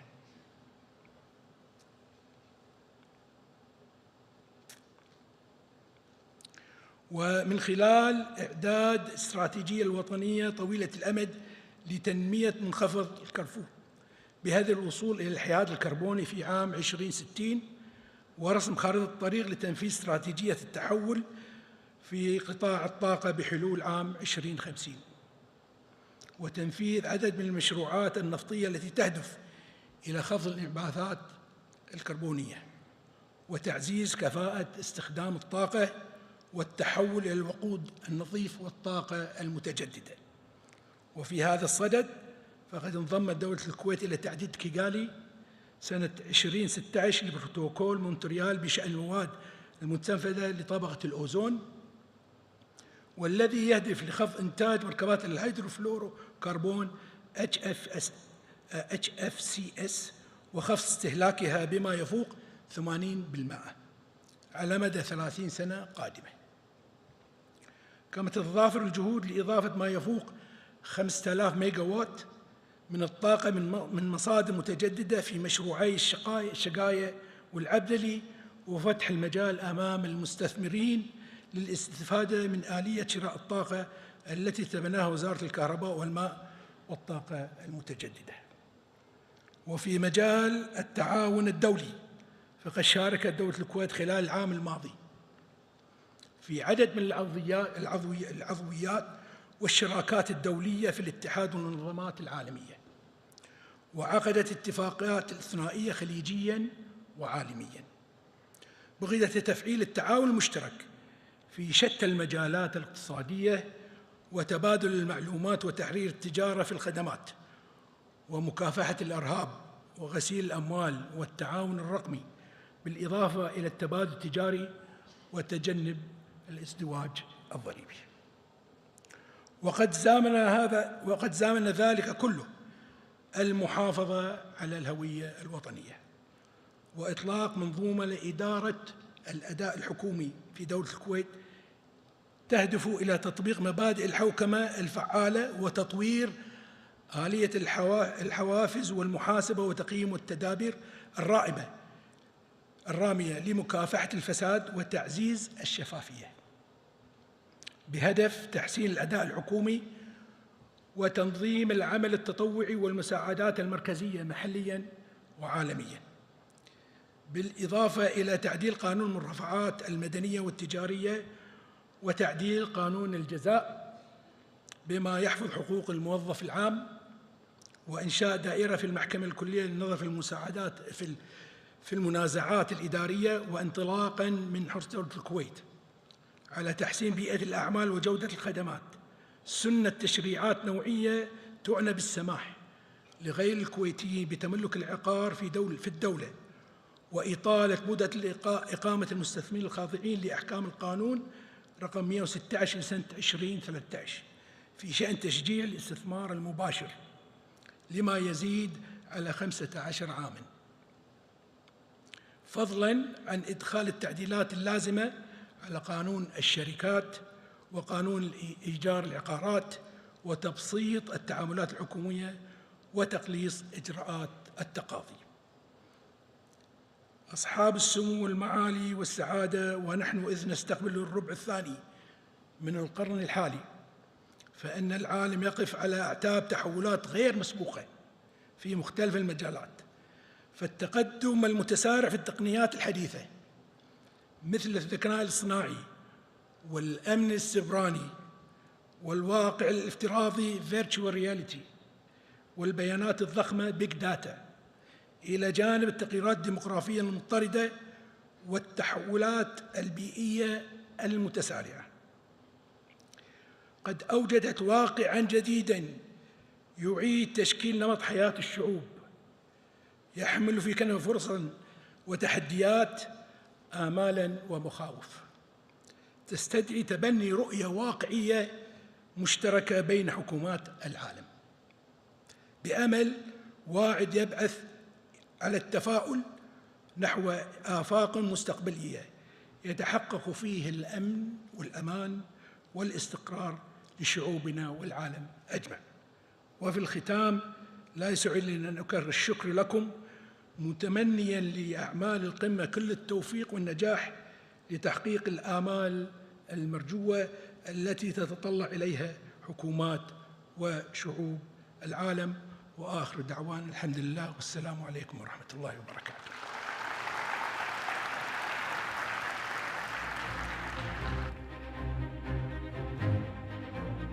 نشكر سمو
us. Well, speaking of human potential, ladies and gentlemen, it's innovation, technology, and research that is the backbone of shaping the future. So we're now going to turn our attention to how breakthrough advancements in AI, quantum computing, and immersive technologies are transforming industries, enhancing human experiences, and creating new global opportunities. And I can think of no better person to give us these latest updates, ladies and gentlemen. Please give a very warm welcome. It's a great honor to introduce and welcome His Excellency Faisal Al-Bani, Advisor to the UAE President for Strategic Research and Advanced Technology Affairs, who's also the Secretary General and Board Member of the Advanced Technology Research Council. A very warm welcome. Thank you. Well, Your Excellency, as I mentioned, thank you so much for being with us and taking the time out of your very busy schedule, I'm sure. Well, as we stand on the brink of a new technological revolution, I was wondering whether you could maybe give us an update, maybe a global perspective when it comes to emerging technologies, AI, quantum computing, these immersive experiences as well. Tell us about the impact on industry and the change in global economies. It's a pleasure being here. I think we had an interesting chat inside. Probably every society and every civilization at a certain point says they're probably living at the most interesting time where the most change. I don't know what other times of humanity have said that, but we are truly living through a time when there is aggressive change due to technology. And I think what we're seeing in AI, what we're seeing happening in quantum is affecting multiple fields. So just looking in the last 2 years in AI, and AI has been there for a while, but if we look at the last 2 years, the extra attention that has happened to AI because of the ChatGPT-like solutions, it's now getting into every type of product, service, and offering one way or another in an accelerated manner. So whether it's your doctor assistant, whether it's your compliance check, whether it is something that can help decision-making, whether it is your personal assistant. I mean, definitely already during this year, you will start seeing even much higher reliance on an AI, which 2 years ago you were just chatting to for fun, and it was amusing to chat to and it was nice, to now an AI that can see, can hear, can take action for you. And at this stage, it's action digitally. This year, it will start getting to physical action when AI is getting into robots in that regard.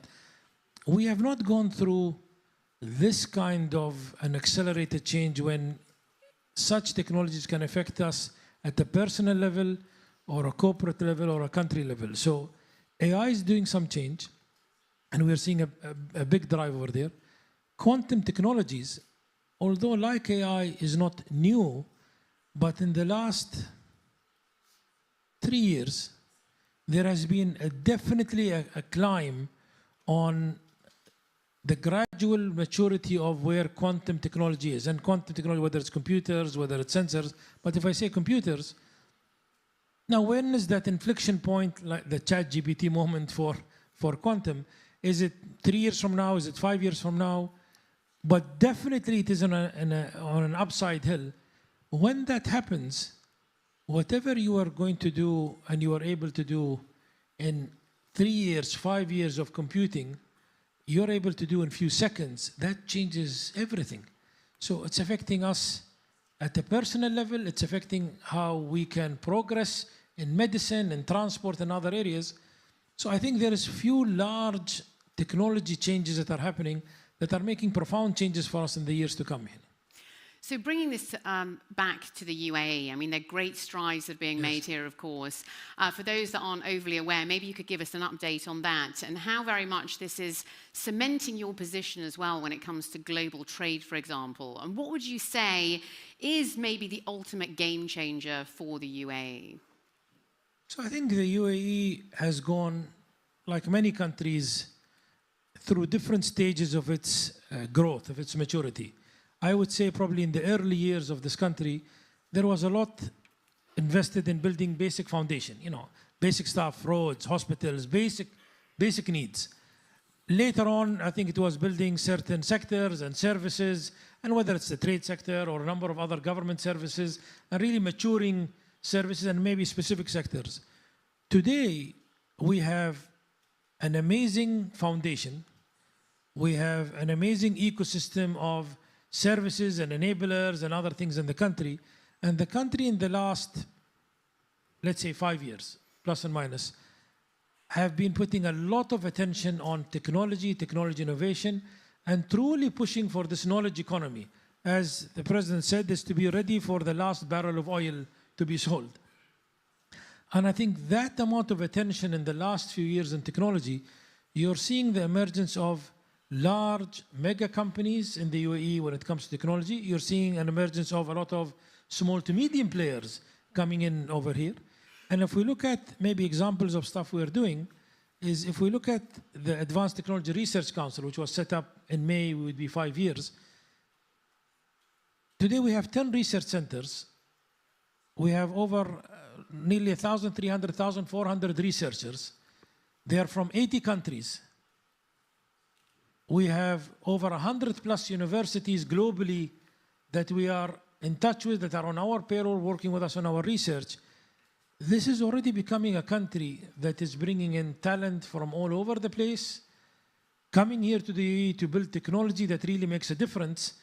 And we are moving at extremely fast pace compared to a classical approach of other countries of how long they're taking to move on. So we are investing in AI.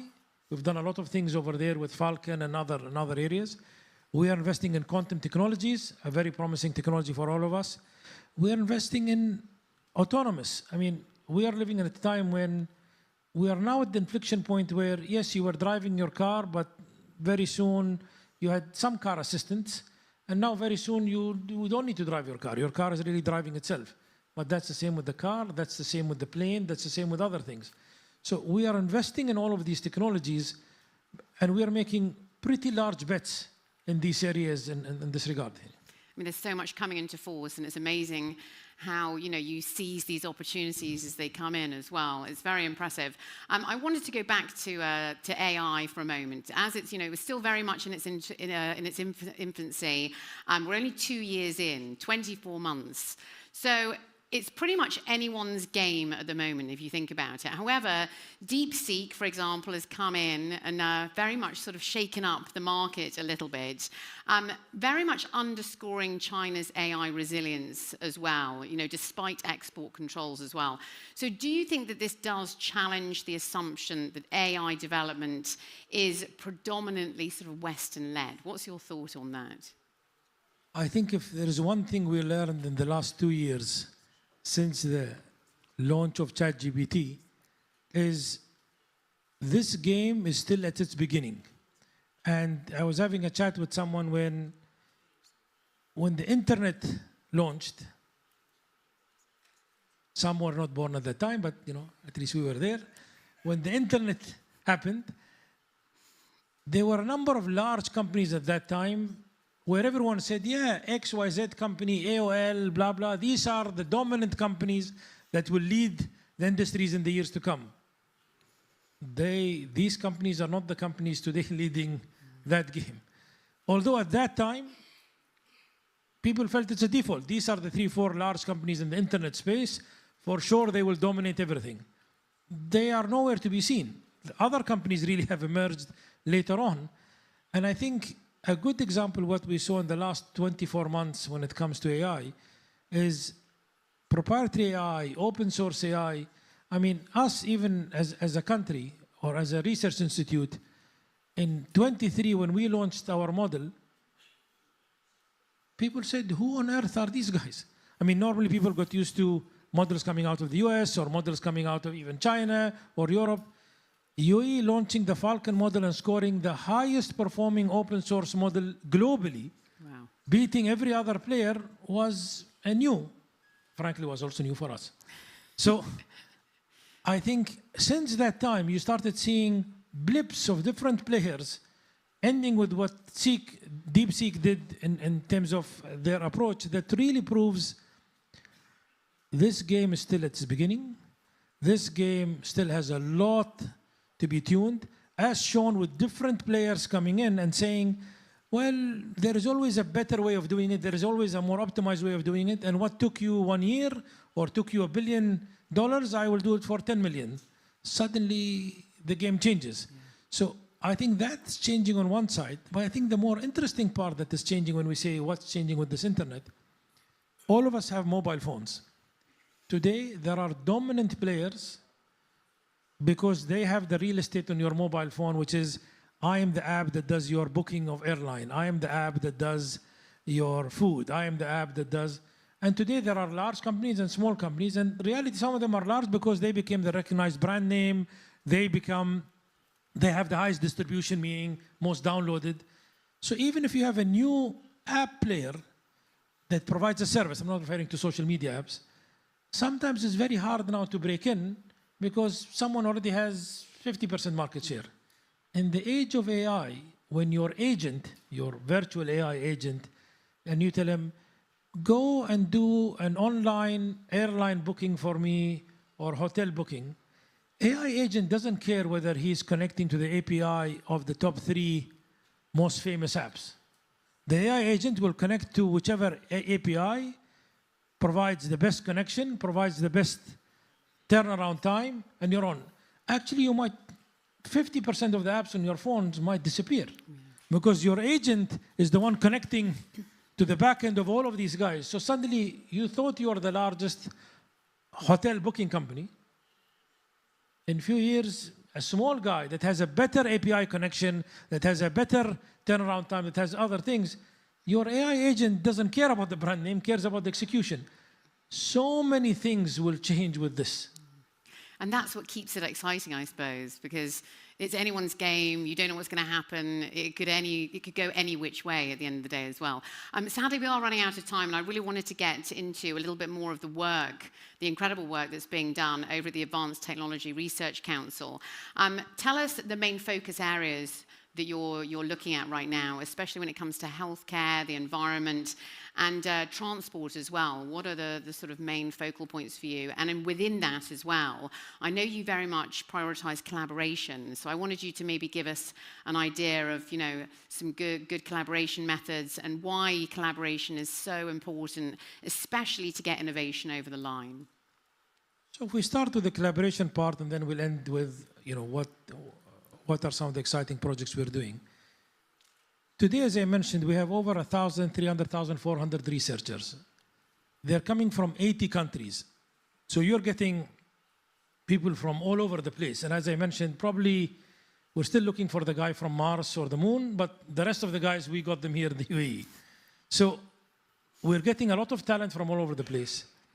We are collaborating with over 100 universities globally, where we have agreements. These are not MOUs, these are clear research agreements with them, where we're working on solving water problems, we're solving renewable problems, we're solving medical problems and other things. So suddenly you have a new entity, a new player in the global space when it comes to research as UAE, where very quickly we're able to assemble a lot of talent globally to come here, leveraging that we are such a diverse society in that regard, and people feeling comfortable to come here. Leveraging the part that we are a nation that can reach out to everyone, so we have over 100 universities where we're collaborating.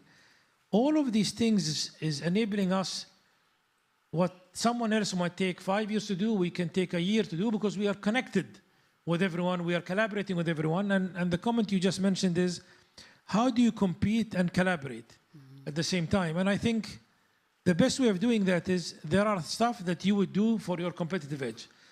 As long as we can find areas where you're missing something and I'm missing something, whatever that may be, I think these are the grounds of collaboration in that regard and us joining hands.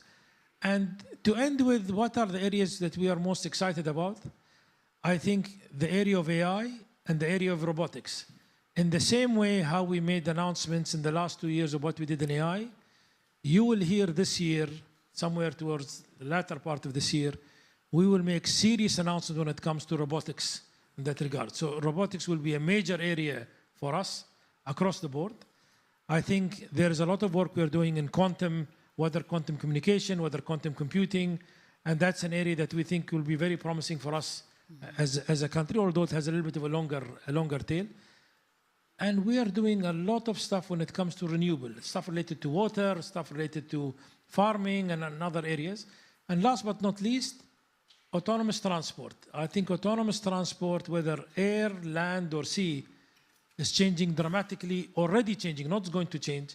And I think it will change so many things in our daily lives, in how countries operate in that regard, due to having autonomous fleets, whether it's taxis, whether it's trucks, whether it's airplanes. I think that just changes a lot of things when it comes to the dynamics of transport.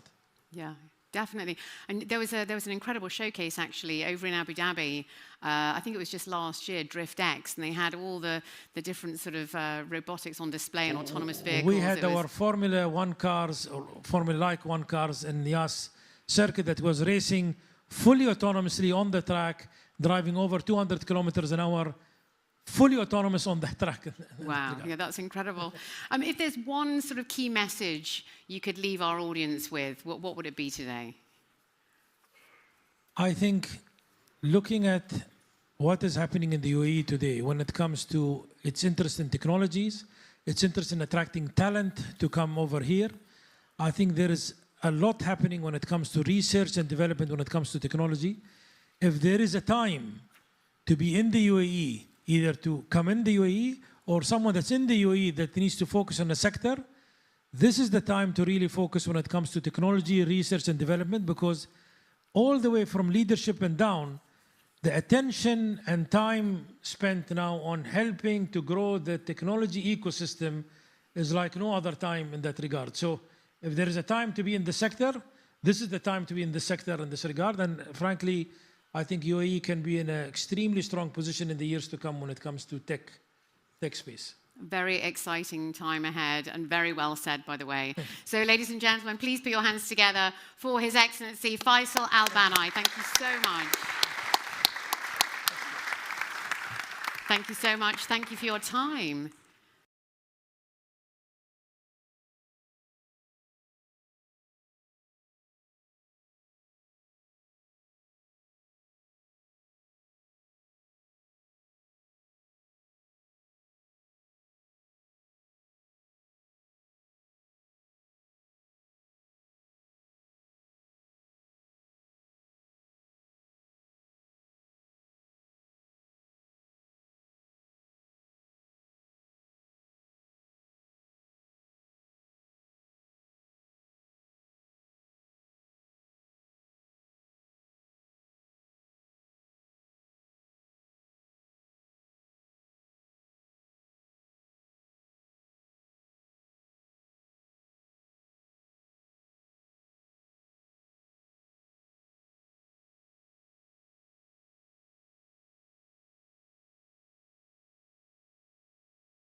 Welcome back again.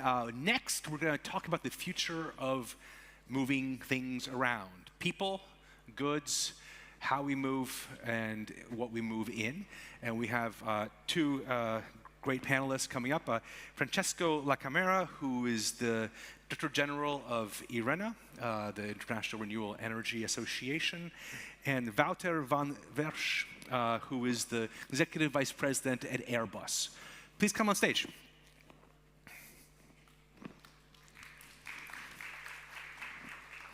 Please sit in the middle. That's great. Yeah. Terrific. So the sub-theme of this is the future of connectivity. And I guess, we know how we move now, we know how we got here, and maybe I can start off with, where do you both, maybe it's an open question to the both of you. It's not an invitation to a monologue, it is an invitation, it's a conversation starter, is how is air travel going to change? How is travel, I guess, by ship or in any other way going to change moving forward? What do you see as the things that kind of catch your mind when you ponder that question? So, shall I start? Please. Yeah? Please do it. Okay, Yeah. good. So, first of all, very happy to be here. So, I'm with Airbus. So, I think that 56% of the people in the room that flew into Dubai used an Airbus aircraft. So, that's already a good data point. So, air travel has gone through a massive challenge, COVID, we all know it, but the recovery has also been extremely fast. As just another data point, before COVID, we had 5 billion people traveling a year. Last year, we surpassed the 5 billion, and the expectation is that in the next 20 years, this number of passengers will double.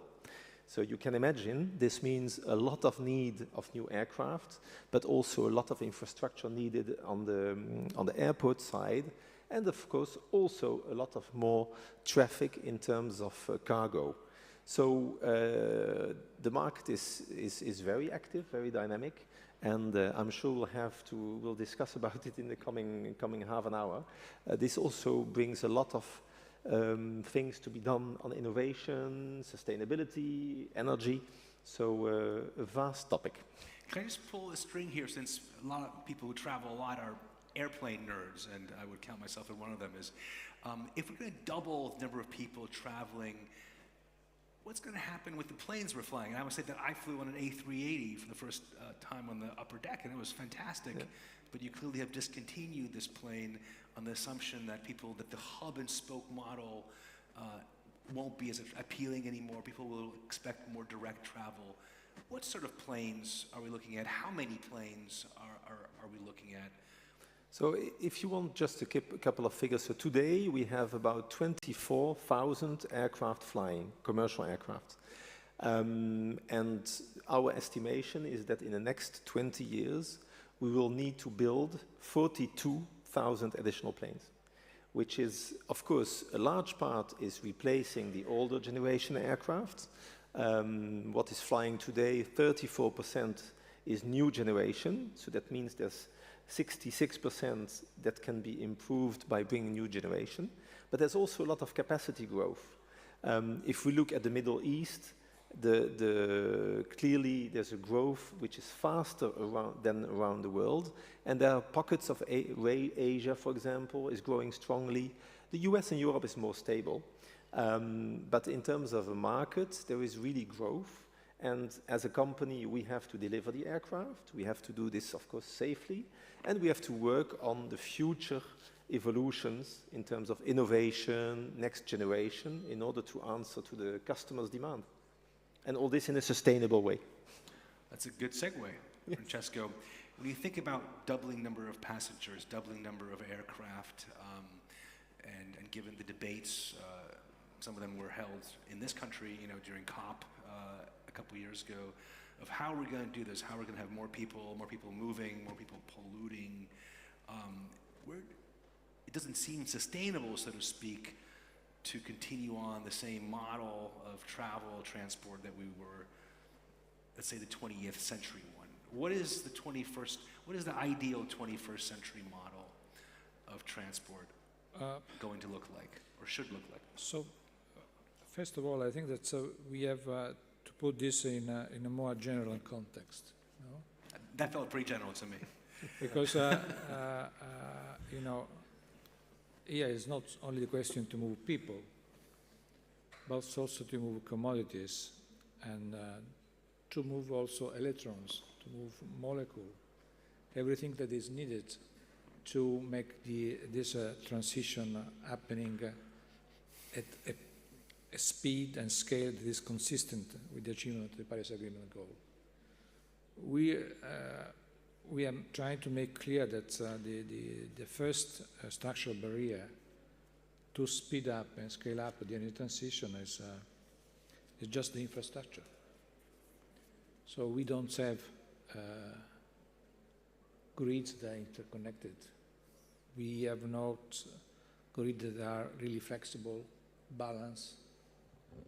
We don't have a system of pipelines, port, harbor that make the molecule of the electron moving. And this also going to affect the air traffic. So also the moving people by plane pose the problem of reducing the CO2 emissions. When we talk about sustainability, probably we'll talk about that.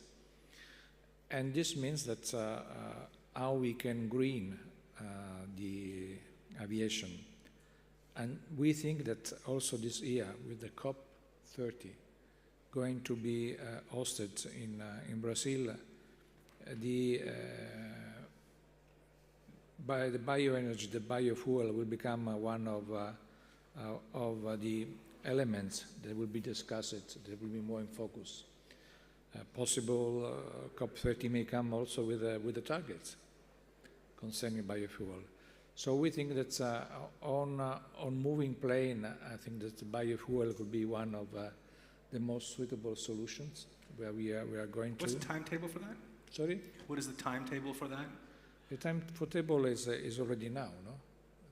It depends on how much you are able to make possible to move the molecule and the electrons from one place to another, because also we can also think about saving plant for bioenergy very close to the airport, for example, close to hub. We are also discussing, honestly, with ICAO, how we can support some pilots on already to see how this could work. So naturally, I think that the direction is there, and we have to see how we can do fast. Dr., your company has a commercial reason to care about this. Cheaper fuel, cheaper consumption is good for business. You can sell more planes. Where are you seeing the most promise in this space? So look, if I just come back one step on the sustainability effort that we make. So there's different topics. First of all, the replacing of existing aircraft that I mentioned. Then, of course, we continue to improve the performance of the existing aircraft. We look at new technological developments, lighter materials, better systems. We have put onto the market systems that can enable optimization of flight. So, you know, descent profile optimization in order to consume less. So there's a lot of technological things that we bring, services, of course, the improvement of on the existing aircraft. Then we're working on the evolution of the current aircraft, the current generation. And we look at the next step, which is, as I mentioned, hydrogen, which is going to happen later in time, but which will contribute to the decarbonization of the industry.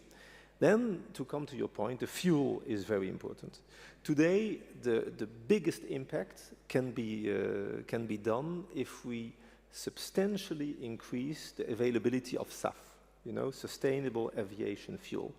That's the way to decarbonize on the short term the industry, because, you know, our aircraft can already operate on 50% SAF, By the end of the decade, so by 2030, we will be able to operate on 100%. We've already done it, so it's a matter of regulation, I would say. So technologically wise, not a problem, but we need SAF to be available. We need in large quantities and at the right price. So that's I think, the critical topic in the aviation sector today. From an Airbus perspective, we are doing a lot to develop this market, to motivate the people. We are putting even money into this. But you know, we are not an energy company, so we really need the ecosystem to develop. And there's a number of countries around the world where there's good potential, and that will have an enormous impact on our industry. So we really hope that people in the room, governments, will put in place the right rules and regulations to incentivize and make sure that the SAF develops. Cisco, do you agree with this kind of these three categories, right? The stuff itself,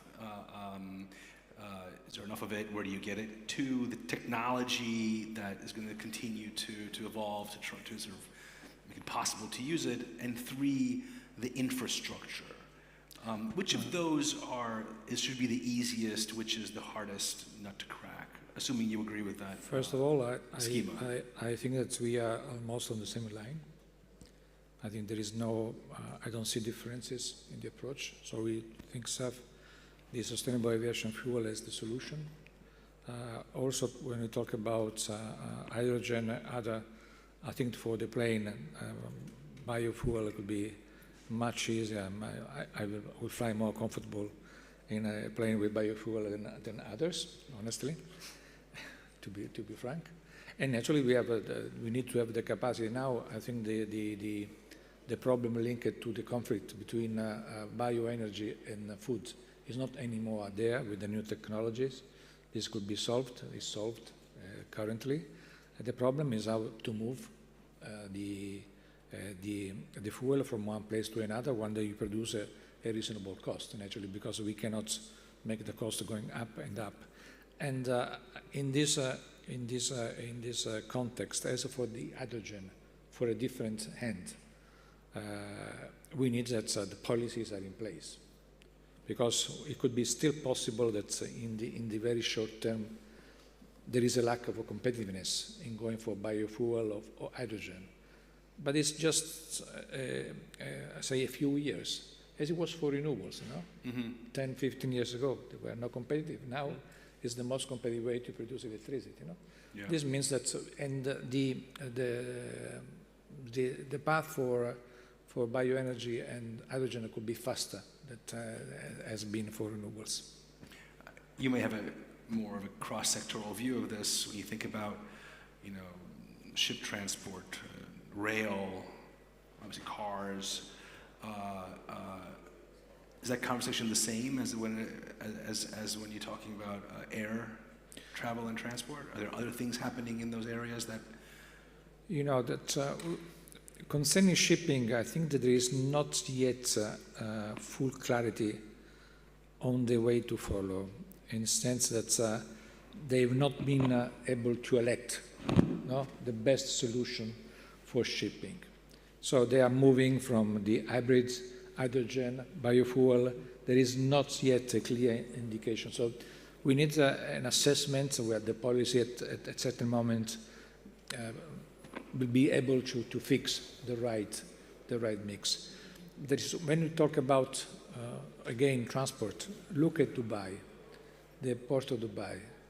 They are moving everything with electricity. Also the container, they are moving with electricity. That is renewables, from renewables. So there is a lot to do in the sector, in all areas.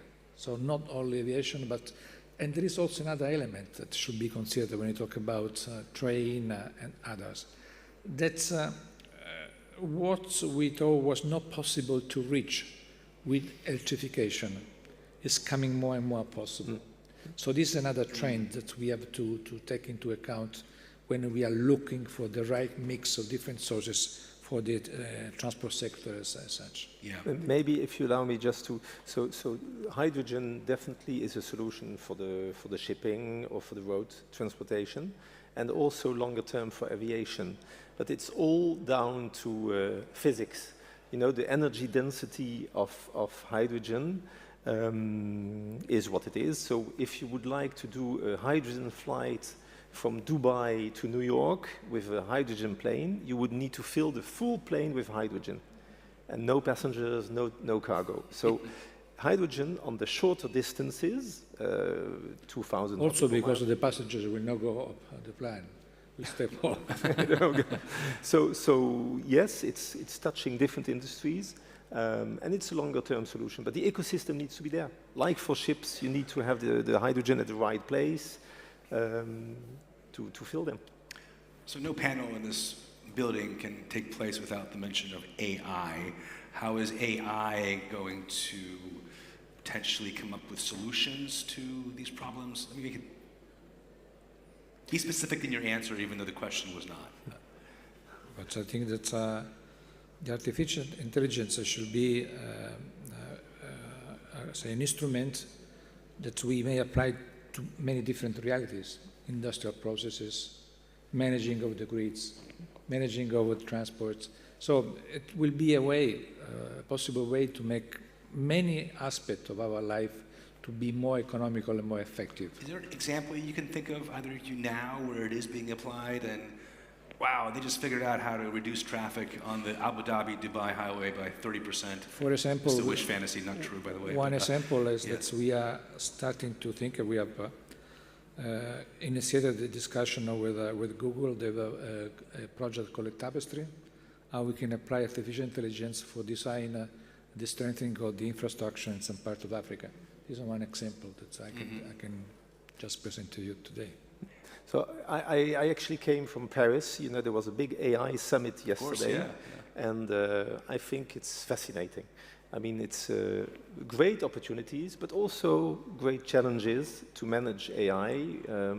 So at Airbus, we've already been using AI for more than 30 years across the activities.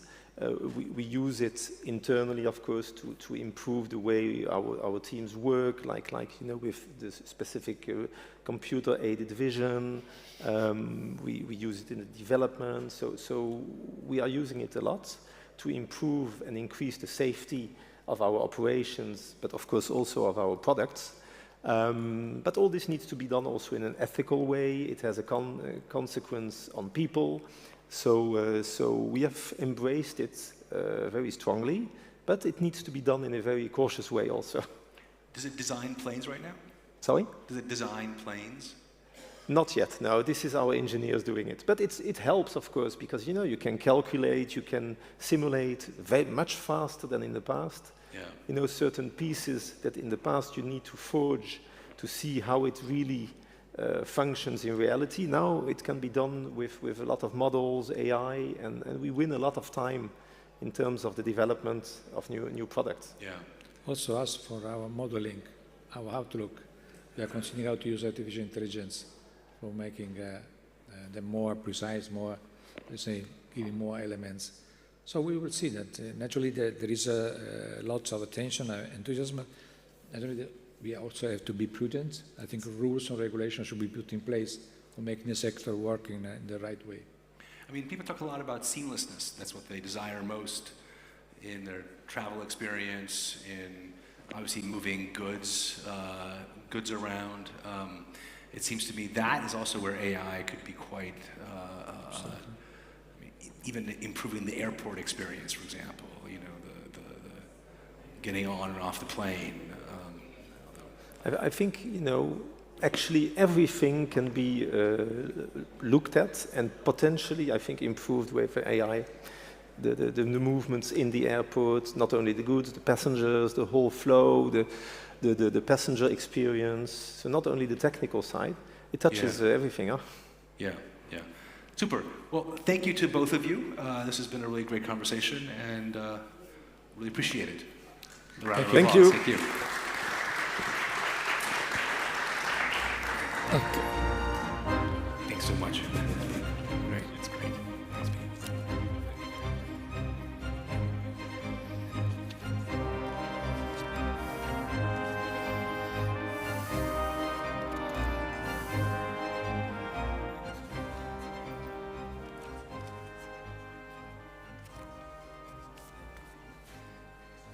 Great. So we are, as part of our variety show on trade and economics, we're down to the last act, and we're going to have a full stage to finish things off. And the question that we are posing here is, can economic diplomacy reshape global trade? I wonder who we're thinking about or who we might talk about. So keep you a little bit longer in suspense as I ask my panelists to join us. Gerd Müller, who is the Director General of the UN Industrial Development Organization. He's back in 1 second, so he's going to come on last. John Denton, who is the Secretary General of the International Chamber of Commerce, represents millions of businesses. I think you, yes, that's right. And Takeshi Nirami, the CEO of Centauri Holdings. He is not bringing bottles of whiskey, for those of you who are asking. I already did. He's also been a senior advisor to the Japanese prime ministers, from Prime Minister Abe all the way up to the current Prime Minister Ishiba.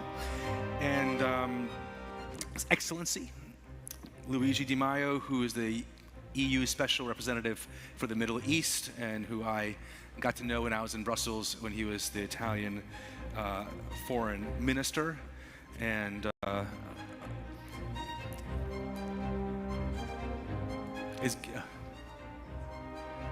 okay, we will. The beauty of variety shows is that you have to do some improv, so we're going to improvise for a few minutes, and as we wait for Mr. Müller to come and join us. I think that, I mean, obviously half in jest, but it's impossible to have a conversation in this building without mentioning AI, obviously, but without mentioning Trump as the...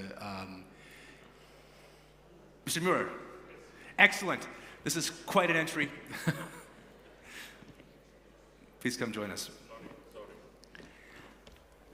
I saw you in the front row for most of the session, so I think we did an early transition because I wanted to give this panel some more time.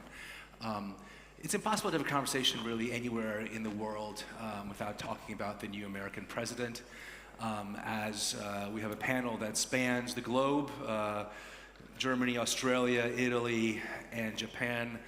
I happen to live in Washington, and Washington, for the time being, is obviously the center of political attention, but it is also where the lead conversations about business, technology, culture, where the world is going are, at least we are imposing them on the rest of the world. A Canadian friend of mine used to joke that America is like living above the loudest house party in the world. I think that's probably the way the world feels.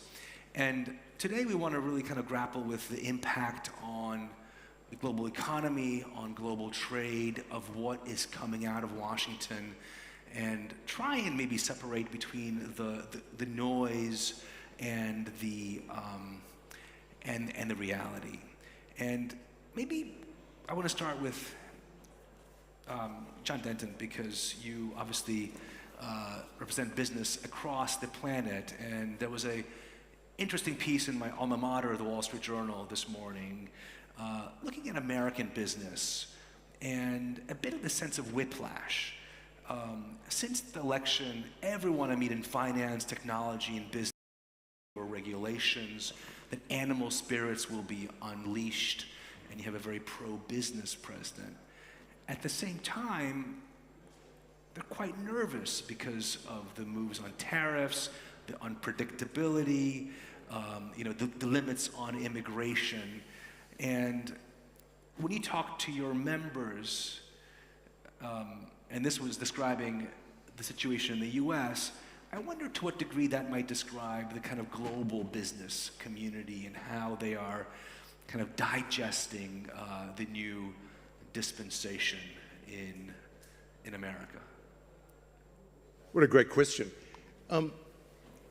Let's not forget that when we talk of global business, it's not a monolith. I mean, when I'm at the ICC, we're in 170 countries, 70% in the global south. We actually enable $17.5 trillion worth of economic activity every year. I mean, trade finance, a $10 trillion market, couldn't operate without the ICC. We enable it. So we deal with businesses all sizes, shapes, and in all regions, and all with similar interests, which is to do better every day to stay in business. The unifying factor is a question. Hasn't the actual opening up of economies and the rules-based system which enables cross-border trade to flow relatively freely served us well as a global community? And the answer is tariffs, or the answer is other unilateral interventions? I don't think so. I think what the global business community, and I'm sort of channeling it here, is saying, look, as I said, it's been operating relatively well, but it does need reform. Let's be clear about that. And if the injunctions out of Washington serve as a moment to allow the actual impetus which has been building, particularly, I might say, by the ICC, for reform and ensuring the continued relevance of the multilateral trading system, well, this could be a good thing. But that's going to require leadership, and that's not an issue against the United States, but a leadership of the regions and the businesses globally that have benefited and continue to benefit and see increased benefit from a functioning multilateral trading system to stand up and do something about it. And by the way, that's exactly what we'll be doing. Are your members on the scale of super bullish on a Trump-led world to super bearish? Where do they come out right now as of February 10th? With respect, Mr. Moderator, that's an incredibly US-focused question. That is not how people in the world look at the world. I come from Washington. US That's or the only not. way we see things. I know that there's a certain obsession here. Most people are just trying to make a living, and what most people are actually trying to build a better business every day. Most people want less disruptions and more disruptions. And by the way, most people want to build a business on a planet that functions and treat the people fairly. This is not about pro-Trump or anti-Trump.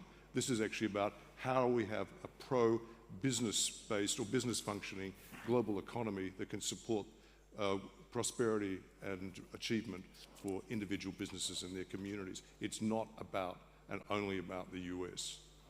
Kurt, you run a UN agency but you also were the German Minister for Economic Development. And I wonder, he has threatened tariffs, and I will get off Trump, by the way, but I do think it's relevant to kind of set the stage, because that's really what the economic conversation is about. He has threatened tariffs against the EU. This week he announced, across-the-board tariffs on steel and aluminum. If you were still in the German cabinet, what would you advise your Chancellor and the EU to do in response? Hopefully we will have a new chancellor in a few weeks in Germany, but that is not a few months, unfortunately. It does take a little while to change chancellors. That's not my part. As Director General of the United Nations Industrial Development Agency, I will send a message here. Globalization and global trade, global business. What is the result? The result is 10 people in the world own as much as 50% around the world, the poorest. 10 people own as much as 4 billion people. Look outside in the hotel. I asked somebody from Bangladesh working there, what is your monthly salary? What do you think, what is the monthly salary? 2,000 or $200. And another example, I looked to your very interesting shoes. Thank you. I visited some production companies of shoes in Bangladesh. I was there, The production costs for the shoes are about $5. $5. And the price here is about $150 or $250. But people in Bangladesh, the average wages and salary is about $150, $200 monthly. That is globalization, that we must change this business model. We need fair global value change. Not only shoes, textile, everything. And we need a global, fair industrialization. Give everybody a chance for a fair future. That used to be the case for protectionism, for having a industrial policy. Is that, I mean, this is almost like a Trumpy, if you see it in that light. Is that how the world's going to respond, do you think? If America, you know, the US closes up, Europe does things, and you have a more of a closed global trade system than in the past. And I don't see how that actually would bring people out of poverty. The US could and should play a fair and very important role in the international trade system. But again, the basis are global fair trade standards all over the world.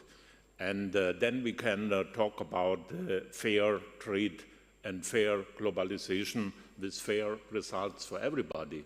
Look, that is the global summit. Where are the poor here? Who represents really the poor governments, the poor people in the world? We cannot only talk about the future of AI. The situation today is 2 billion people in the world do not have access to drinkable water. 1 billion do not have really access to electricity. What is our answer? The answer cannot be like the US policy, the current US policy, stop development aid, stop cooperation between US and the developing country. We must do more. We must more invest, more technology transfer, more innovation transfer from industrialized countries to development countries. Mr. Nimani, you are also the chairman of the Asian Business Council, and I guess I'm curious, you know, with the recent trends on global trade, threats from the biggest economy on the planet around, what do you think the response will be in Asia? Because one would think that it's maybe in China's interest as countries turn toward China as a reliable trade partner if the US is not that anymore. First of all, Asian countries support free trade. I'm so sorry that the US is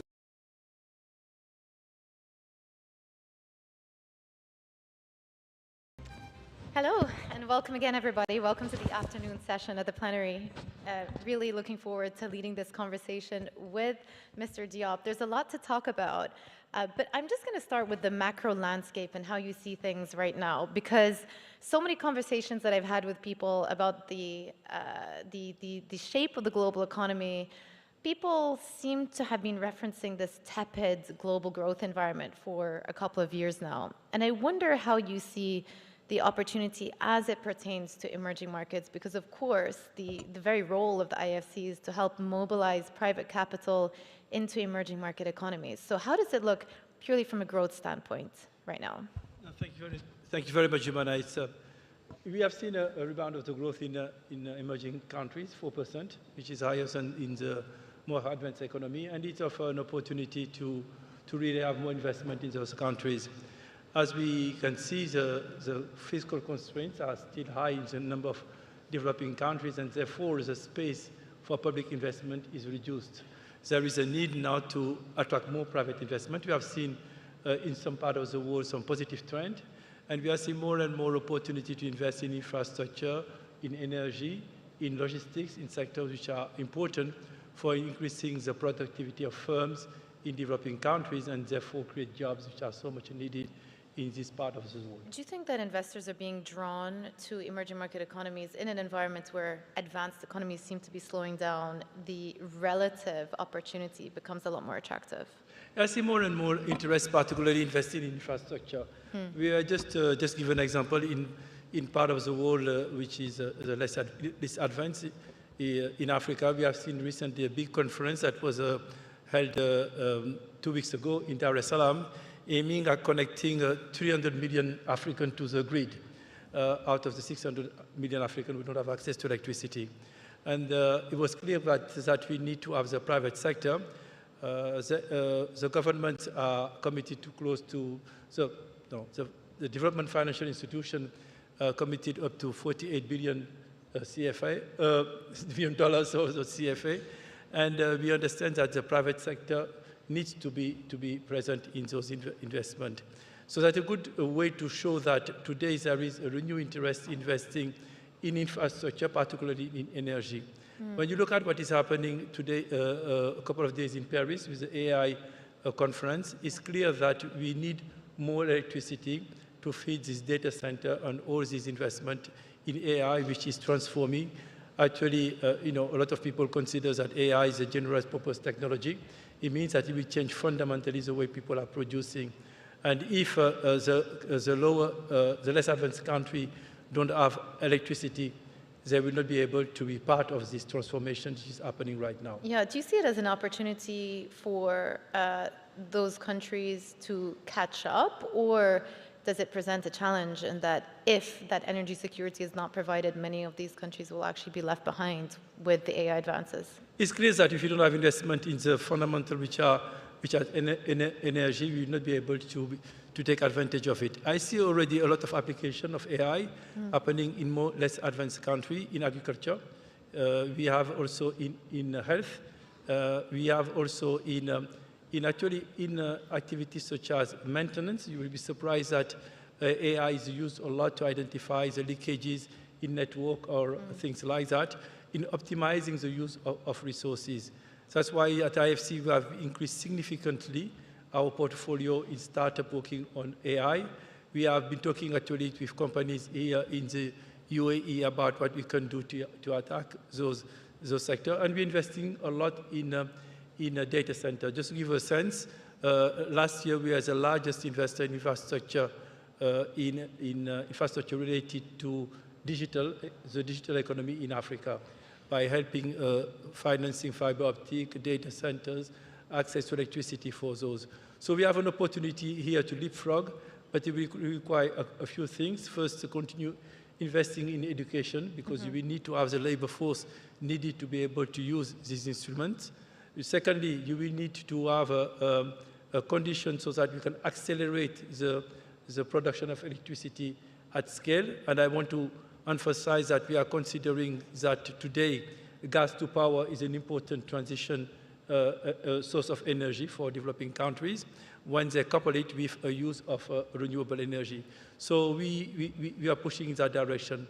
The second direction is to push on logistics, because we are seeing more and more countries who want to increase their regional supply chain and be able to transform more the rare mineral or the other minerals that they have in products that can be useful for the digital industry and the digital economy, and that offer another opportunity. Lastly, the current situation in the world shows that we need to diversify the source of the supply chain.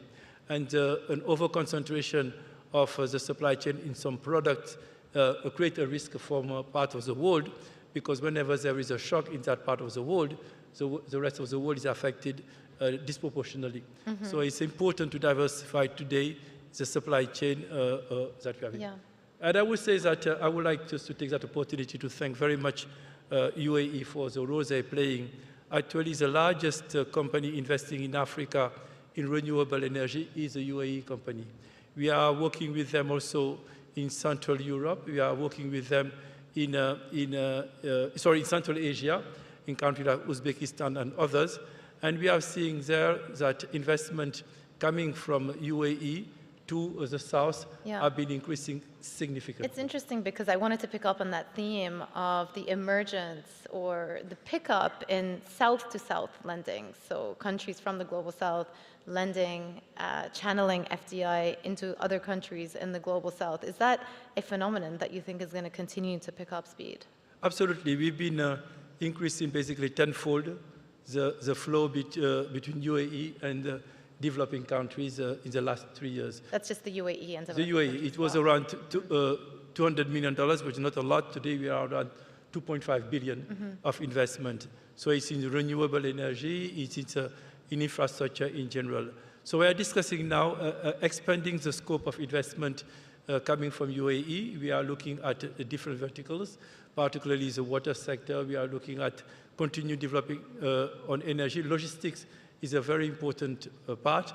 And I think international artificial intelligence will give a good opportunity also to invest in sectors like health, pharmaceutical, and so forth, where these might be important tools. So we are seeing a very interesting dynamics, which is moving very, very fast from UAE, but also other GCC countries which are looking at institutions like ours to be able to use our intelligence, our knowledge of those countries to be able to channel more investment. By doing what? By helping in making the regulatory framework much more predictable. There is still a bit of uncertainty for investors. By tackling a couple of constraints that have been faced, such as local currency, financing in local currency, guarantee. There is a big push for guarantee. And within the World Bank Group today, we have an entity called MIGA, which is specialized in guarantee. And they are just recently tripled their offering to the market. The last element is that now more and more we are looking at projects not in terms of what we can finance through our balance sheet, but how we can structure those projects to attract much more private capital to those countries, including sovereign fund and institutional investors. So I want to pick up on a couple of those points. The first point vis-a-vis supply chains and the importance of diversification of supply chains. We're in an environment now where trade protectionism is on the rise, barriers seem to be going up, countries are pursuing country-first policies. Is that going to trickle down at all into investor sentiment and appetite to mobilize capital into emerging markets? What is a constant is that a country needs infrastructure, a country needs electricity, a country needs to produce food, a country needs to create jobs. I think that's what's a constant in this situation, and I think that these needs haven't been reduced, they're actually increasing. And when I'm talking about creating jobs, we need to think about not necessarily displacing jobs from one place, one part of the world to another one, but to create jobs that actually cannot be even created in other parts of the world or exported. Let me give you an example. Today, UAE is investing very heavily in hospitality. Hospitality is a sector, for instance, which creates tourism, a lot of jobs, and which is specific, which is local. It cannot be exported from another part of the world. Health services, similarly.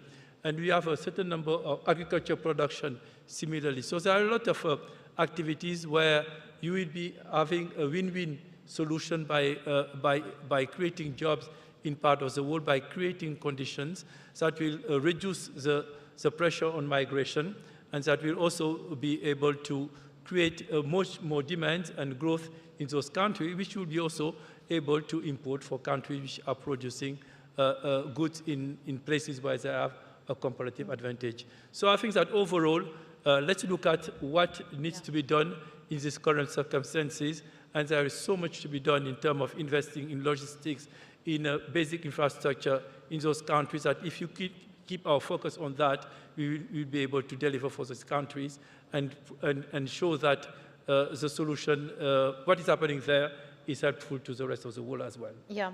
You also touched on some of the facilities that are in place to help facilitate lending, the advisory services, of course, and then you touched on the World Bank lending facility. To what extent do you think blended finance is going to be key to unlocking more capital into emerging market economies? At what point do you need to bring in the public sector to attract the private sector? No, it's clear that the private sector cannot do it by itself alone. The public sector cannot do it by itself alone, let alone the philanthropy. So we were in a world where the philanthropy were working on one side, the government were financing on one side, other side, and the private sector was doing it. What we understood in the last decade is that the solution is to work all together. And let me give you an example of what we are talking about when we are talking about blended finance. If today we want to attract the private sector to invest, for instance, in water or sanitation, sanitation is quite expensive in general in a poor country. But at the same time, the government is concerned about affordability of those services. The philanthropy can, and the grant money that countries are providing can be used to buy down the cost, to de-risk those investments, and therefore make it more affordable to the population at large. So by doing that, you increase the scope of people that you can reach through private sector investment. You reduce the pressure on the fiscal, and at the same time, you are able to reach your social target. So more and more philanthropies are really thinking about how to leverage private sector investment in countries to have the multiplier effect that you want. And that was at the heart of the conversation that we had recently in Africa on the M300, where we have philanthropies which came as a group and says that we will bring our money to be able to de-risk investment, to reduce the cost, to make it more affordable, and therefore be able to reach much more people than we would have done it by investing alone in this sector. One part that we didn't talk about was the other side of the equation, which is countries actually making themselves ripe for investment. So as an investor, you're going to look for macroeconomic stability, you'll look for political stability, you'll look for sound governance. What do countries on the receiving end need to do in terms of reforms to keep attracting the capital that they need? And also, can you give us an example of a country that has done the right things and has been successful? Absolutely. We last year, the president of the World Bank Group created what you call the Private Sector Investment Lab. We included the 20 top investors and funds, spanning from BlackRock to Temasek and others, and at the CEO level to discuss about it. What are the constraints for you to invest more in emerging economies? And a few things came out from that conversation. The first point, which is related to what you are saying, is uncertainty.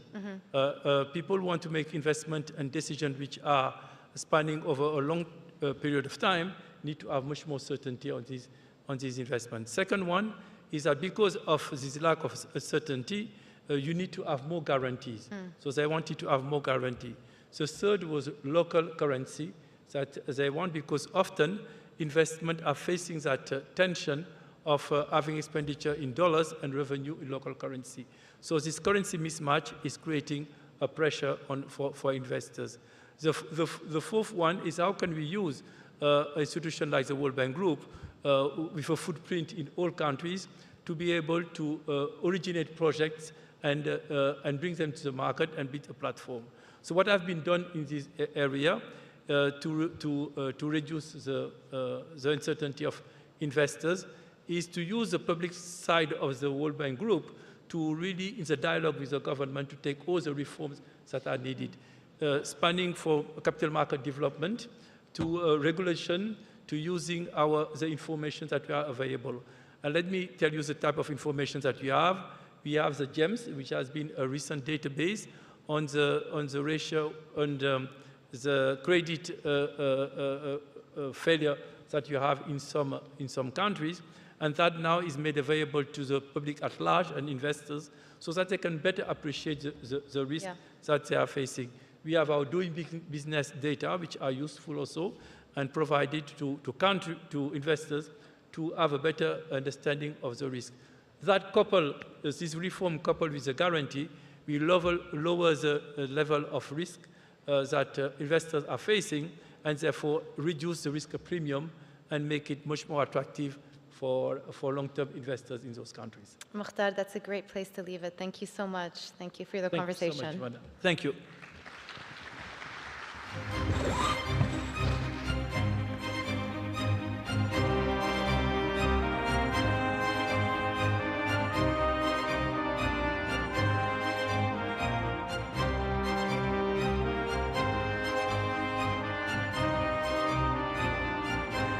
Your Highnesses, Excellencies, ladies and gentlemen, please join me in welcoming His Excellency Mohammed Shehbaz Sharif, Prime Minister of the Islamic Republic of Pakistan.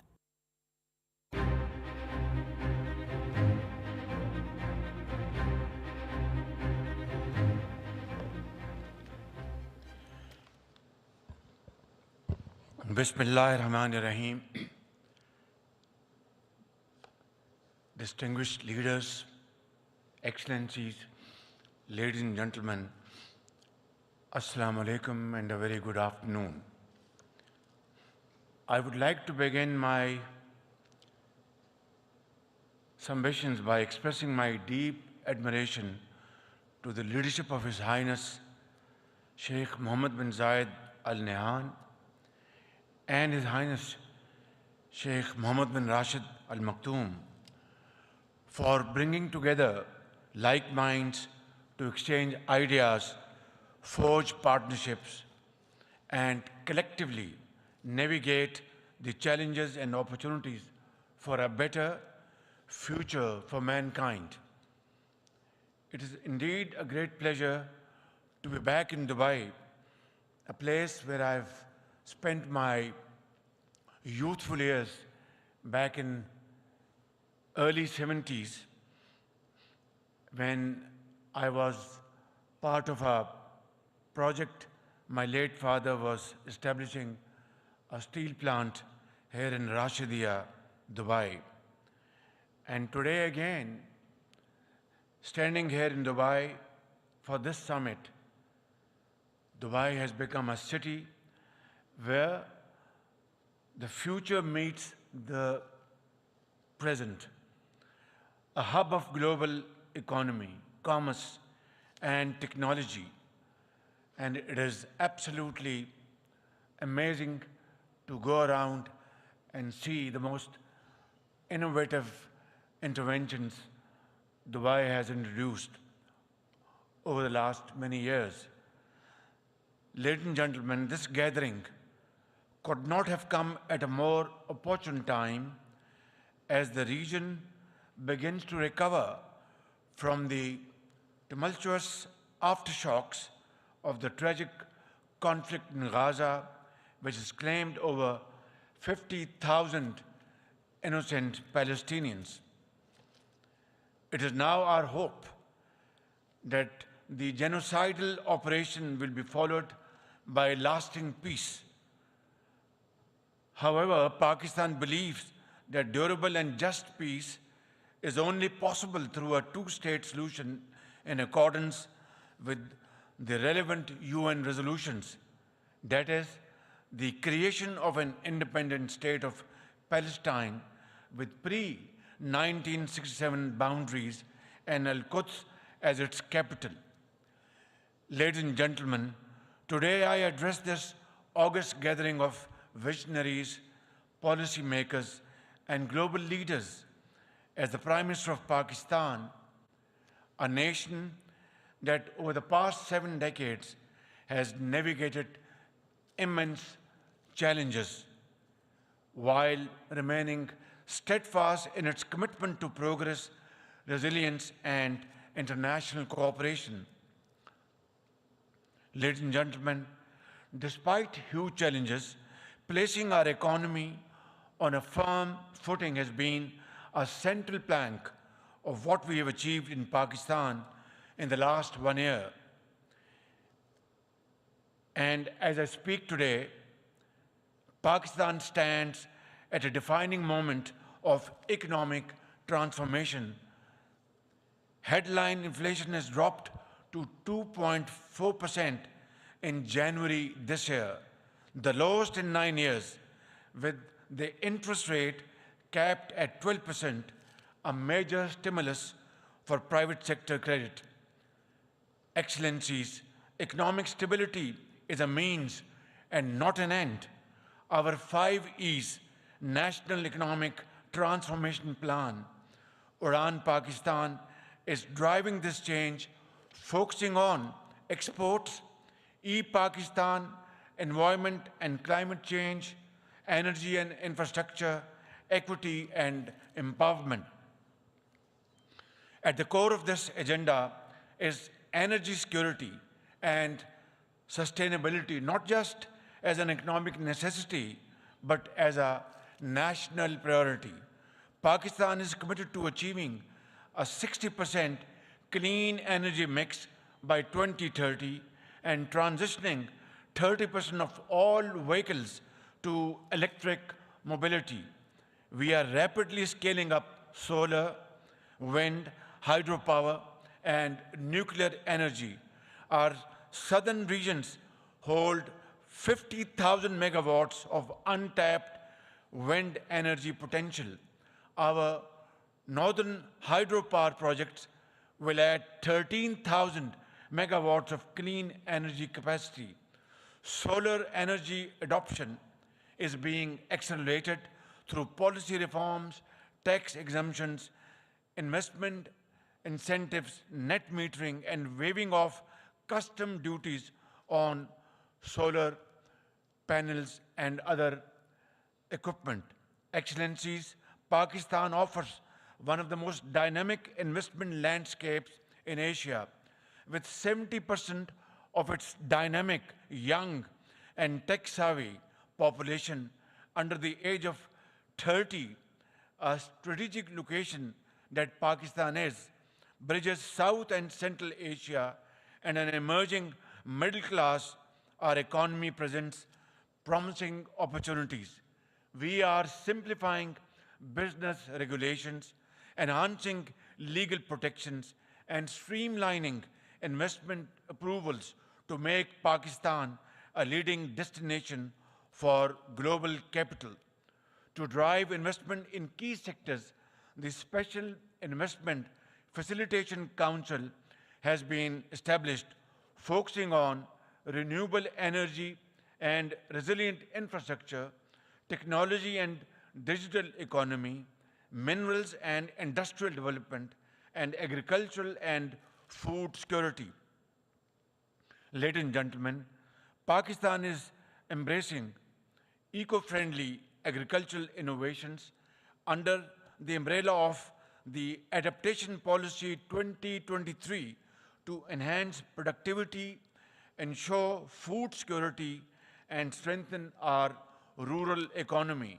We are working to enhance water efficiency through drip irrigation, precision farming, drought-resistant crops, and watershed management to restore depleting aquifers. We are also incentivizing agri-tech innovation by deploying solar-powered irrigation systems, using renewable energy sources for farm operations and climate-smart sensors to monitor soil and weather conditions, to modernize our farming systems while reducing our environmental footprint. Next month, inshallah, 1,000 Pakistani agricultural graduates are being sent to China for training in advanced agricultural techniques.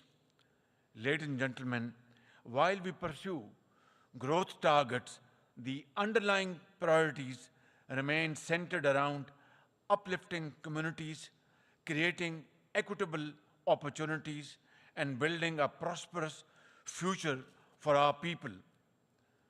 Ladies and gentlemen, the global shift to a green economy requires a shared responsibility.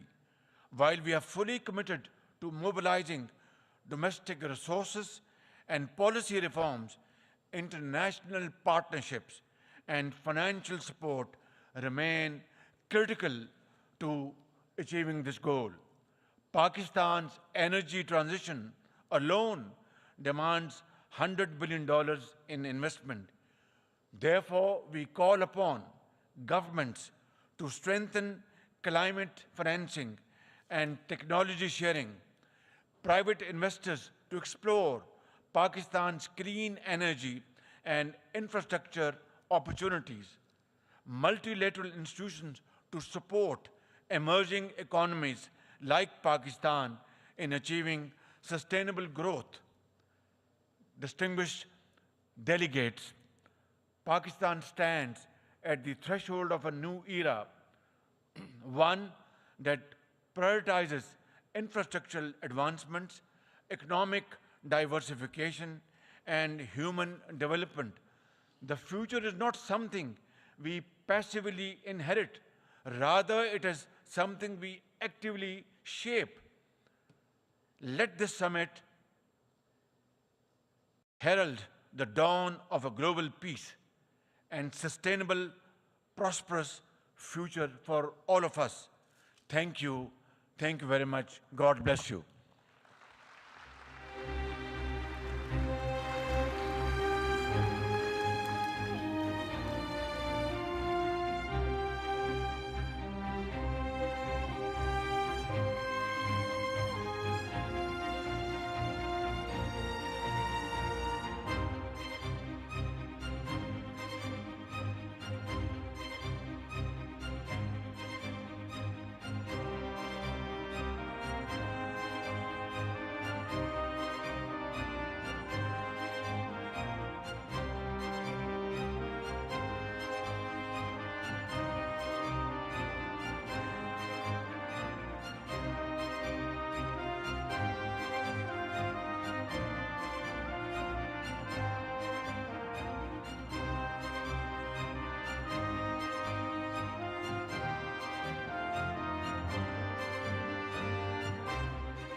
Your Highnesses, Excellencies, Ladies and Gentlemen, our next session is titled Security, Trust and Innovation in an Interconnected World by John Giammatteo, CEO of BlackBerry.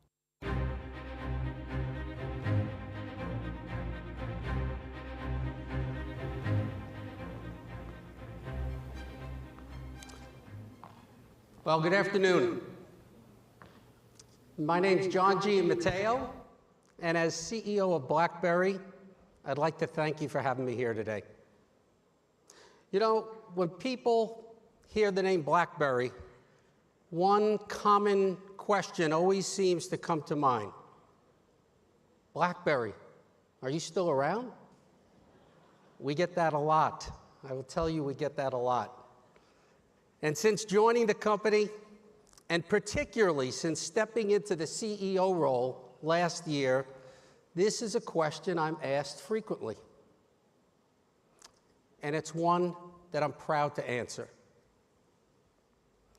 This past year, BlackBerry celebrated our 40th anniversary. And while the products and services that we deliver today can't be held in the palm of your hand, the core value that we deliver to our customers hasn't really changed that much. Security, trust, and innovation has always been the promise of BlackBerry. From powering safety-critical systems in your vehicles, to protecting governments around the world, to ensuring the security and business continuity across regulated industries, BlackBerry is there. Today, our products and services directly address the cyber threats of the future. The recent Salt Typhoon, that whole campaign served as a stark reminder of the vulnerabilities that are inherent in our global communications infrastructure.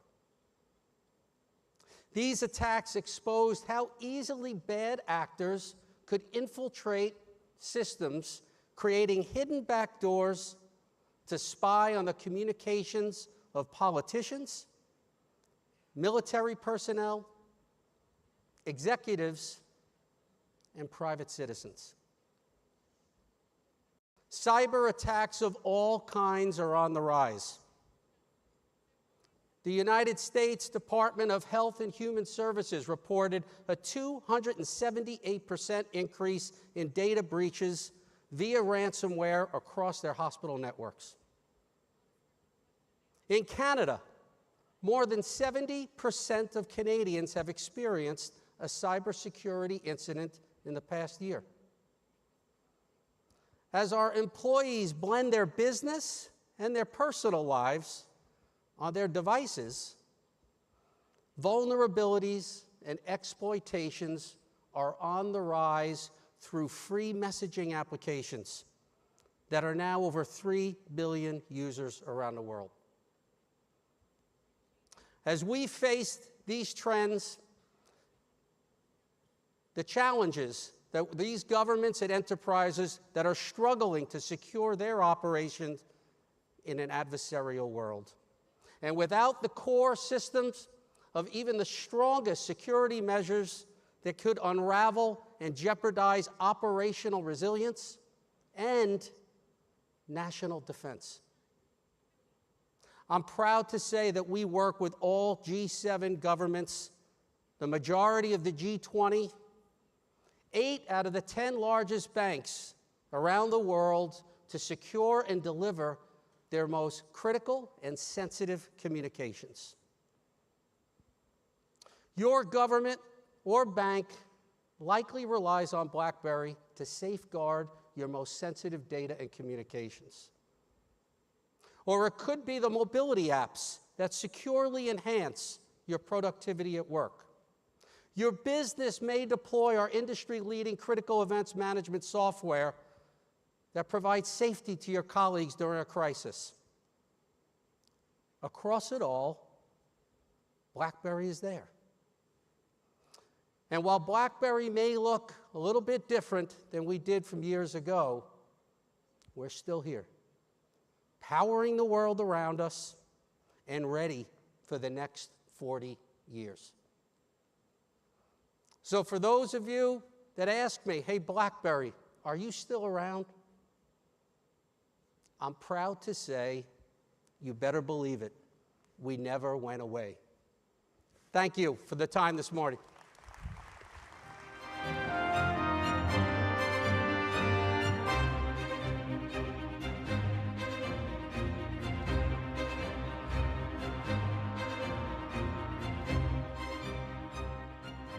Your Highnesses, Excellencies, ladies and gentlemen, our next panel discussion is a conversation with global tech leaders. This session is moderated by Dan Murphy from CNBC. Please join me in welcoming our distinguished panel.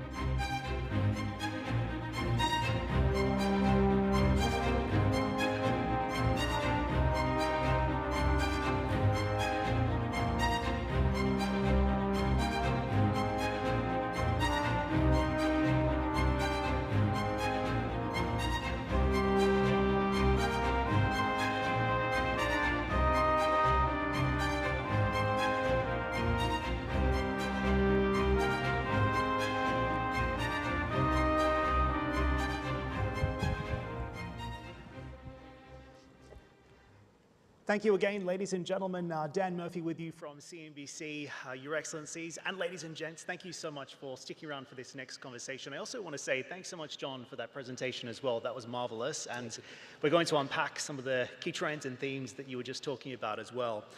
To set the scene for you, though, I also wanted to introduce the topic that I know you have been focusing in on a lot today at the World Government Summit, and that is, of course, the issue of artificial intelligence. It's no longer just a technological breakthrough, it is also a geopolitical flashpoint. The launch of China's DeepSeek has wiped $1 trillion off the US tech index in the last couple of weeks, with some even calling it a Sputnik moment for the AI superpowers and the battle for AI supremacy. As Europe now attempts to play catch-up, a new wave of tariffs from the Trump administration also threatens to drive up consumer prices, putting global supply chains under strain. And right here in the Gulf, AI and digital transformation are all accelerating at an unprecedented pace, raising opportunities and challenges, including in the security arena, as you've just heard, for businesses and for government leaders alike. So how are the global technology leaders thinking about all of this? Well, I'm absolutely thrilled to be sitting on stage with some serious tech heavyweights here. Arvind Krishna is the chairman and CEO of IBM. Enrique Lores is the CEO of HP. Christian Klein, the CEO of SAP. And John Giamatteo, the CEO of BlackBerry. So let's dive straight into this topic. Arvind, I wanted to start with you. As you've just heard, DeepSeek has been called America's Sputnik moment. So what's your take on this as a technology leader? Is the United States still leading the global AI race, or is China setting the pace? Look, there's always competition. I would not have called DeepSeek a Sputnik moment. It is a wake-up moment. It is a wake-up moment that the trend which every technology for 70 years has seen is happening. Cost comes down, the ability to serve it comes down, competition springs up. So the advantage for everybody, every enterprise, every government, every consumer, is much, much lower cost going forward. For the tech industry, it means you got to find cheaper and cheaper ways to go develop these things and bring them forward. On your question on AI leadership, look, the first one to do something is always the very hard one. Once it's been proven, people who are smart, people who have abilities are going to follow and catch up. So I don't regard that as being an inhibitor to the business. But AI should be global, and AI should advantage everybody, is kind of what I take away from that moment, if anything. Christian, over to you. Do you think Europe is too far behind to catch up now? You've been listening into what President Macron has been saying in the last couple of days, and these developments happening only in the last few hours in Europe. What's your take? I mean, look, with regard to Europe, I mean, I would give every European a good advice. Don't try to play Me Too and try to copy and force now to have another large language module provider. At the end, what is key for AI is business data. And without business data, AI is useless. And large language modules, they read the internet, the World Wide Web really well, and they understand unstructured content. But Europe has, in many industries, very wealthy AI, very wealthy business data, which is important for AI. And so Europe should apply this technology. I mean, we are, SAP, we feel more like Switzerland, in between, we are using large language models from China. We are using large language models from the US. We are running multinationals. But what SAP can do is we gonna infuse business AI into the business processes of our customers. And no matter if you're in manufacturing, in retail, or in the public sector, what you need is you need to provide value for the end users. And this is what we can do, not only in Europe, but across the world. And the LLMs, DeepSeek has showed it, they will be more and more commoditized, and the value creation will happen at the business layer, at the business processes. And that is what Europe, but every other company on this planet should focus on. Enrique, over to you next. How does HP stay competitive when all of this development is happening in such a fragmented way? Actually, we are doing two different things. From one side, we are integrating AI in all of our portfolio, and we're in a company that produces personal devices. And when Arvind was talking before about DeepSeek and the changes this is driving, one of the changes this is making very real is that you can run models much simpler, and this is really going to help us to enable the consumption of AI at the edge. And the second big change that we are doing is responding to the change of globalization. One of the big changes that we're going through now is the fact that building products in one place, we have learned, is not resilient enough. Also, probably doesn't respond to the current geopolitical situation. So we have embarked in a process of diversifying our supply chain and building manufacturing hubs all over the world. And this is a big change that only a few years ago would have been totally impossible.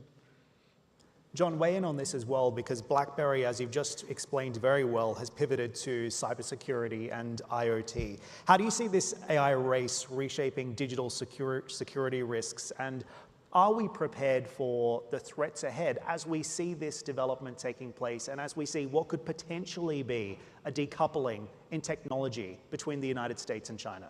100%. I would kind of piggyback a little bit on what Christian was talking about. Is to me, it's all these business use cases. How do we take this data and really improve the productivity, the value that we create? You know, in our case, we try to do it pervasively. You know, our threat intelligence models makes the efficacy of our products better from a cyber perspective. I would even tell you from a go-to-market perspective, we use it to improve our lead generation, to target the specific customers that make sense for us to go after.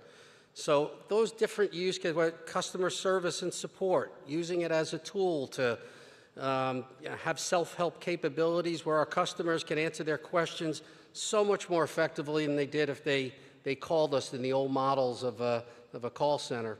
So I think those types of applications will really create the value of it and be kind of a flywheel effect of value for the industry. Just a question for the panel broadly. Anyone can pick this up. What will determine who will lead the global AI race as it stands? Anyone want to take that question? I think it's going to be driven by innovation. Those companies and those countries that will continue to innovate, that will, in the balance between innovation and regulation, favor innovation, I think are the countries that will be winning. As Arvind was saying, in technology, being first is very important, and those that will drive that will have a competitive advantage. Look, it's a 10-90. 10% of the value will go to those who invent and come first forward. That 10%, as Enrique was saying, is going to go to places who have the university structure, the capital structure to take a lot of risk and go forward. You can make your own bets on who that is. 90% of the value goes to everybody who deploys, as Christian was saying. If 90% of the value goes to those who deploy, that means people who embrace it, people who actually put it into their solutions are going to be the winners and the victors of that 90%. That is where regulation comes in to not be in the way of them using it. That is where I think policymakers and regulators, they're all obsessed on the innovation. Put that aside for a moment. That is 10%, it is important, but the other 90 is far more important. And look, I mean, just today, I met so many customers, public, private sector, and look at all the disruptions which happened with new technology in the last 20 years. I mean, it's about applying this technology in the context of your business. And so when we are talking about agentic AI, we are not only talking about large language models, we are talking about how the AI foundation, the business data of SAP can help together with the large language models to build the best agentic AI for procurement. I mean, I'm convinced in 4 to 5 years, why to have a big procurement organization? At the end, a procurement agent can do the sourcing, the negotiation, and all the automation on the billing side much better than any human being. When you think about supply chain and predictive management and increase production uptime and the productivity of your supply chain, at the end, it's about applying AI in your supply chain. So it's also about a business transformation. And that is, I guess, what really will decide if you as a company will lead in your industry or not. It's not only about buying a little piece of technology, it's about applying it in the right way in your industry, in your business.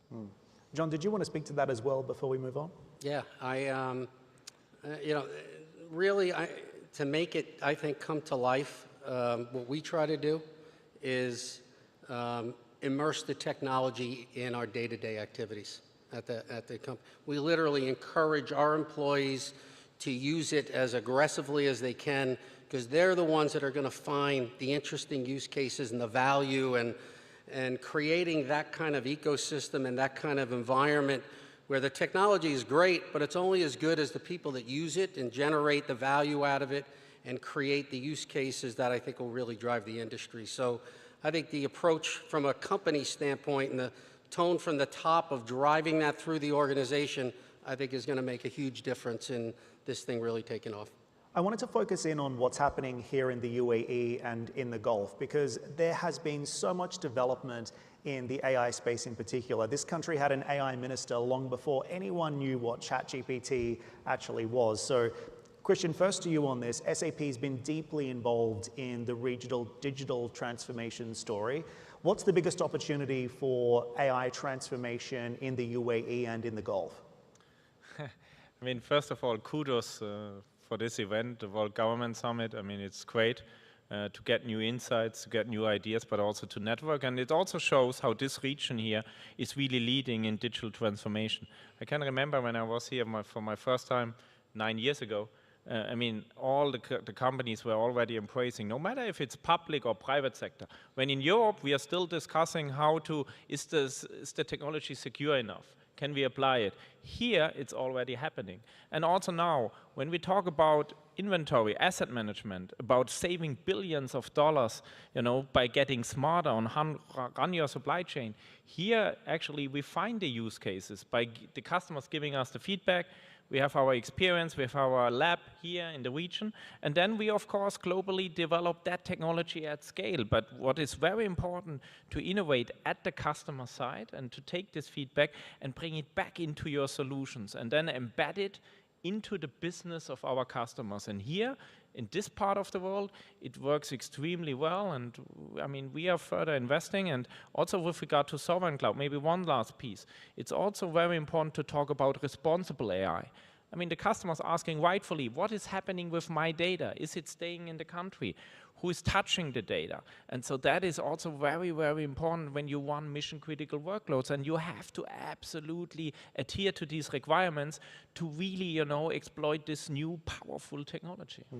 Arvind, what's your take on this as well? And when you look at the sovereign AI development that's taking place in our region, in the UAE and in Saudi Arabia, for example, what are we getting right here and what do we need to do better?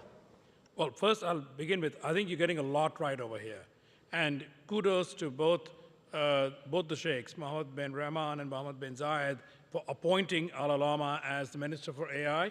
But it's more than that, it's digital government. But it's the leaning in on investment, building the models, building the Falcon models, as well as other models. I'm a firm believer that every nation who has enough scale is going to invest some in sovereign AI. Why are they going to do that? Because they want both the data input and the models that they can manage and they can control and they can trust. But it's an and. That's not instead of using other things. They will also leverage all the other open models that exist. As, by the way, Christian pointed out in his opening comments, they will leverage Llama, they will leverage DeepSeek, they will leverage Granite models, they will leverage Mistral.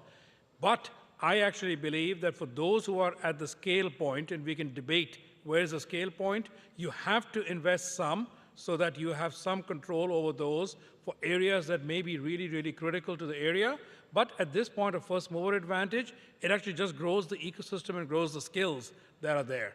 I actually give a lot of kudos to the government and to the advanced technology initiatives, including the universities, for leaning in on this. And they are happy to leverage skills that they bring in and then go forward. Enrique, what's your take on the development that you're seeing in this part of the world? And of course, this is a growing consumer market as well for HP's products, but also a platform for you to be thinking about something that you've been doing a lot of work on, which is the future of work itself. Yes, we think, I totally agree with my two colleagues. The work that has been done in these countries during the last 10 years has put them significantly ahead of many, many other countries of the world. And I think the ambition to use them to change processes, to understand where the technology can go, and to bring partners that can help them to make progress, I think has been fundamental. For example, we are starting to do a lot of work with universities to look for specific applications, specific use cases that will drive adoption and that will drive change. This is really fundamental to continue to grow and to continue to lead. And in our case, we are really focused on defining the future of work, of how can we use technology to make all of our companies more productive, and at the same time, make sure that our employees get a higher level of satisfaction from their work. And I have to say that many of the leading applications are starting to be developed here, and we are proud to be able to partner with the country. John, over to you on this as well, because one of the things I was speaking to the CEO of Honeywell about was the fact that this is, of course, not a risk-free technology. So how would you assess or even advise governments in the region to balance the rise of AI with also the rise of cybersecurity and security risks associated? Yeah, a couple of things. One, I agree with everybody on the panel around, the approach and working with educational institutions and really kind of harnessing. One of the things we're doing is we're actually partnering with our customers. For instance, we did a long-term relationship, a long-term agreement with the Malaysian government. And as part of that, we set up a cybersecurity center of excellence in Kuala Lumpur. We brought all of our technology, all of our best brains and the people, and we're training 5,000 people every month going through this cyber center of excellence.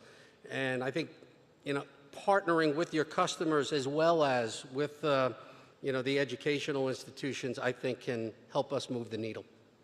I wanted to shift our focus over to tariffs as well and the impact of the Trump administration. It's something that I flagged at the top of the panel. Enrique, first to you on this. The Consumer Technology Association says these tariffs could drive laptop and tablet prices up by around 46%. So what's your take on this? Does it make US tech uncompetitive, or can companies like HP absorb the hit of these tariffs? I think what we have learned during the last years is that we need to have a much more diverse supply chain, and that we need to build products in multiple parts of the world, both to be more resilient, but also to respond to changes as tariffs could be. And what we have now is a much more flexible model than what we have that will allow us to respond to the changes. As everybody in the room knows, the situation is very fluid, so it's hard to know exactly what tariffs will be. So what is going to be very important is to be very agile, responding, having flexibility. And our goal, of course, will be to minimize the impact this will have in the consumer by being flexible and being able to adjust our production all over the world. Arvind, of course, IBM has global supply chains as well, so you can speak to this. If we saw the US imposing more of these tariffs, does it push manufacturing deeper into Asia? And is that something that you think about? Well, we first think about it a lot. To the point that Enrique made, diversification of a supply chain is something we all woke up to over the last 5 years for many, many reasons. And I would strongly encourage everybody to do a diversification of the supply chain because it helps protect against many, many natural shocks, not just tariffs, but also shocks of another nature. We worry a lot more about actually what it creates in terms of trade relations, much more than tariffs, because the reaction of many people is to start putting restrictions on trade. The trade is what I think would impact everybody the most, and I would just encourage everybody to think about every 10% increase in global trade is 1% increase on global GDP. So the trade relations is what worries us, because GDP in the end and economic growth is what will drive consumption of technology and what will allow everyone to grow, is sort of the comment that I would make for the audience. Christian, are you concerned about this as well? Because ultimately it means businesses may have to choose between the made in China or the made in US ecosystem. I mean, look, SAP, we are warning many multinationals. Also here in the UAE, they want to do business in China and the US, and so SAP has to find its solutions. And we have with the government in the United States, a clear answer solution for all of the mission-critical workloads we are running in the States. But the same is true for China. We have our joint ventures there where we also then have a solution for China, as we have to have solutions for 130 countries in the world, because our customers are relying on SAP to run their global supply chains. And I guess this is also, about diversifying the supply chain. So we are diversifying our operations. And of course, we have to be local in the United States, in China, everywhere in the world, to have the right to run our customers' business at scale. And if I may, it's not US versus China. We really see demand for manufacturing capabilities and hubs in many different countries of the world. Yes. So this is why the new way to look at globalization is by looking at regional centers, much more than whether the center is in the US or the center is in China. John, I'll give you the final word here on this issue of fragmentation. Yeah. What's your take, and is Trump more bark than bite? Yeah. Well, I do want to say I completely agree with Enrique on having regional abilities to deliver and have our customers be able to serve them the right way. And and diversity in our global business, I think, is absolutely essential. It's, you know, I would tell you, it's particularly an acute issue. Us, we're a Canadian company. He caught our attention a week or so ago. I'm hoping it's a little bit of a bark and there's not much bite into it at the end of the day, but we'll see where it all lands. But I think managing our business on a global level, having regional centers that can help deliver the outcomes that our customers are expecting in the most economical way is really the only thing that we can do to be able to address it properly. Indeed. Okay, we watch and wait to see what happens next. Gentlemen, thank you so much for sharing your time and your insights today here at the World Government Summit. Ladies and gentlemen, please give them another round of applause. Terrific.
Your Highnesses, Excellencies, ladies and gentlemen, please join me in welcoming His Excellency Irakli Qobakhidze, Prime Minister of Georgia.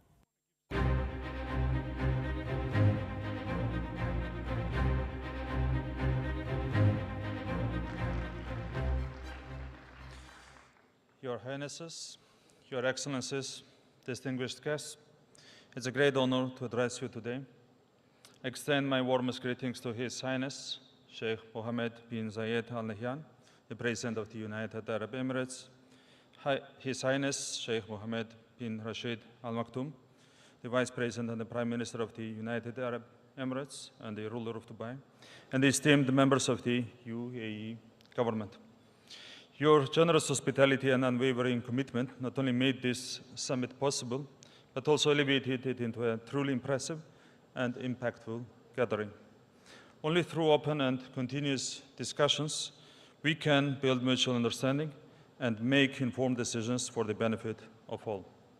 The distinguished participants here have the expertise and influence to shape events, drive positive changes, and contribute to a more secure and prosperous future.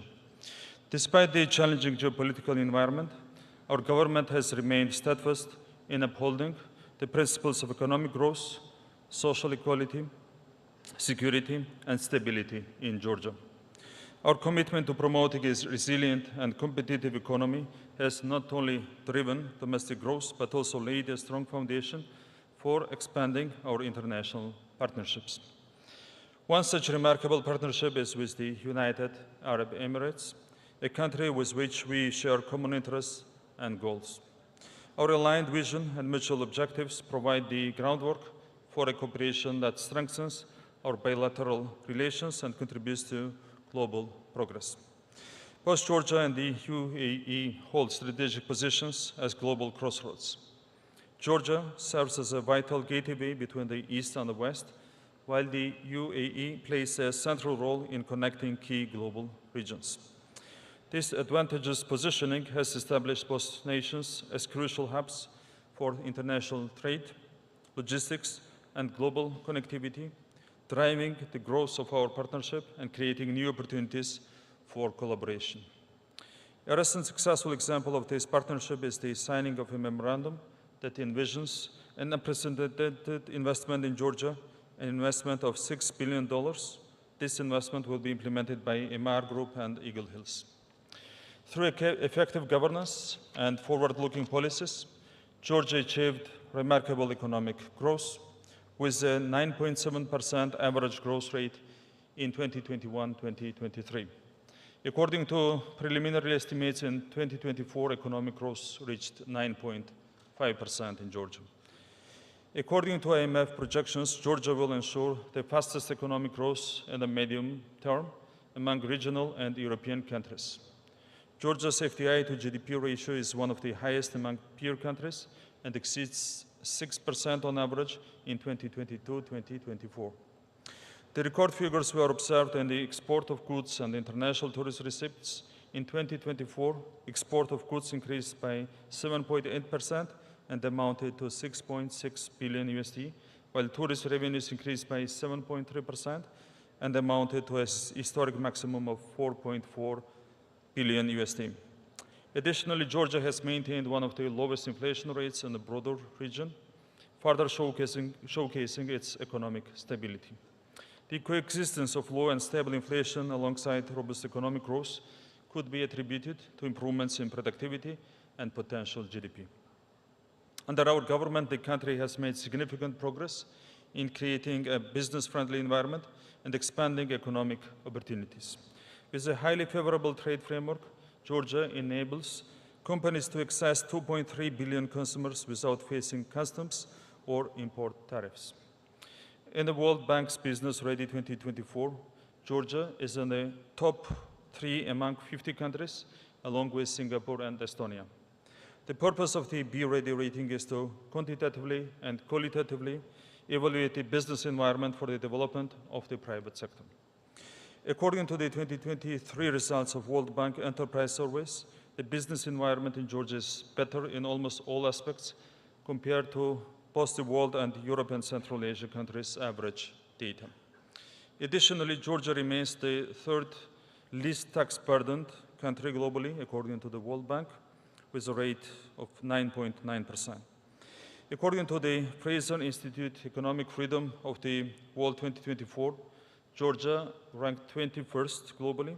Georgia is ahead of 19 EU member countries and is an unquestioned leader among all EU candidate countries and the wider region. According to Open Budget Survey conducted by the International Budget Partnership, Georgia is the first in the world in terms of budget transparency.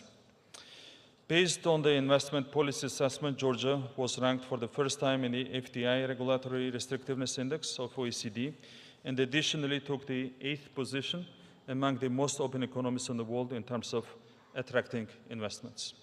Heritage Foundation Index of Economic Freedom 2024 ranks Georgia 19th in Europe, ahead of many EU countries and 7 EU candidate countries. According to the World Justice Project Rule of Law Index 2024, Georgia is ranked first in the region of Eastern Europe and Central Asia. In the upper middle income countries, Georgia is in top 7 out of 41 countries. As to the Numbeo Crime Index 2024, Georgia ranks 8th in Europe and 20th in the world as one of the safest countries globally.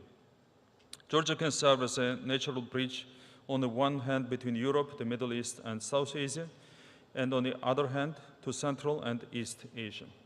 The international connectivity routes provide an opportunity for Georgia to become a major node and digital hub for Europe and Asia. By sharing a border with the EU via the Black Sea, Georgia is the only link to develop data connectivity corridors in the short term between Europe and the Middle East and South Asia, as well as in the medium to long term between Europe and Central and East Asia. In line with these efforts, the Georgian government welcomes investments from the United Arab Emirates and the interests of major development and logistics companies in investing in Georgia.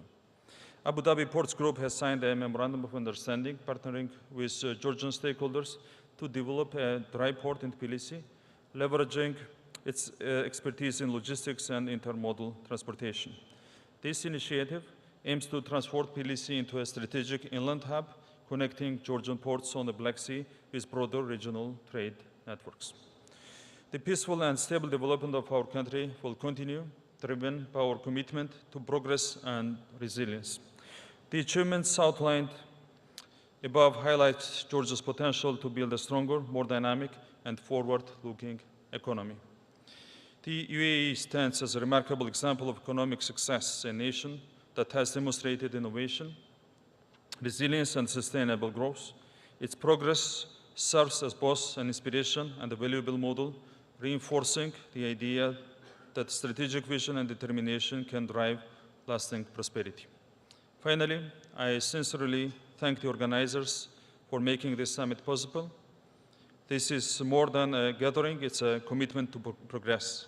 With vision, determination, and unity, we will shape a stronger, more prosperous future. Thank you very much.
Your Highnesses, Excellencies, Ladies and Gentlemen, our next panel discussion is titled The Next Era of Aviation. This session is moderated by His Excellency Luis Felipe de Oliveira, the 5th Director General and CEO of ACI World. Please join me in welcoming our distinguished panel.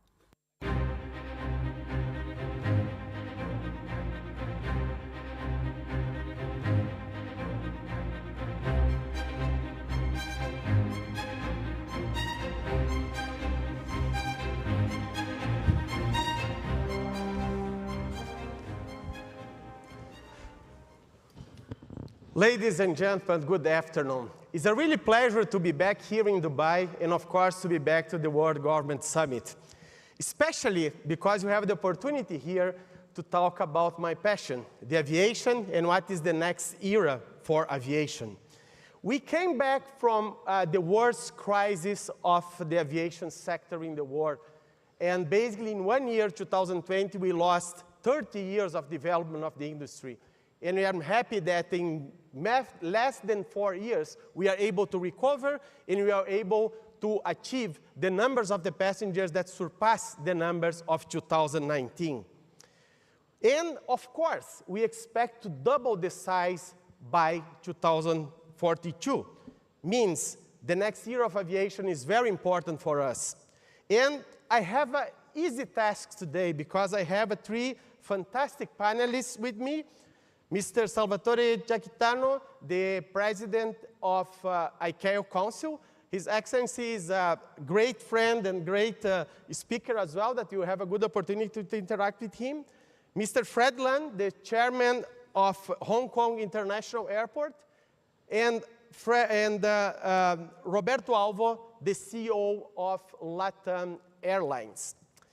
Let's start with Latin America. That's why, Roberto, Latin America holds a fantastic potential for growth in the aviation industry. It's a region that needs to be connected, both within the region and, of course, the region connect with the rest of the world. However, the region have significant challenges, including regulatory framework, competition, sustainability, cost, you name it. As a leading airline in Latin America and largest airline in the South Hemisphere, what challenges and opportunities do you foresee for the future of the aviation industry? Roberto, the floor is yours. Thank you, Felipe. I think it's good to give just a little bit of context of Latin America from the aviation perspective. So it's a huge geography. If we take the tips of South America, the south and the north, it's more or less the same that flying from here, from Dubai to Ireland. So huge geography. And it has jungles, deserts, mountains in between. Unfortunately, the only means of moving around in such a large geography is aviation. We don't have the benefit of other means of transportation, like in Europe, fast trains, and actually roads are also difficult. So aviation plays a very important role in the development, in the economic development of the region. South America is still a very immature industry from an airline perspective. Today we have around 0.5 passengers per inhabitant. Just to compare, that's around a fifth or a sixth of what you see in developed economies. And most importantly, in many cases, citizens that live outside of the main cities require transportation from fulfilling some of their basic needs. So, for example, good medication, good hospitals, and so on. So it's an incredibly important industry in a huge part of the world that has very complex geographical challenges. The industry has tripled in the last 25 years, since the beginning of the century, but still has a ton of potential. I would say that the most difficult challenges we have is probably lack of good, sensitive public policy around how to develop the business faster. We have infrastructure that is not yet to the standards of developed countries. And we have a huge opportunity. Probably South America is the region of the world that will be able to produce sustainable aviation fuels in the most effective way. But today, unfortunately, we don't have still public policies that allow for the production of SAF in a manner that would attract the investment necessary for that development. So it's a great opportunity to be here and see how governments, particularly the UAE government, is tackling the challenge of putting itself into the future and the use of technology. I would love to see some of that activity in our region as well. It's amazing because coming from Latin America and knowing certain of the difficulties that we face in the region, I always mention one point: to go from Bogota in Colombia to Medellin, that is the second biggest city, if you can take a flight, is 1 hour. If you go to the alternative mode of transport, it's 10 hours at least, you know. And that is the reality that you face in the region. And of course, public policies that will help the development will be fantastic for sure. Thank you, Roberto. Let's go for the other side of the world, you know. I was able to see some remarkable developments in Hong Kong International Airport. And we can really see the vision of you, Fred, in terms of the architecture, these challenges to moving a city airport to an airport city, and establish, of course, one of the most important cargo hubs in the world. This is the #1 cargo hub in the world, and one of the 10 airports, busiest airports in the world as well. Could you share a little bit more about that vision that turns Hong Kong that it is today, the current progress, and of course, what the future holds for the aviation industry? Thank you, Felipe, for that kind introduction and for your invitation to this summit. I think to the Hong Kong International Airport, probably the most important development in recent years is the completion of our new runway expansion project. I'm very pleased to report that we are able to commission our 3-runway project last November, on time and within budget.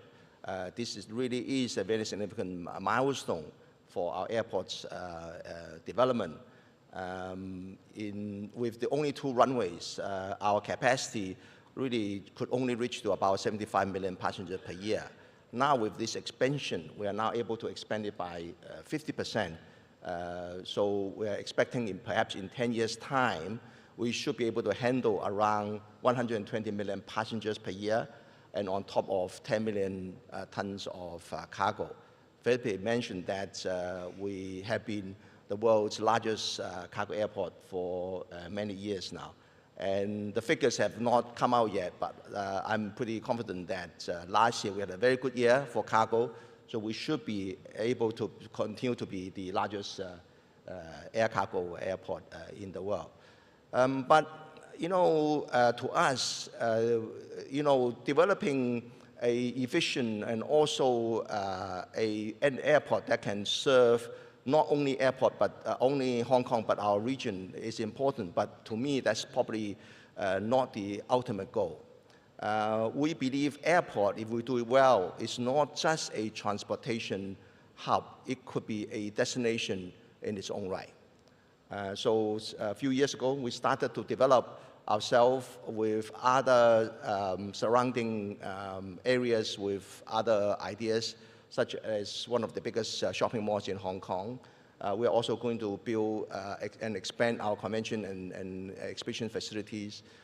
We are also in our plans going to build a marina that is going to be able to bring also more pleasure boats from around the region to the airport, so that we can actually develop both, apart from private jets, but also pleasure boats, which means then that they will be able to make multi-modal connections too.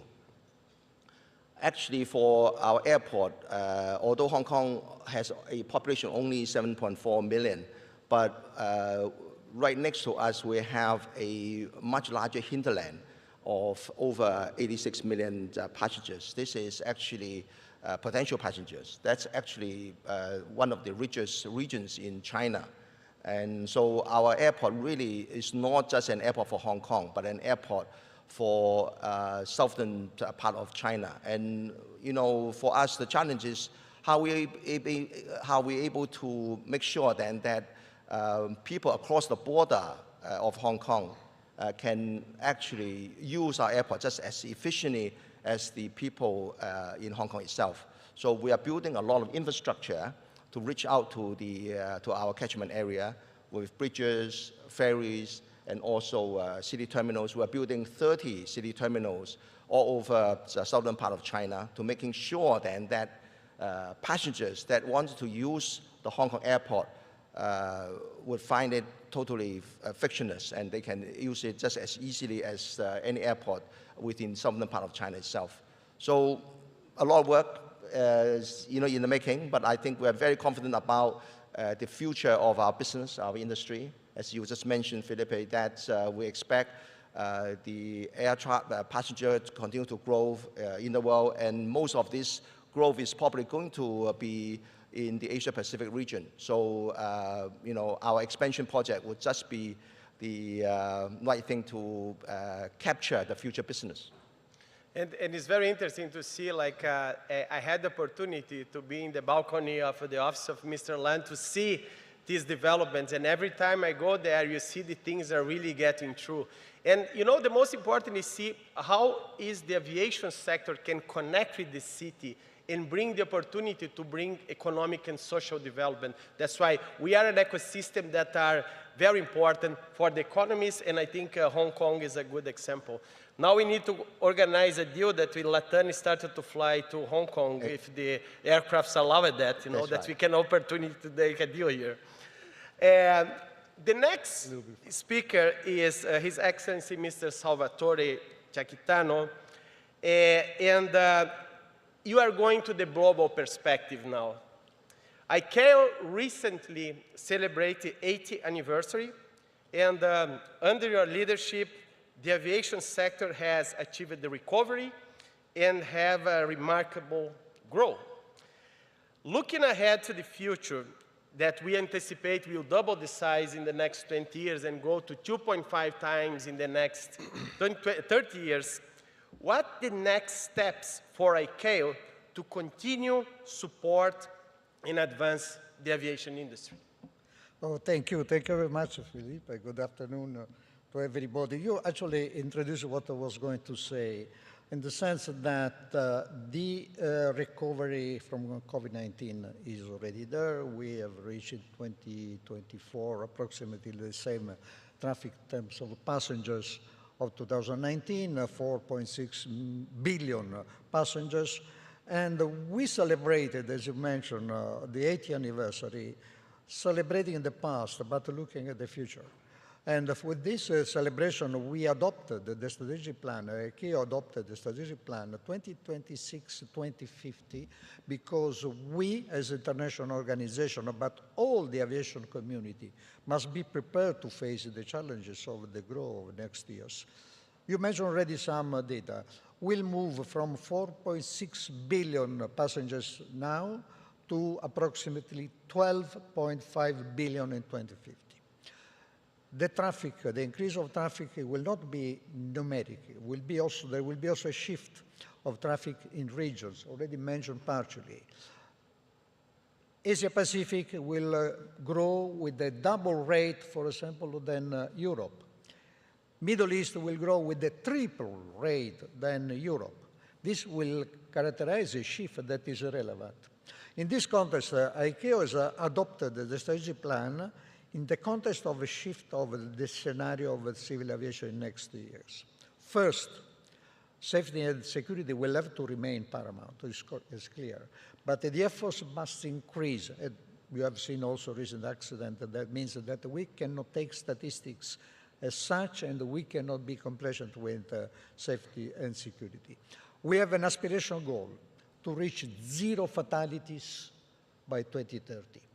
It's an aspirational goal. That means that we have to work all together, institutions and aviation industry, in this direction. Second, decarbonization. As has been already mentioned, we have a goal to reach net zero by 2050.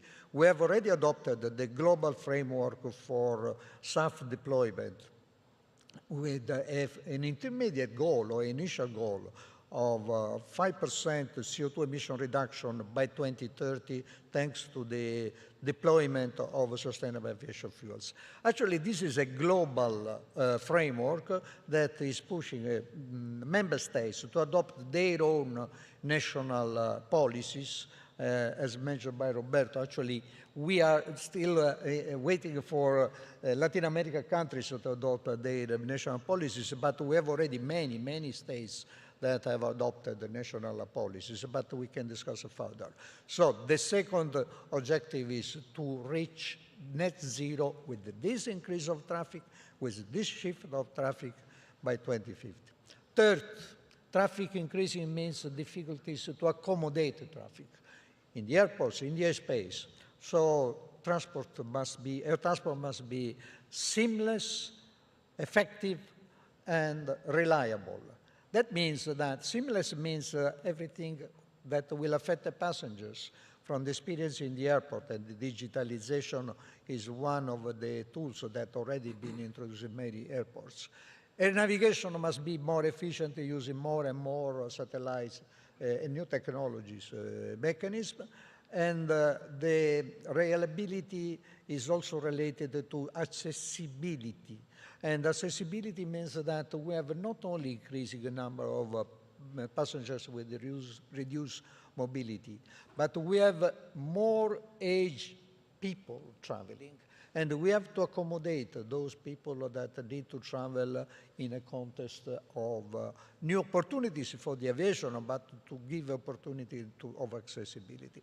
Last point that I want to mention is that given the shift of traffic and the status of development and implementation of standards is not really uniform, we must admit globally, we need to work more and more in the direction that no country should be left behind. Just today and tomorrow, there is in Dubai, in Abu Dhabi, our symposium on global implementation support. Everybody of us must work, our member states must work in order that each country is on the same level of advancement of implementation of international standards, because traffic is global, is not national, is not local, and we need absolutely that no country is left behind. It's amazing to see. I had the opportunity to spend almost 5 years very close to ICAO, and of course, working very close with Mr. Salvatore and also the Secretary General, Mr. Juan Carlos. And I saw what the big change and the big challenges that the industry face and how ICAO is tracking and supporting that. And of course, the points that you mentioned are not only for ICAO and for the governments, for all of us to work together, as the aviation is really an ecosystem that needs to be very well addressed. But you know, unfortunately, you don't have the full day to continue the discussions here, and I think we have very good inputs that come from our three panelists. And considering that the points that you mentioned here, and also the comments that comes from the other panelists, what is your key takeaway from the discussion we had here, that was a very short one, about the future of aviation? That's why we started now with Mr. Salvatore. Mr. Salvatore, please. Thank you very much, Felipe. I would take the takeaway from the context of this World Governmental Summit, where the social dimension is one of the fundamental elements. And the development of transport will have to be sustainable, will have to be economically viable, and this is the reason why we talk about accessibility, not just in terms of persons with reduced mobility, but also affordability. But the third dimension is the social development of transport. And the social development requires a lot of efforts by member states, for example, show a new generation, next generation of aviation professionals to be attracted by aviation. The world changed. In the past, aviation was so attractive for young people that you needed to do nothing. Young people were so happy to join aviation. Now change. There are new sectors paying very well. So we need to work all together to grant that this development is supported by professionals. The second component of the social dimension is gender. Unfortunately, we must admit that aviation is not a champion on gender equality. The statistics are very bad. Our last statistic gives 5% of women at the professional level in aviation. That is not acceptable, so we have to make much more efforts. And the third one is the retention of professionals on the basis of the experience that we had on COVID-19. After COVID-19, we faced some crisis due to lack of human resources because companies reduced staff. We need to create conditions so that whatever will be next crisis, professionals that have been trained and there's been investments in creating them will be retained and not lost, as it happened with the COVID-19. Thank you, Mr. Salvatore. Fred, what is your inputs? My takeaway is there is tremendous desire for people, whether that's in Asia Pacific, in Middle East, or in Latin America, for people to travel, to be connected.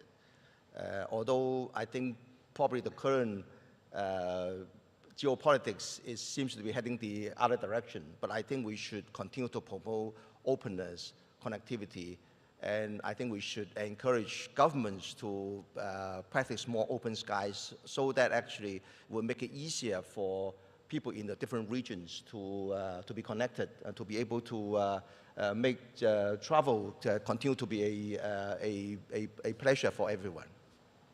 Thank you, Fred. Roberto? So transportation, no matter what the mode is, we don't think about this on a daily basis, but it's the backbone of every economy, whether it's land, sea, or air.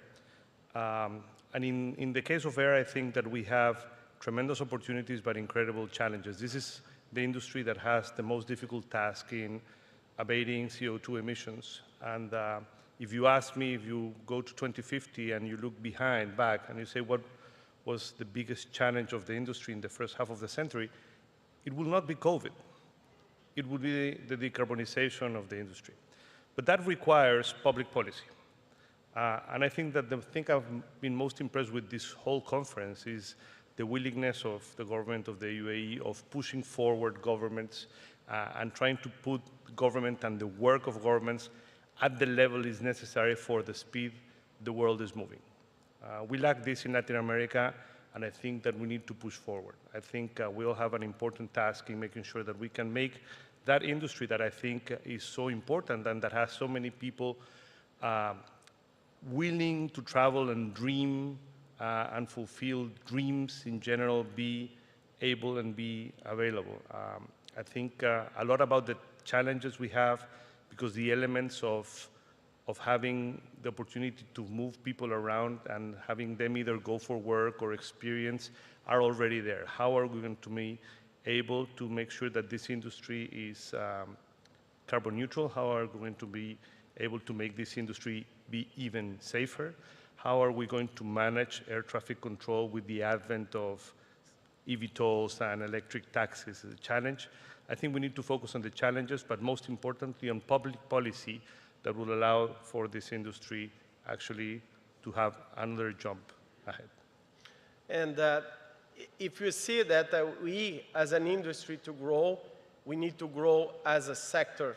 And when you analyze the airline and an airport is not the full part of the aviation ecosystem. You need to have the governments, you need to have the ground handlers, we need to have the hotels. And that group that is a kind of aviation ecosystem represents around 10% of the global economy. And you can imagine how much you can bring to the countries if you consider in the public policies the aviation sector as a key element for development and development of the people there, with use of technology, generating jobs, and of course, looking for a more sustainable world. I still have 1 minute to finish. That's why I would like to ask you the last question for you, that basically, if you need to resume the future, the next era of aviation in one word, what word do you use? And now I will put the pressure on Roberto first. Freedom. Amazing. Fred? One word, you said one word. Yeah. Connectivity. Connectivity. From my side, the collaboration or cooperation among states and the industry. Cooperation and collaboration. Fantastic. Ladies and gentlemen, I would like to have a big applause to Mr. Salvatore, Mr. Lan, and Mr. Alvo. Thank you very much for your attention and enjoy the conference. Thank you.